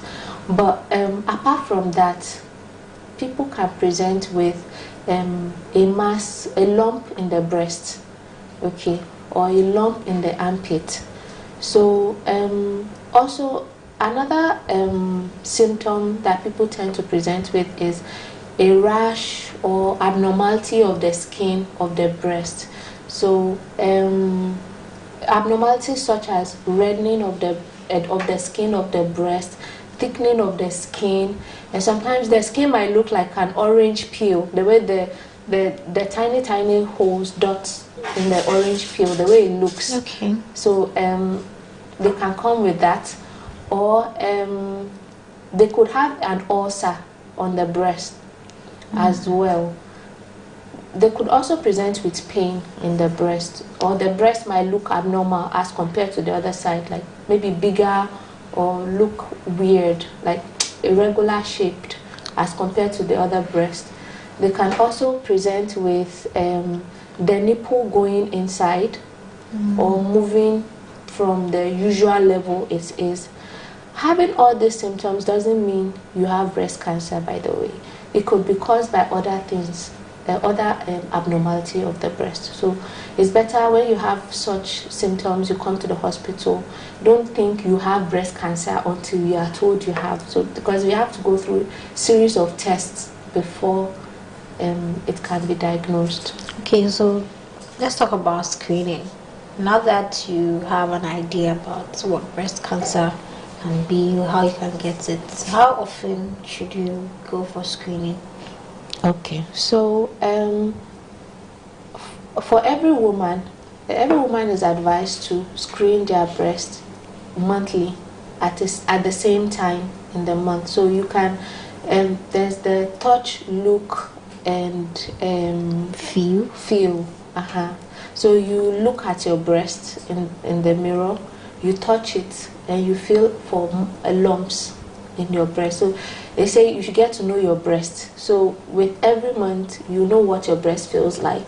And when you feel something abnormal, then you can call your doctor. Okay. And let's talk about some of the preventive measures that anyone can adopt to prevent breast cancer. Okay. So the most important thing you can do to prevent breast cancer is eating healthy. So if you have a good, healthy diet, a lot of vegetables, you reduce your risk of cancer, not just breast cancer, any cancer. Okay. Reducing alcohol intake. So the lower, you should try and reduce the amount of alcohol you take, or if possible, stop taking alcohol as a whole. But people say wine is good for the body. Yes. So when they say you can take 1 glass of wine, there are different kinds of wines. So the regular wine is what they meant, like the red wine. Okay. They have lower alcohol intake. They are not talking about whiskey or vodka. Or gin. Yes. Okay. Yes. So reduce the intake of alcohol or stop at all. Yes. Okay. Smoking. If someone smokes, any type of smoking, you increase your chance of getting cancers. This is because they give you oxidants in the body, and it increases your chance of getting cancer like your cells becoming abnormal and increase your chance of, getting cancers in general. Exercise, good exercise. It's important that you exercise daily or weekly. You should make it a routine to increase your exercise so that you can reduce your risk of getting cancers. Yes. Okay. Also, a woman should take fish oil. Not just women, men too, because men can get cancer as well. Fish oil. Fish oil contains a lot of nutrients and a lot of antioxidants, which protects you from cancers, including breast cancer. Okay. Fish oil. Yes, fish oil. That's new. Yes, and then, like I said earlier, the TLC, touch, look, and call your doctor if there's any abnormality in your breast. All right. Thank you very much. Touch, look, or call your doctor whenever you spot any form of abnormality in your breast. Thank you very much, Dr. Suliat. Thank you for helping us with that education. My name is Stella Jejom Sugli, and we'll be back with another episode.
The Ghana Water Company from Sunday, October 2nd, 2022 commenced spilling of excess water in its dam at Weja.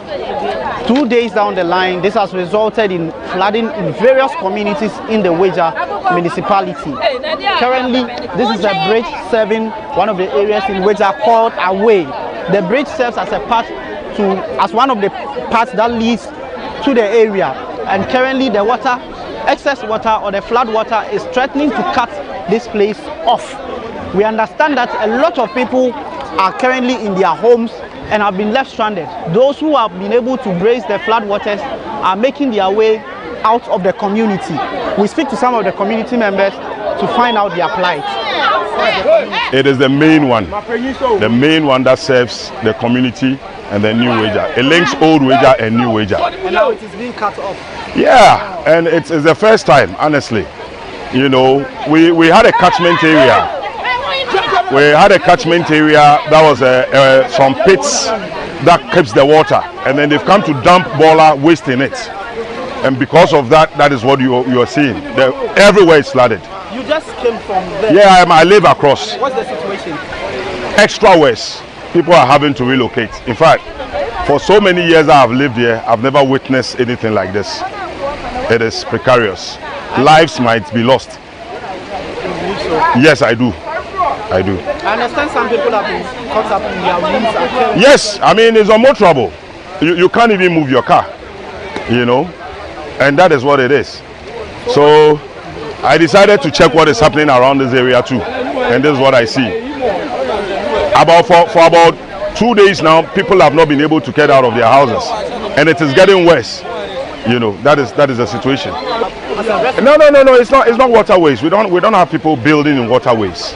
We used to have pits where the Chinese dug soil from there. I had to build a national theater, you know, and so the waters were collecting there whenever they spilled the dam. But they've come to put boiler in it. It's become a dumping site. They want to reclaim the land and sell it. So once they put waste in it, the water has nowhere to hold than to come into the houses. That is the problem. Say bebu you na see be say 2 weeks ni. Say obia nneoma wo nsuo na chi a. Ye yi na ye free ho. Na ye ba bebu dam no. Nti wo tumi yi unyama. Me tumi yi. Nti wo dey affect. Me dey affect me bebre. Omo affect you, me say no mo situation with. Omo affect omo no. Oh, omo asem ye mo papa. Obi ni mo akadem mu sese a o. Omo di agro, obi ni mo akadem mu sese a. Na bridge we pe na ye kwan ye ko ho. Anya bridge we pe, bridge ni so ebi wa ha. Yatumi fa ha. Enu anko na eni nne na aye masa. Sunday nu no mu bueye. Area amu ye say ni. Me ba to be 3 years. 3 years na is so na ban say na affect you. Me see ye niam nyina kadem. Ye ntumi nyi. Ye me nyina ka ho. Nyama den ni den. So far me fancy a fridge. Ye ntare, ye bag. Niam bi atase e wo dem bia ho. Ye ntumi nwura mu koyi. O ma tumi ko school me ba to han. Me ba to han. Na ye see ade yi see nya ba bi asole dan bi ne nyina ekodam nya de bia obi abetumi akọ side me ban se beye edu memene da no eno na so yanti kwasiala no bi ene nso na ema asa eti ye no da ne ene na sa ya sa eti obi kwa hyedam onum se ebe basa mohanu se enso ni be mo no obi mo se mohanu enso ni tinkense se mo si dan wa kense se mo nine dan wa se wo ye ho sa na wo ba de we ha sitie na enkyira wo se ye bia ebe ye de ebe ba beto ho eti wonya sidan nso awie wo ya no hwie enye yes na ban say they are to no mo bia obefa so obeboa ye bia no ono a meboa ye pa ne chewala egu nkotodwe so pa ne chew ye sere no omehue mu kakra na esi ade ye ho kire omehue asene. So for residents of New Weja, this bridge that links them to the various parts of the Weja and its environs, the furthest this water has risen to is about 6 feet, but now it has gotten to the bridge level, threatening to come over the bridge. We understand that some or several residents have been locked up in their homes, and some residents say this is most likely to lead to the loss of lives. Reporting from the Weja municipality in the Greater Accra region for GhanaWeb TV, George AC.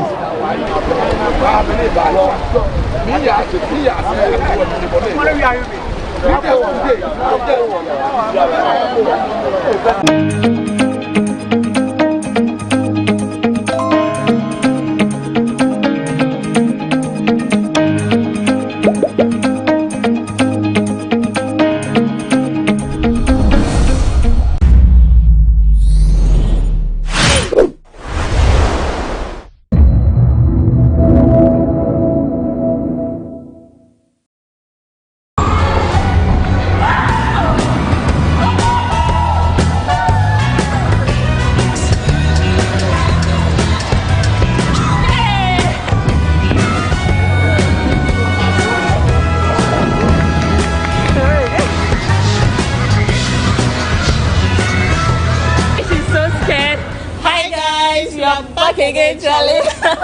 I got here today to say it. So guys, I'm currently at Blaze. So the last time I spoke to Anna, the Champo family, she did mention that there are few places that kids could have fun. But I came here yesterday and I was really impressed, knowing that it's Ghanaian owned. Yes. Tell us a little bit about Blaze and everything everyone watching this video should know. Okay, so Blaze Family Entertainment is an indoor gaming center. It has 2 sessions, that's the bowling alley and then a trampoline arena made up of 15 different games. Yeah. From slides, wall climbing, zip line, slam dunk. It is something that both adults and kids can actually partake in. People hear the name Blaze and they think it's for just kids. Okay. No. I have 60-year-olds and above actually coming in to have fun. So yeah, yesterday a place for all. Oh yeah, yesterday I really had. I came here with my friends today. We really had fun. Right. The one I enjoyed most was the sliding. The red one is called the Slippery Devil. The name itself connotes what it stands for. I think if you are not fit, please don't do that. And don't if you are not courageous and brave, yes, it's for the hard-hearted. Yeah, but it was really fun. Great. Yeah. Great. So when did it start? How did this idea come? Because this place is located in a prime area. Yes. So yeah, how were you able to put all this together? Okay, so I have a big sister. She's the main owner. Okay. One time we were sitting in the hall. She travels a lot and I don't. Okay. And we saw a YouTube video showing an indoor recreational center like that. And then we asked ourselves, why do you have to travel outside to experience something like this? So that's why we got the idea to try and bring something like that to Ghana, so that the Ghanaians who don't have the privilege to travel outside can also partake and experience in this wonderful adventure. So that's the goal behind Place. I can relate, because the first time I tried bowling was when I went to Singapore. Okay. And I was like, but this is something we can have in Ghana. So I'm really happy. We actually had one. That was some years back. At Labadi. Yes. The last time I went was not... or something like that. Yeah. So... okay, this place. So who owns the place? My big sister owns the place. Is she Ghanaian? She's Ghanaian, 100% Ghanaian, owned by a woman. Wow. This is why you need to support Ghanaian-owned businesses. Yes. If you are in Ghana, if you are in even in the neighboring part of Ghana, come to Bliss, come and have fun with you and your kids. In fact, as she said, it's not only... And our rates are affordable. Usually when you mention 110 for an hour for kids, people think that it's just jumping. But you can attest to the fact that when you got into the arena, there were so many different activities to partake in. In fact, the 1 hour wasn't enough. Yes, so you have so many things. The 1 hour, the 110 for 1 hour is worth it, actually. Okay, how much is the bowling experience? For the bowling, it's 120 Ghana cedis per head per game. Okay. If you come in a group of 5 to 9, you get a 5% discount each. Okay. 10 and above, 10% discount each. Okay. Same applies for the trampoline as well. Okay. So apart from the indoor games, what other activities do you have? What do you have here apart from there? Okay, so we have an indoor seating area. We have a bar, a restaurant, and an outdoor seating area with a snooker for my boys who like to chill and have fun. Yes, Friday nights, yes. And we are planning on bringing in some karaoke activities and trivia nights and all that. So we have a lot in the line. We're just working on it. It will pop up soon. Okay. So I'm sure everyone will be interested. I mean, it is in Accra, but not everybody in Ghana is in Accra. Okay. So what's the plan for Place? What's the plan for other people in the north? Yes. Other people, because I really put them at heart. A few years to come, we only don't want to have Accra's happiest place. We want to have Kumasi's happiest place, Bolgatanga's happiest place, Tamale's happiest place, Takrade's happiest place. So the goal is to expand across Ghana and in fact beyond. Okay. Yes. Okay, so you heard it from her. She's Lauren. Oh, I didn't even introduce you. Can you imagine? Guys, forgive me. I was so excited yesterday when I came. Because it was dark yesterday, so we had to do it this morning. Yes. But then I really had fun. Okay. Yesterday was my second time here, and I really had a good time here. So come, and you forgot to mention, it comes with free water. Yes, it comes with free water. So after jumping, you deserve some free water to quench the thirst after all the adrenaline and the fatigue. So yes, that's the package. And my name is Laurentia Bobtoya. I'm the MD of Blaze Family Entertainment. Thank you. Mwah.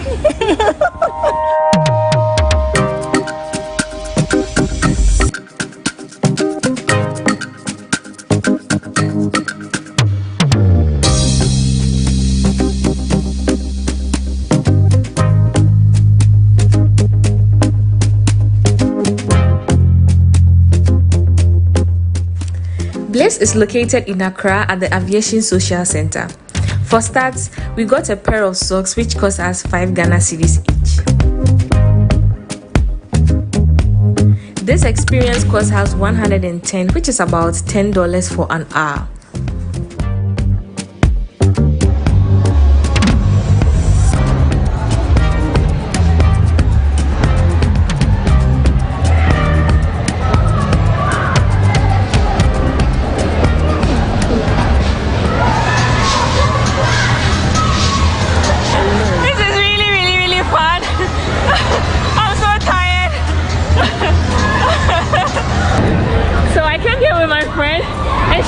wants to jump. She says she's so scared.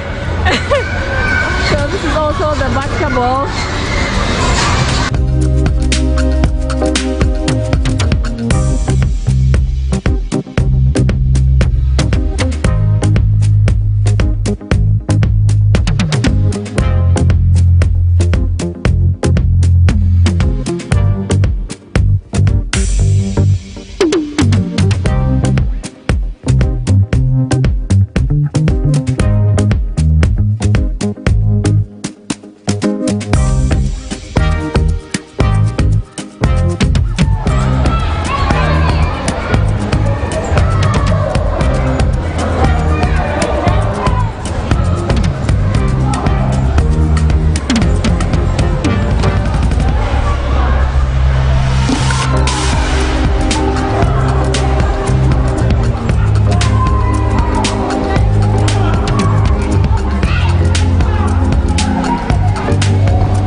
The bowling experience is also 120 Ghana cedis, which is about $11 per person. So the game is between me and her. You get a discount if you are more than 5. So guys, I hope you enjoyed watching this vlog as much as I enjoyed being here. Don't forget to subscribe, like and share. Until next time, on my next video, I want to say I love you all. Bye.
you should come to Rwanda.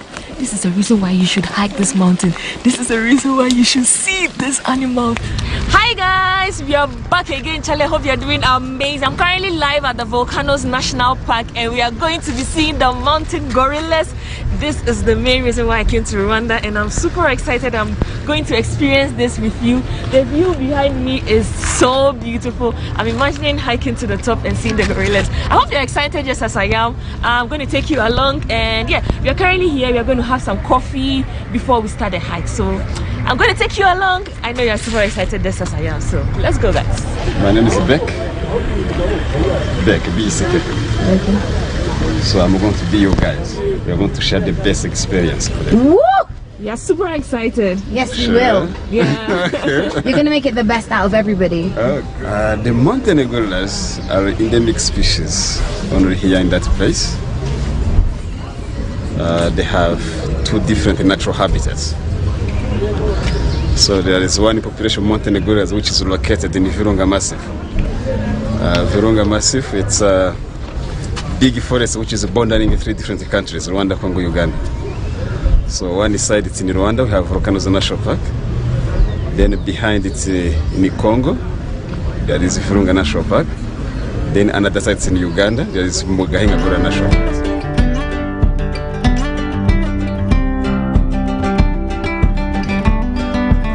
We have gotten to the starting point, and guess what? It's raining. That is why the raincoat was needed. So I'm so glad I rented a raincoat. So we're about to start. I have this cloth just to keep me. Yeah. Ooh. This is not waterproof, but then I mean at least my hair and my top doesn't get wet. I'm super excited about it. I'm really excited. This is my first time experiencing something like this, and I think everybody should if you can. Yeah, so yeah, thank God for this. I can put my phone and my camera. So yeah, we're about to start and I'm going to take you along. This is how it looks like from here. Let me show you guys. This is the sticks we are going to use to hike, because it's going to be a very tedious hike. And yeah, I think this is going to be my most difficult hike. Yeah, because from what I hear and what they say about this experience, this is our tour guide. Say hi. Hi. Hi, Drew. Hi, Kalite. Are you all excited? Yeah, everyone. The communities living around the park. So among the communities, we have the porters. The porters are the people who help the tourists to carry the bags. Okay. So that's why you see the team of the people standing there. So if you need some of them, they can help us. Yes, they can help you. Good. Okay. This experience is in partnership with the Rwanda Development Board, and it costs about $1,500 per person. So he's estimating 2 hours hike because of where the gorillas are currently and I'm super excited about this. Let's go, guys. The crops you see here with the white flowers, we call them pilephra. So we make an insecticide. This is the plant. It's super cold, and I literally need like some breath on my hands so I can feel fresh. We have just started. We've done about 10 minutes of walk and we are still on. This is my team members. Everybody is excited to see the gorillas. Hi, Amina. Amina is from Morocco. Hi, Jocelyn. We are all super excited.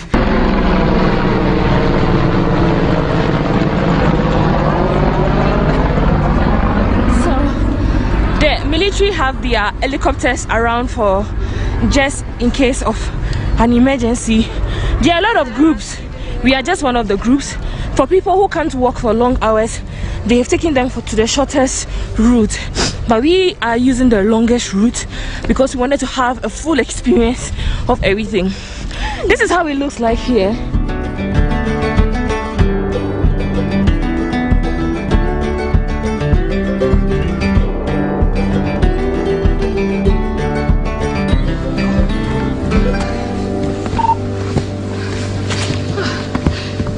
Sorry.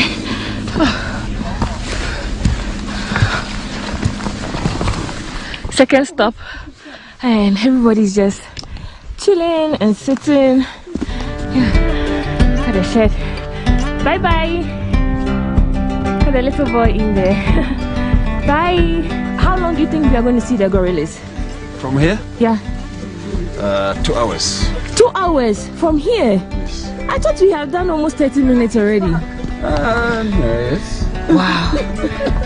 The search begins. Let's go, guys.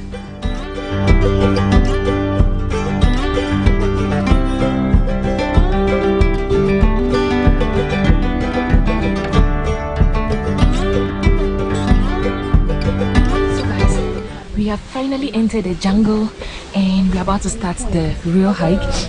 We have spent about 30 minutes, but the guide says you have about 2 hours to find the gorillas. This is the forest already. This is the natural habitat for the gorillas. So before to meet the gorillas, I would like to tell you how you're going to behave here in the forest and in front of the gorillas. I told you, apart from the gorillas, here we have the other animals like buffaloes and elephants. So, you know, they are not friendly animals. That's why from here we have one park ranger who has the gun. So it's here for ourselves. In case we meet a buffalo or elephant, he can scare them using the gun. It's not allowed to leave any rubbish in the forest. You keep everything in your bags. Also, it's not allowed to take anything from the forest, like fruits, flowers, or other things. So, once we be nearby the gorillas, I will give you the time to be prepared. I will show the place where you leave your walking sticks and your backpacks. We have to leave our sticks behind because still now the gorillas are having the bad memory of poaching problems. So many years ago, the poachers used the spears to hunt them. That's why in case we take the sticks to the gorillas, you can disturb them.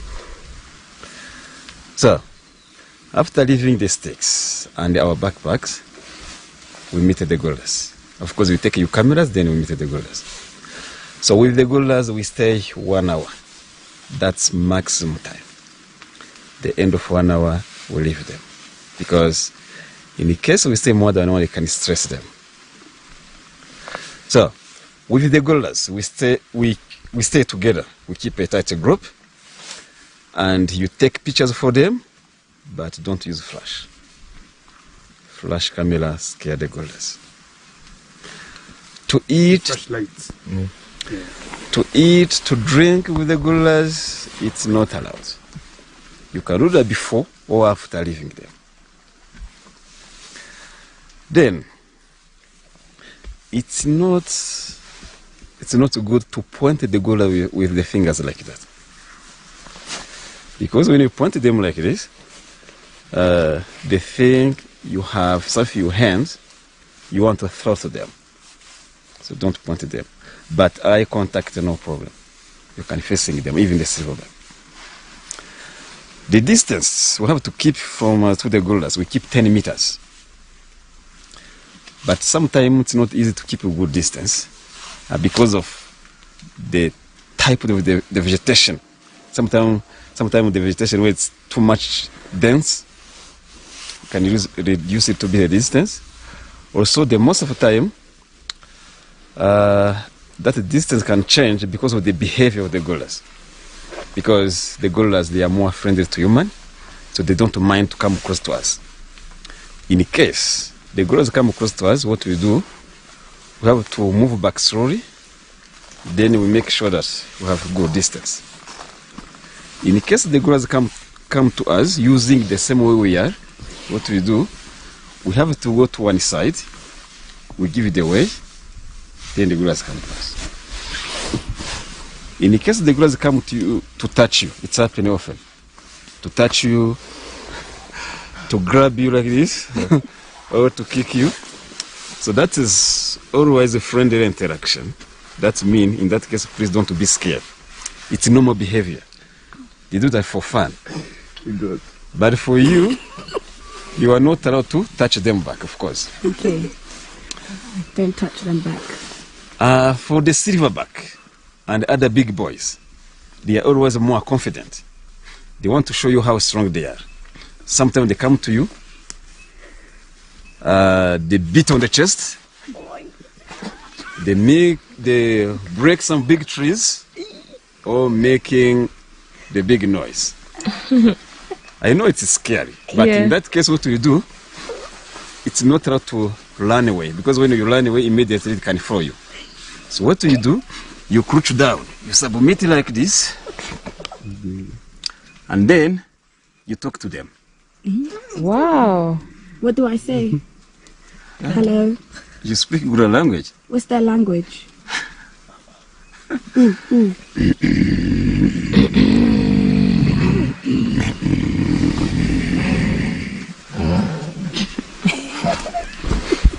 We are practicing how to make. Let's all go.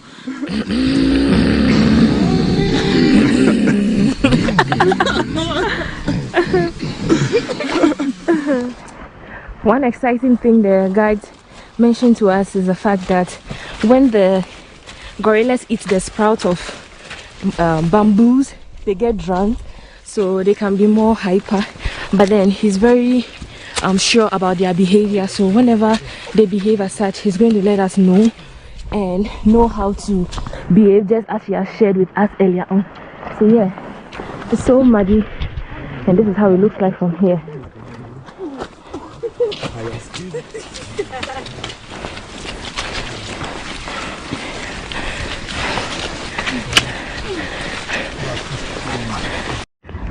Look at the very beautiful view, and down here is down the valley, and yeah, it's quite a steep valley. Look at the view from here.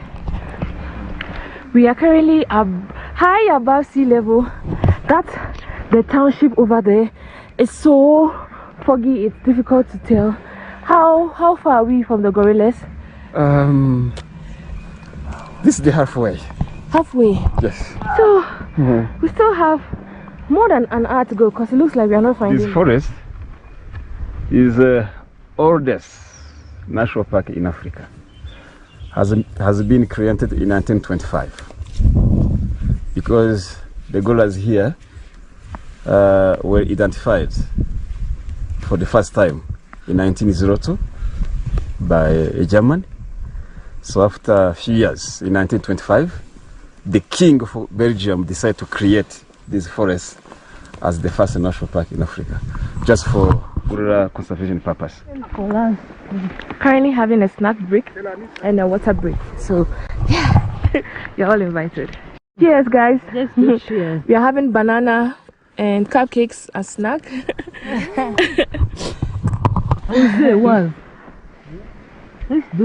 This snack is well needed. The tall guy says we should avoid this plant because if it touches your skin, it's going to eat you. Visibility here is currently very poor, so I'm not going to allow this thing touch my skin, but it can touch my dress. So look, so foggy here.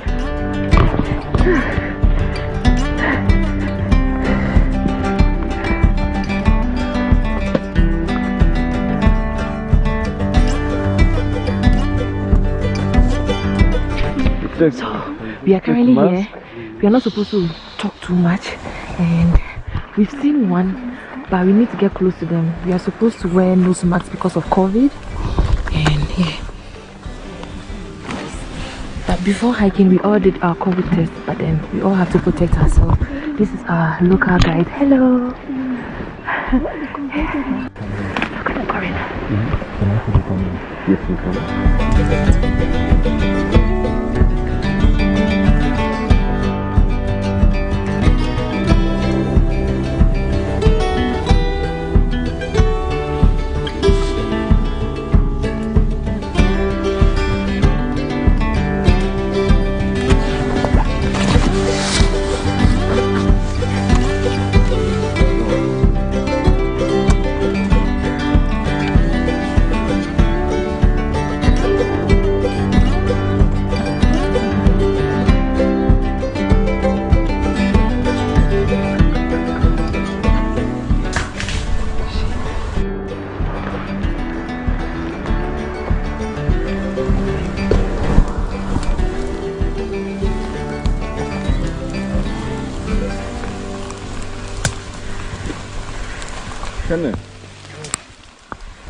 This here is the silverback, which is the leader of the group. They tend to develop a silver section of hair over their back and hips from 12 years old.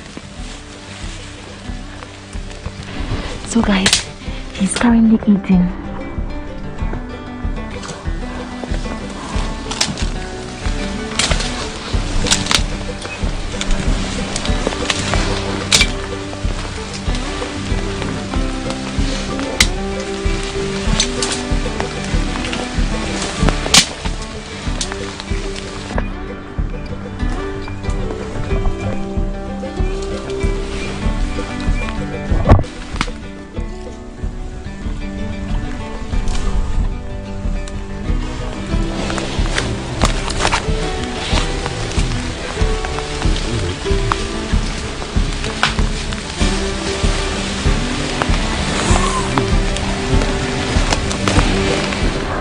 So guys, You've seen about 5 gorillas.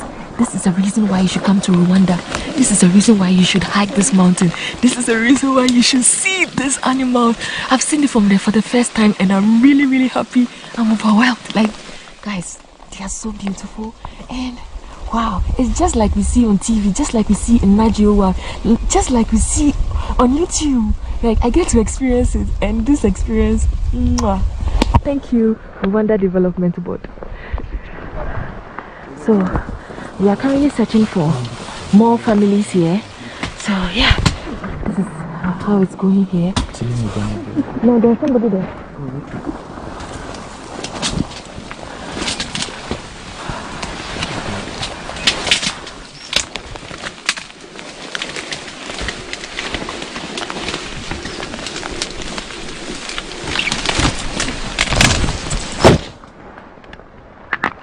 How old do you think that he is? 2 years. 2 years. Oh, okay. So this particular one is a very young one, and he's really enjoying. He's been eating for some time now. Oh, I just spotted another one here. Oh, it's so foggy, so difficult to see.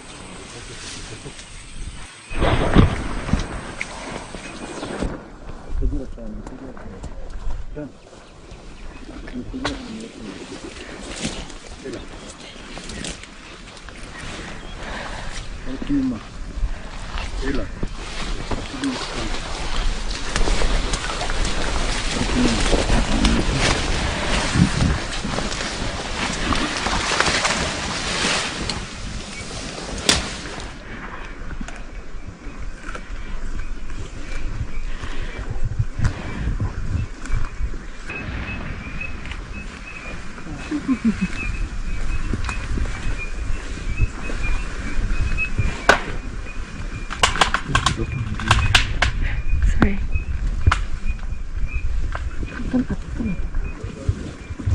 This is the bigger one. He's coming here.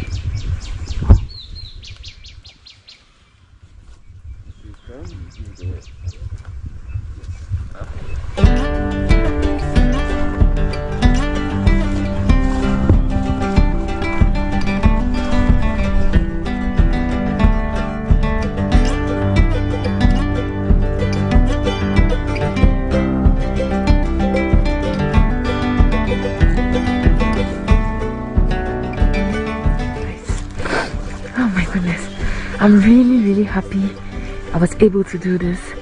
This is yeah, this is how I look now. My shoes are so dirty everywhere and I'm so wet, but then I was able to see them, which makes me so happy, which makes my dream come true, which makes all the things I see on TV a reality. This is an amazing experience. Everything that has a beginning definitely has an end. This brings us to the end of the hike, and the most difficult part is hiking down, which is going to take another 2 hours to do. So yeah, we are hiking down the forest and it's so slippery, but then I mean I feel so much fulfilled because I was able to see them in their natural habitat. This is something you won't get to see. The only countries you can see them is Rwanda, Congo, and where? Uganda. And Uganda. So these are the only 3 countries. So when you want to experience the gorilla hiking, please make it a point to come to Rwanda. This is a place. This experience is nice. Yeah, even though it's nice, it's difficult. It's the most difficult thing I've done in my life, my entire life. Look at how the ground looks.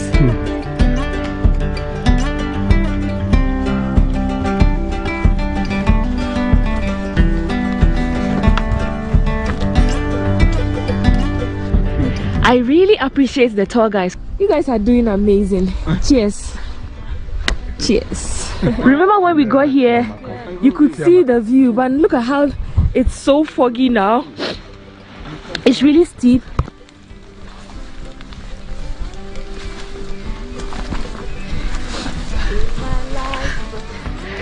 We finally made it to the wooden bridge where we started. I've never been this excited to see a wooden bridge in my life.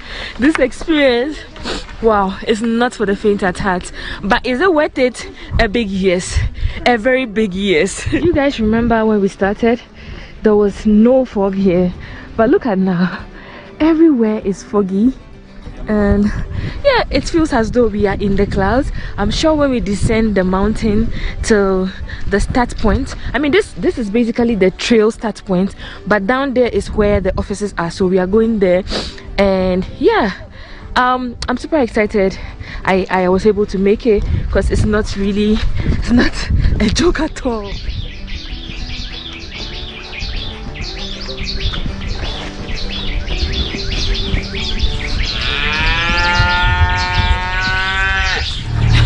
So guys, I hope you enjoyed watching this video as much as I enjoyed hiking on top of this mountain, as much as I enjoyed documenting my entire experience here. Until next time on my next video, right here sorry, right here for Rwanda. Super cold. I love you all. Until next time, I want to say mwah.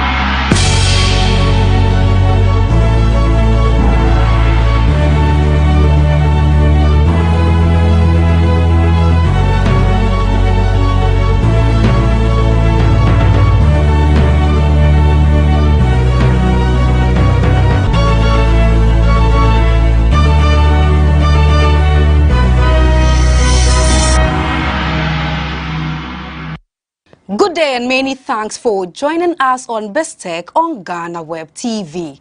As usual on BizTech, we serve you some stories that made headlines in the week and an interview a member of the business desk had with an expert. Before we continue with the show, a moment of silence for our former commercial manager, Eko Blankson. Today's interview focuses on Nimde3 mobile application, which is targeting 1 million people with IT background. The app also provides both basic and intermediate skills for all by using both local and international languages. My colleague, Mauli Aholimbeka, has the full report.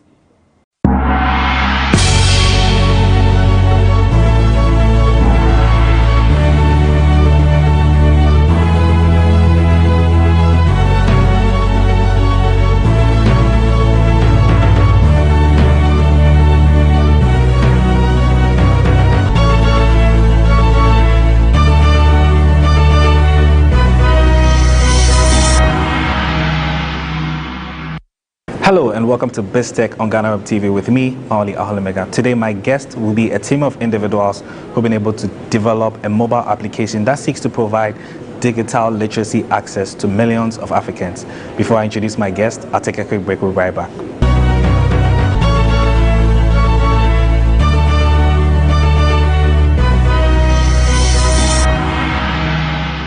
Welcome off on our break on BizTech. I have here with me Francisca Boateng, and she's the Executive Director for Slam Foundation. Madam, welcome to BizTech. How are you?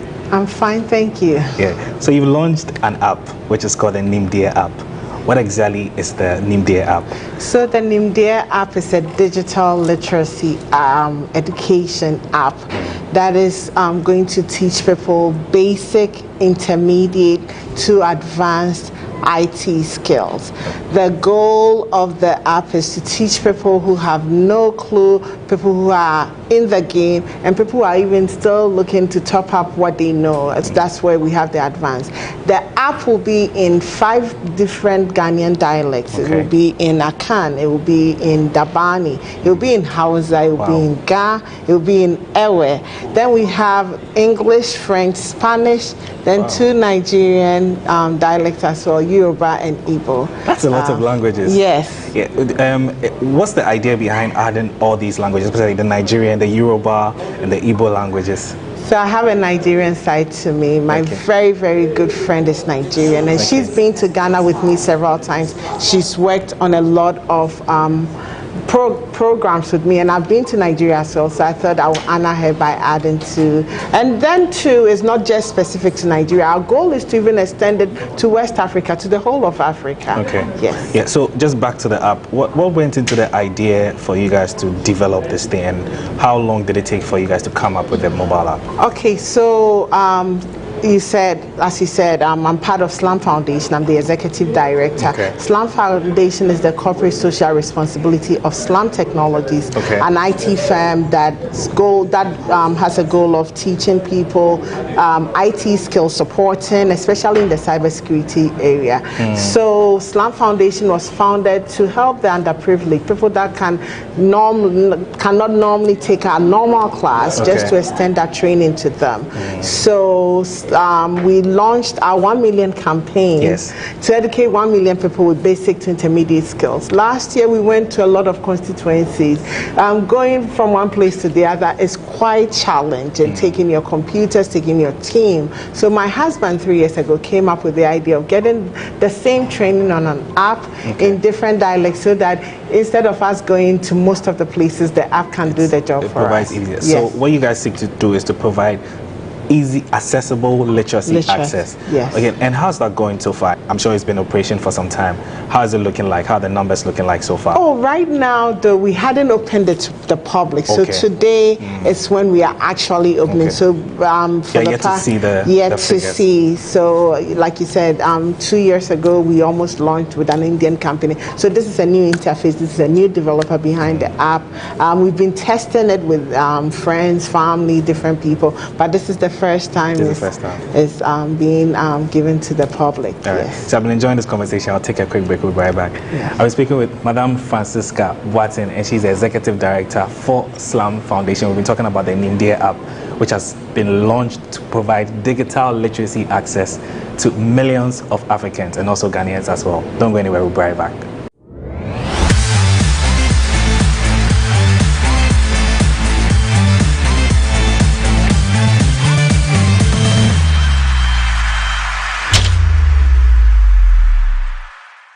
Welcome up on that break on BizTech. I've been speaking with Mrs. Francisca Boateng, and she's the Executive Director for SLAM Foundation, and they've also developed the Nimde3 app, an app which seeks to provide digital literacy access. Madam, I've been having a very interesting conversation with you. You mentioned something very key about 1 million. How do you seek to achieve this 1 million target with the Nimde3 app? So the goal is for as many people as possible to download the app, both in iOS and Android platforms. Also tell their friends, and because it's really in their dialect, for everyone to be able to access it and understand it. We've made it very simple, very easy, and like I said, we have classes from basic, intermediate to advanced. So once you get in there, you know yourself. So you can click on whatever level you want, and the classes will pop up and you can take it. Okay. Now, just finally on the app, what are the key features? I see some art, design, business. Is it just for only maybe English or mathematics, or which other subjects are on the app? Oh, it's basic IT. Okay. No other subject. IT. Okay. From networking, from social media, from protecting content creation, from the advanced can go into networking, it can go into security plus. Our classes that we teach, we are going to put some on this app for people to be able to even top up. Even people with IT education can go through it and get certification as well. So yes. That's really great. So finally, tell the people out there why they should download the Nimde3 app. Okay. So please partner with us. Download the Nimde3 app. Nimde3, you know, as it translates in the English, that is knowledge. Knowledge is power. In this day and age, getting a digital education is so powerful. You all saw what happened during COVID-19, that we couldn't do anything apart from using technology. So please, no matter what level you are, if you're a BBC, I'm speaking to you, born before computer, because they are the most skeptical when it comes to technology. Don't be afraid. Download this app. You will learn it in your own local dialect. It's easy, simple. When we were forming the classes, we had you in mind. So it's something easy that you can easily access. You can navigate through the process. If you are a frustrated SHS graduate home looking for something else to do, don't just waste your time. Download this app, learn some skills, teach somebody else, invite somebody else to learn with you and take it to the next level. If you are a professional, you have all the IT stuff down, but every now and then you go on YouTube to search something. Instead of going to YouTube, go on Nimde3 app, get some knowledge in your own dialect. Thank you so much. I was speaking with Mrs. Francisca Boateng, and she's the Executive Director for Slum Foundation. We've been talking about the Nimde3 app, which was newly launched to provide digital literacy access to millions of people. She's been my guest on this week's edition of BizTech. My name is Maoli Aholemeka. Many thanks for watching.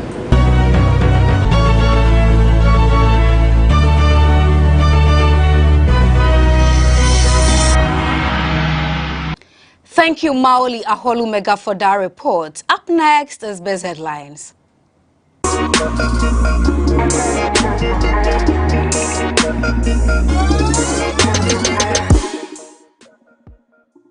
To our very first story, the Monetary Policy Committee of the Bank of Ghana has hiked the monetary policy rate to 24.5%. The move, according to the central bank, is expected to stem inflation, which has been soaring in recent months due to the depreciation of the cedi, upward adjustments in tariff, and Ghana are waiting to access an IMF-supported program on the fiscal situation. While expenditures have been broadly on target, revenue performance has been below expectations, complicating fiscal policy implementation. Financing the budget so far has been predominantly done by the banking sector, with the central bank absorbing a larger share. Persistent uncovered auctions and portfolio reversals by non-resident investors continue to pose risk to the financing of the budget, resulting in the monetization of the budget deficit by the central bank. Dr. Addison, however, added that the outlook for the Ghana cedi has improved, aided by the recent disbursement of a $750 million loan facility from Afrexim Bank. He also attributed the signing of the $1.13 billion Cocoa Board syndicated loan and the agreement with gold and oil firms to purchase repatriated foreign exchange earnings estimated at $83.9 million thus far will help stabilize the exchange rate. International ratings firm Moody's Investor Service has downgraded Ghana's long-term issuer and senior unsecured debt ratings to CAA2 from CAA1 and placed the rating on review for downgrade. According to Moody's, the downgrade reflects the recent macroeconomic deterioration of Ghana's economy, which resulted in further heightening of government's liquidity, debt sustainability difficulties, and posing an increased risk of debt default. It, however, explained that the initiation of the review for downgrade is prompted by the ongoing negotiations between government of Ghana and the IMF over a funding program that may include a condition for debt restructuring to ensure debt sustainability. In addition to the rating downgrade, Moody's has also downgraded Ghana's bond enhanced by a partial guarantee from the International Development Association to CAA1 from B3. This reflects a blended expected loss consistent with a one top-notch uplift on the issuer rating. Meanwhile, the rating has also been placed on review for downgrade, given the review initiated on all unsecured debt ratings of the government. Acting Director General of Cybersecurity Authority, Dr. Albert Entribosiako has entreated businesses to invest in cybersecurity to prevent the unauthorized use of electronic data by criminals. He advised that businesses set aside a minimum between 15% to 25% of their budget for cybersecurity to avert any problems in future. He said this at the launch of the Cybersecurity Awareness Month program held in Accra on Monday, October 3rd. When we say funding for cybersecurity, we're looking at multiple levels. In the minister's speech, he made a strong case at the national level to ensure that there is adequate financing for that. So that mentioned about what Singapore is doing, a country of 6 million population, investing about 700 million USD over a period of 3 years. Only government sector network alone. That's impressive. UK is doing so. Smaller countries, our neighbors, Sierra Leone setting up a fund, Togo setting up a fund. That is the perspective, the forward-thinking approach of looking at dealing with the issue. I had to touch on the organizational level because we have businesses who also needs to take that responsibility. And the case I was making here is this: if you are a business, depending on the nature of your business, is it a fintech, is it a financial, is it e-commerce, is it just a public sector even institution? Once you begin to think of adopting an ICT investment, digitalization, or any digital project you need to undertake, between 15% to 25% should be dedicated to cybersecurity. So if you are investing in 1 million USD, then the expectation is you can calculate the amount of money at a minimum level, 250,000 of that figure should go into cybersecurity investment. That's the starting point. Of course, it depends. If you're a financial institution and you are doing online banking, it means you need to increase it possibly to about half of the total investment that you are making in that area. So I think it's a call for us to look at that area. If we are ready to use digitalization to develop our ecosystem, we should be ready at all levels to invest, to make adequate financial resources to address the issues.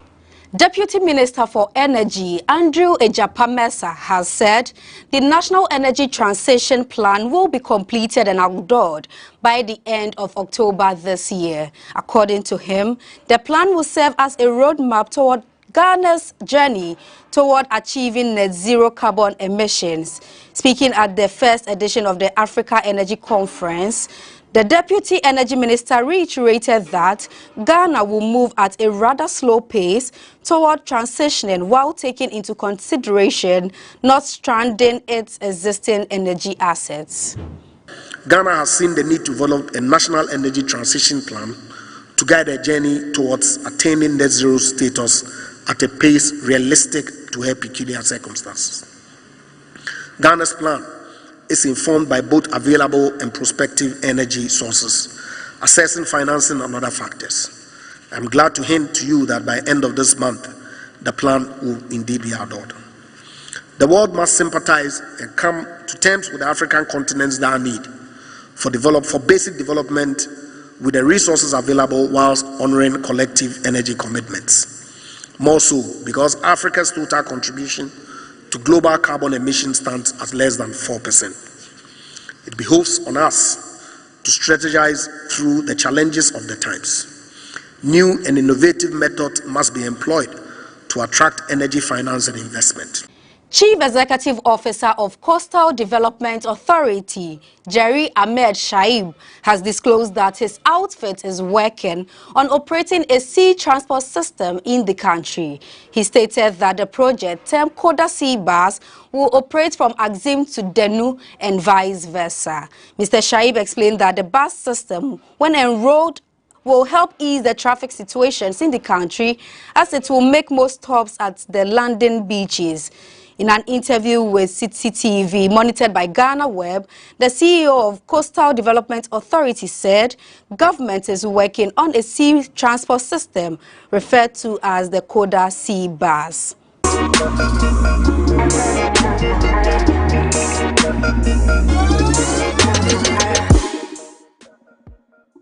That's all for today. Thank you very much for joining us on today's edition of Best Tech on GhanaWeb TV. I am Ernestina Sewa Asante. But before we go, do log on to www.ghanaweb.com for more stories. Do well to follow us on all social media platforms on Facebook, Instagram, and Twitter at the GhanaWeb. On YouTube, GhanaWeb TV. Remember, Best Tech airs every Friday on the same platform. Do have a lovely weekend.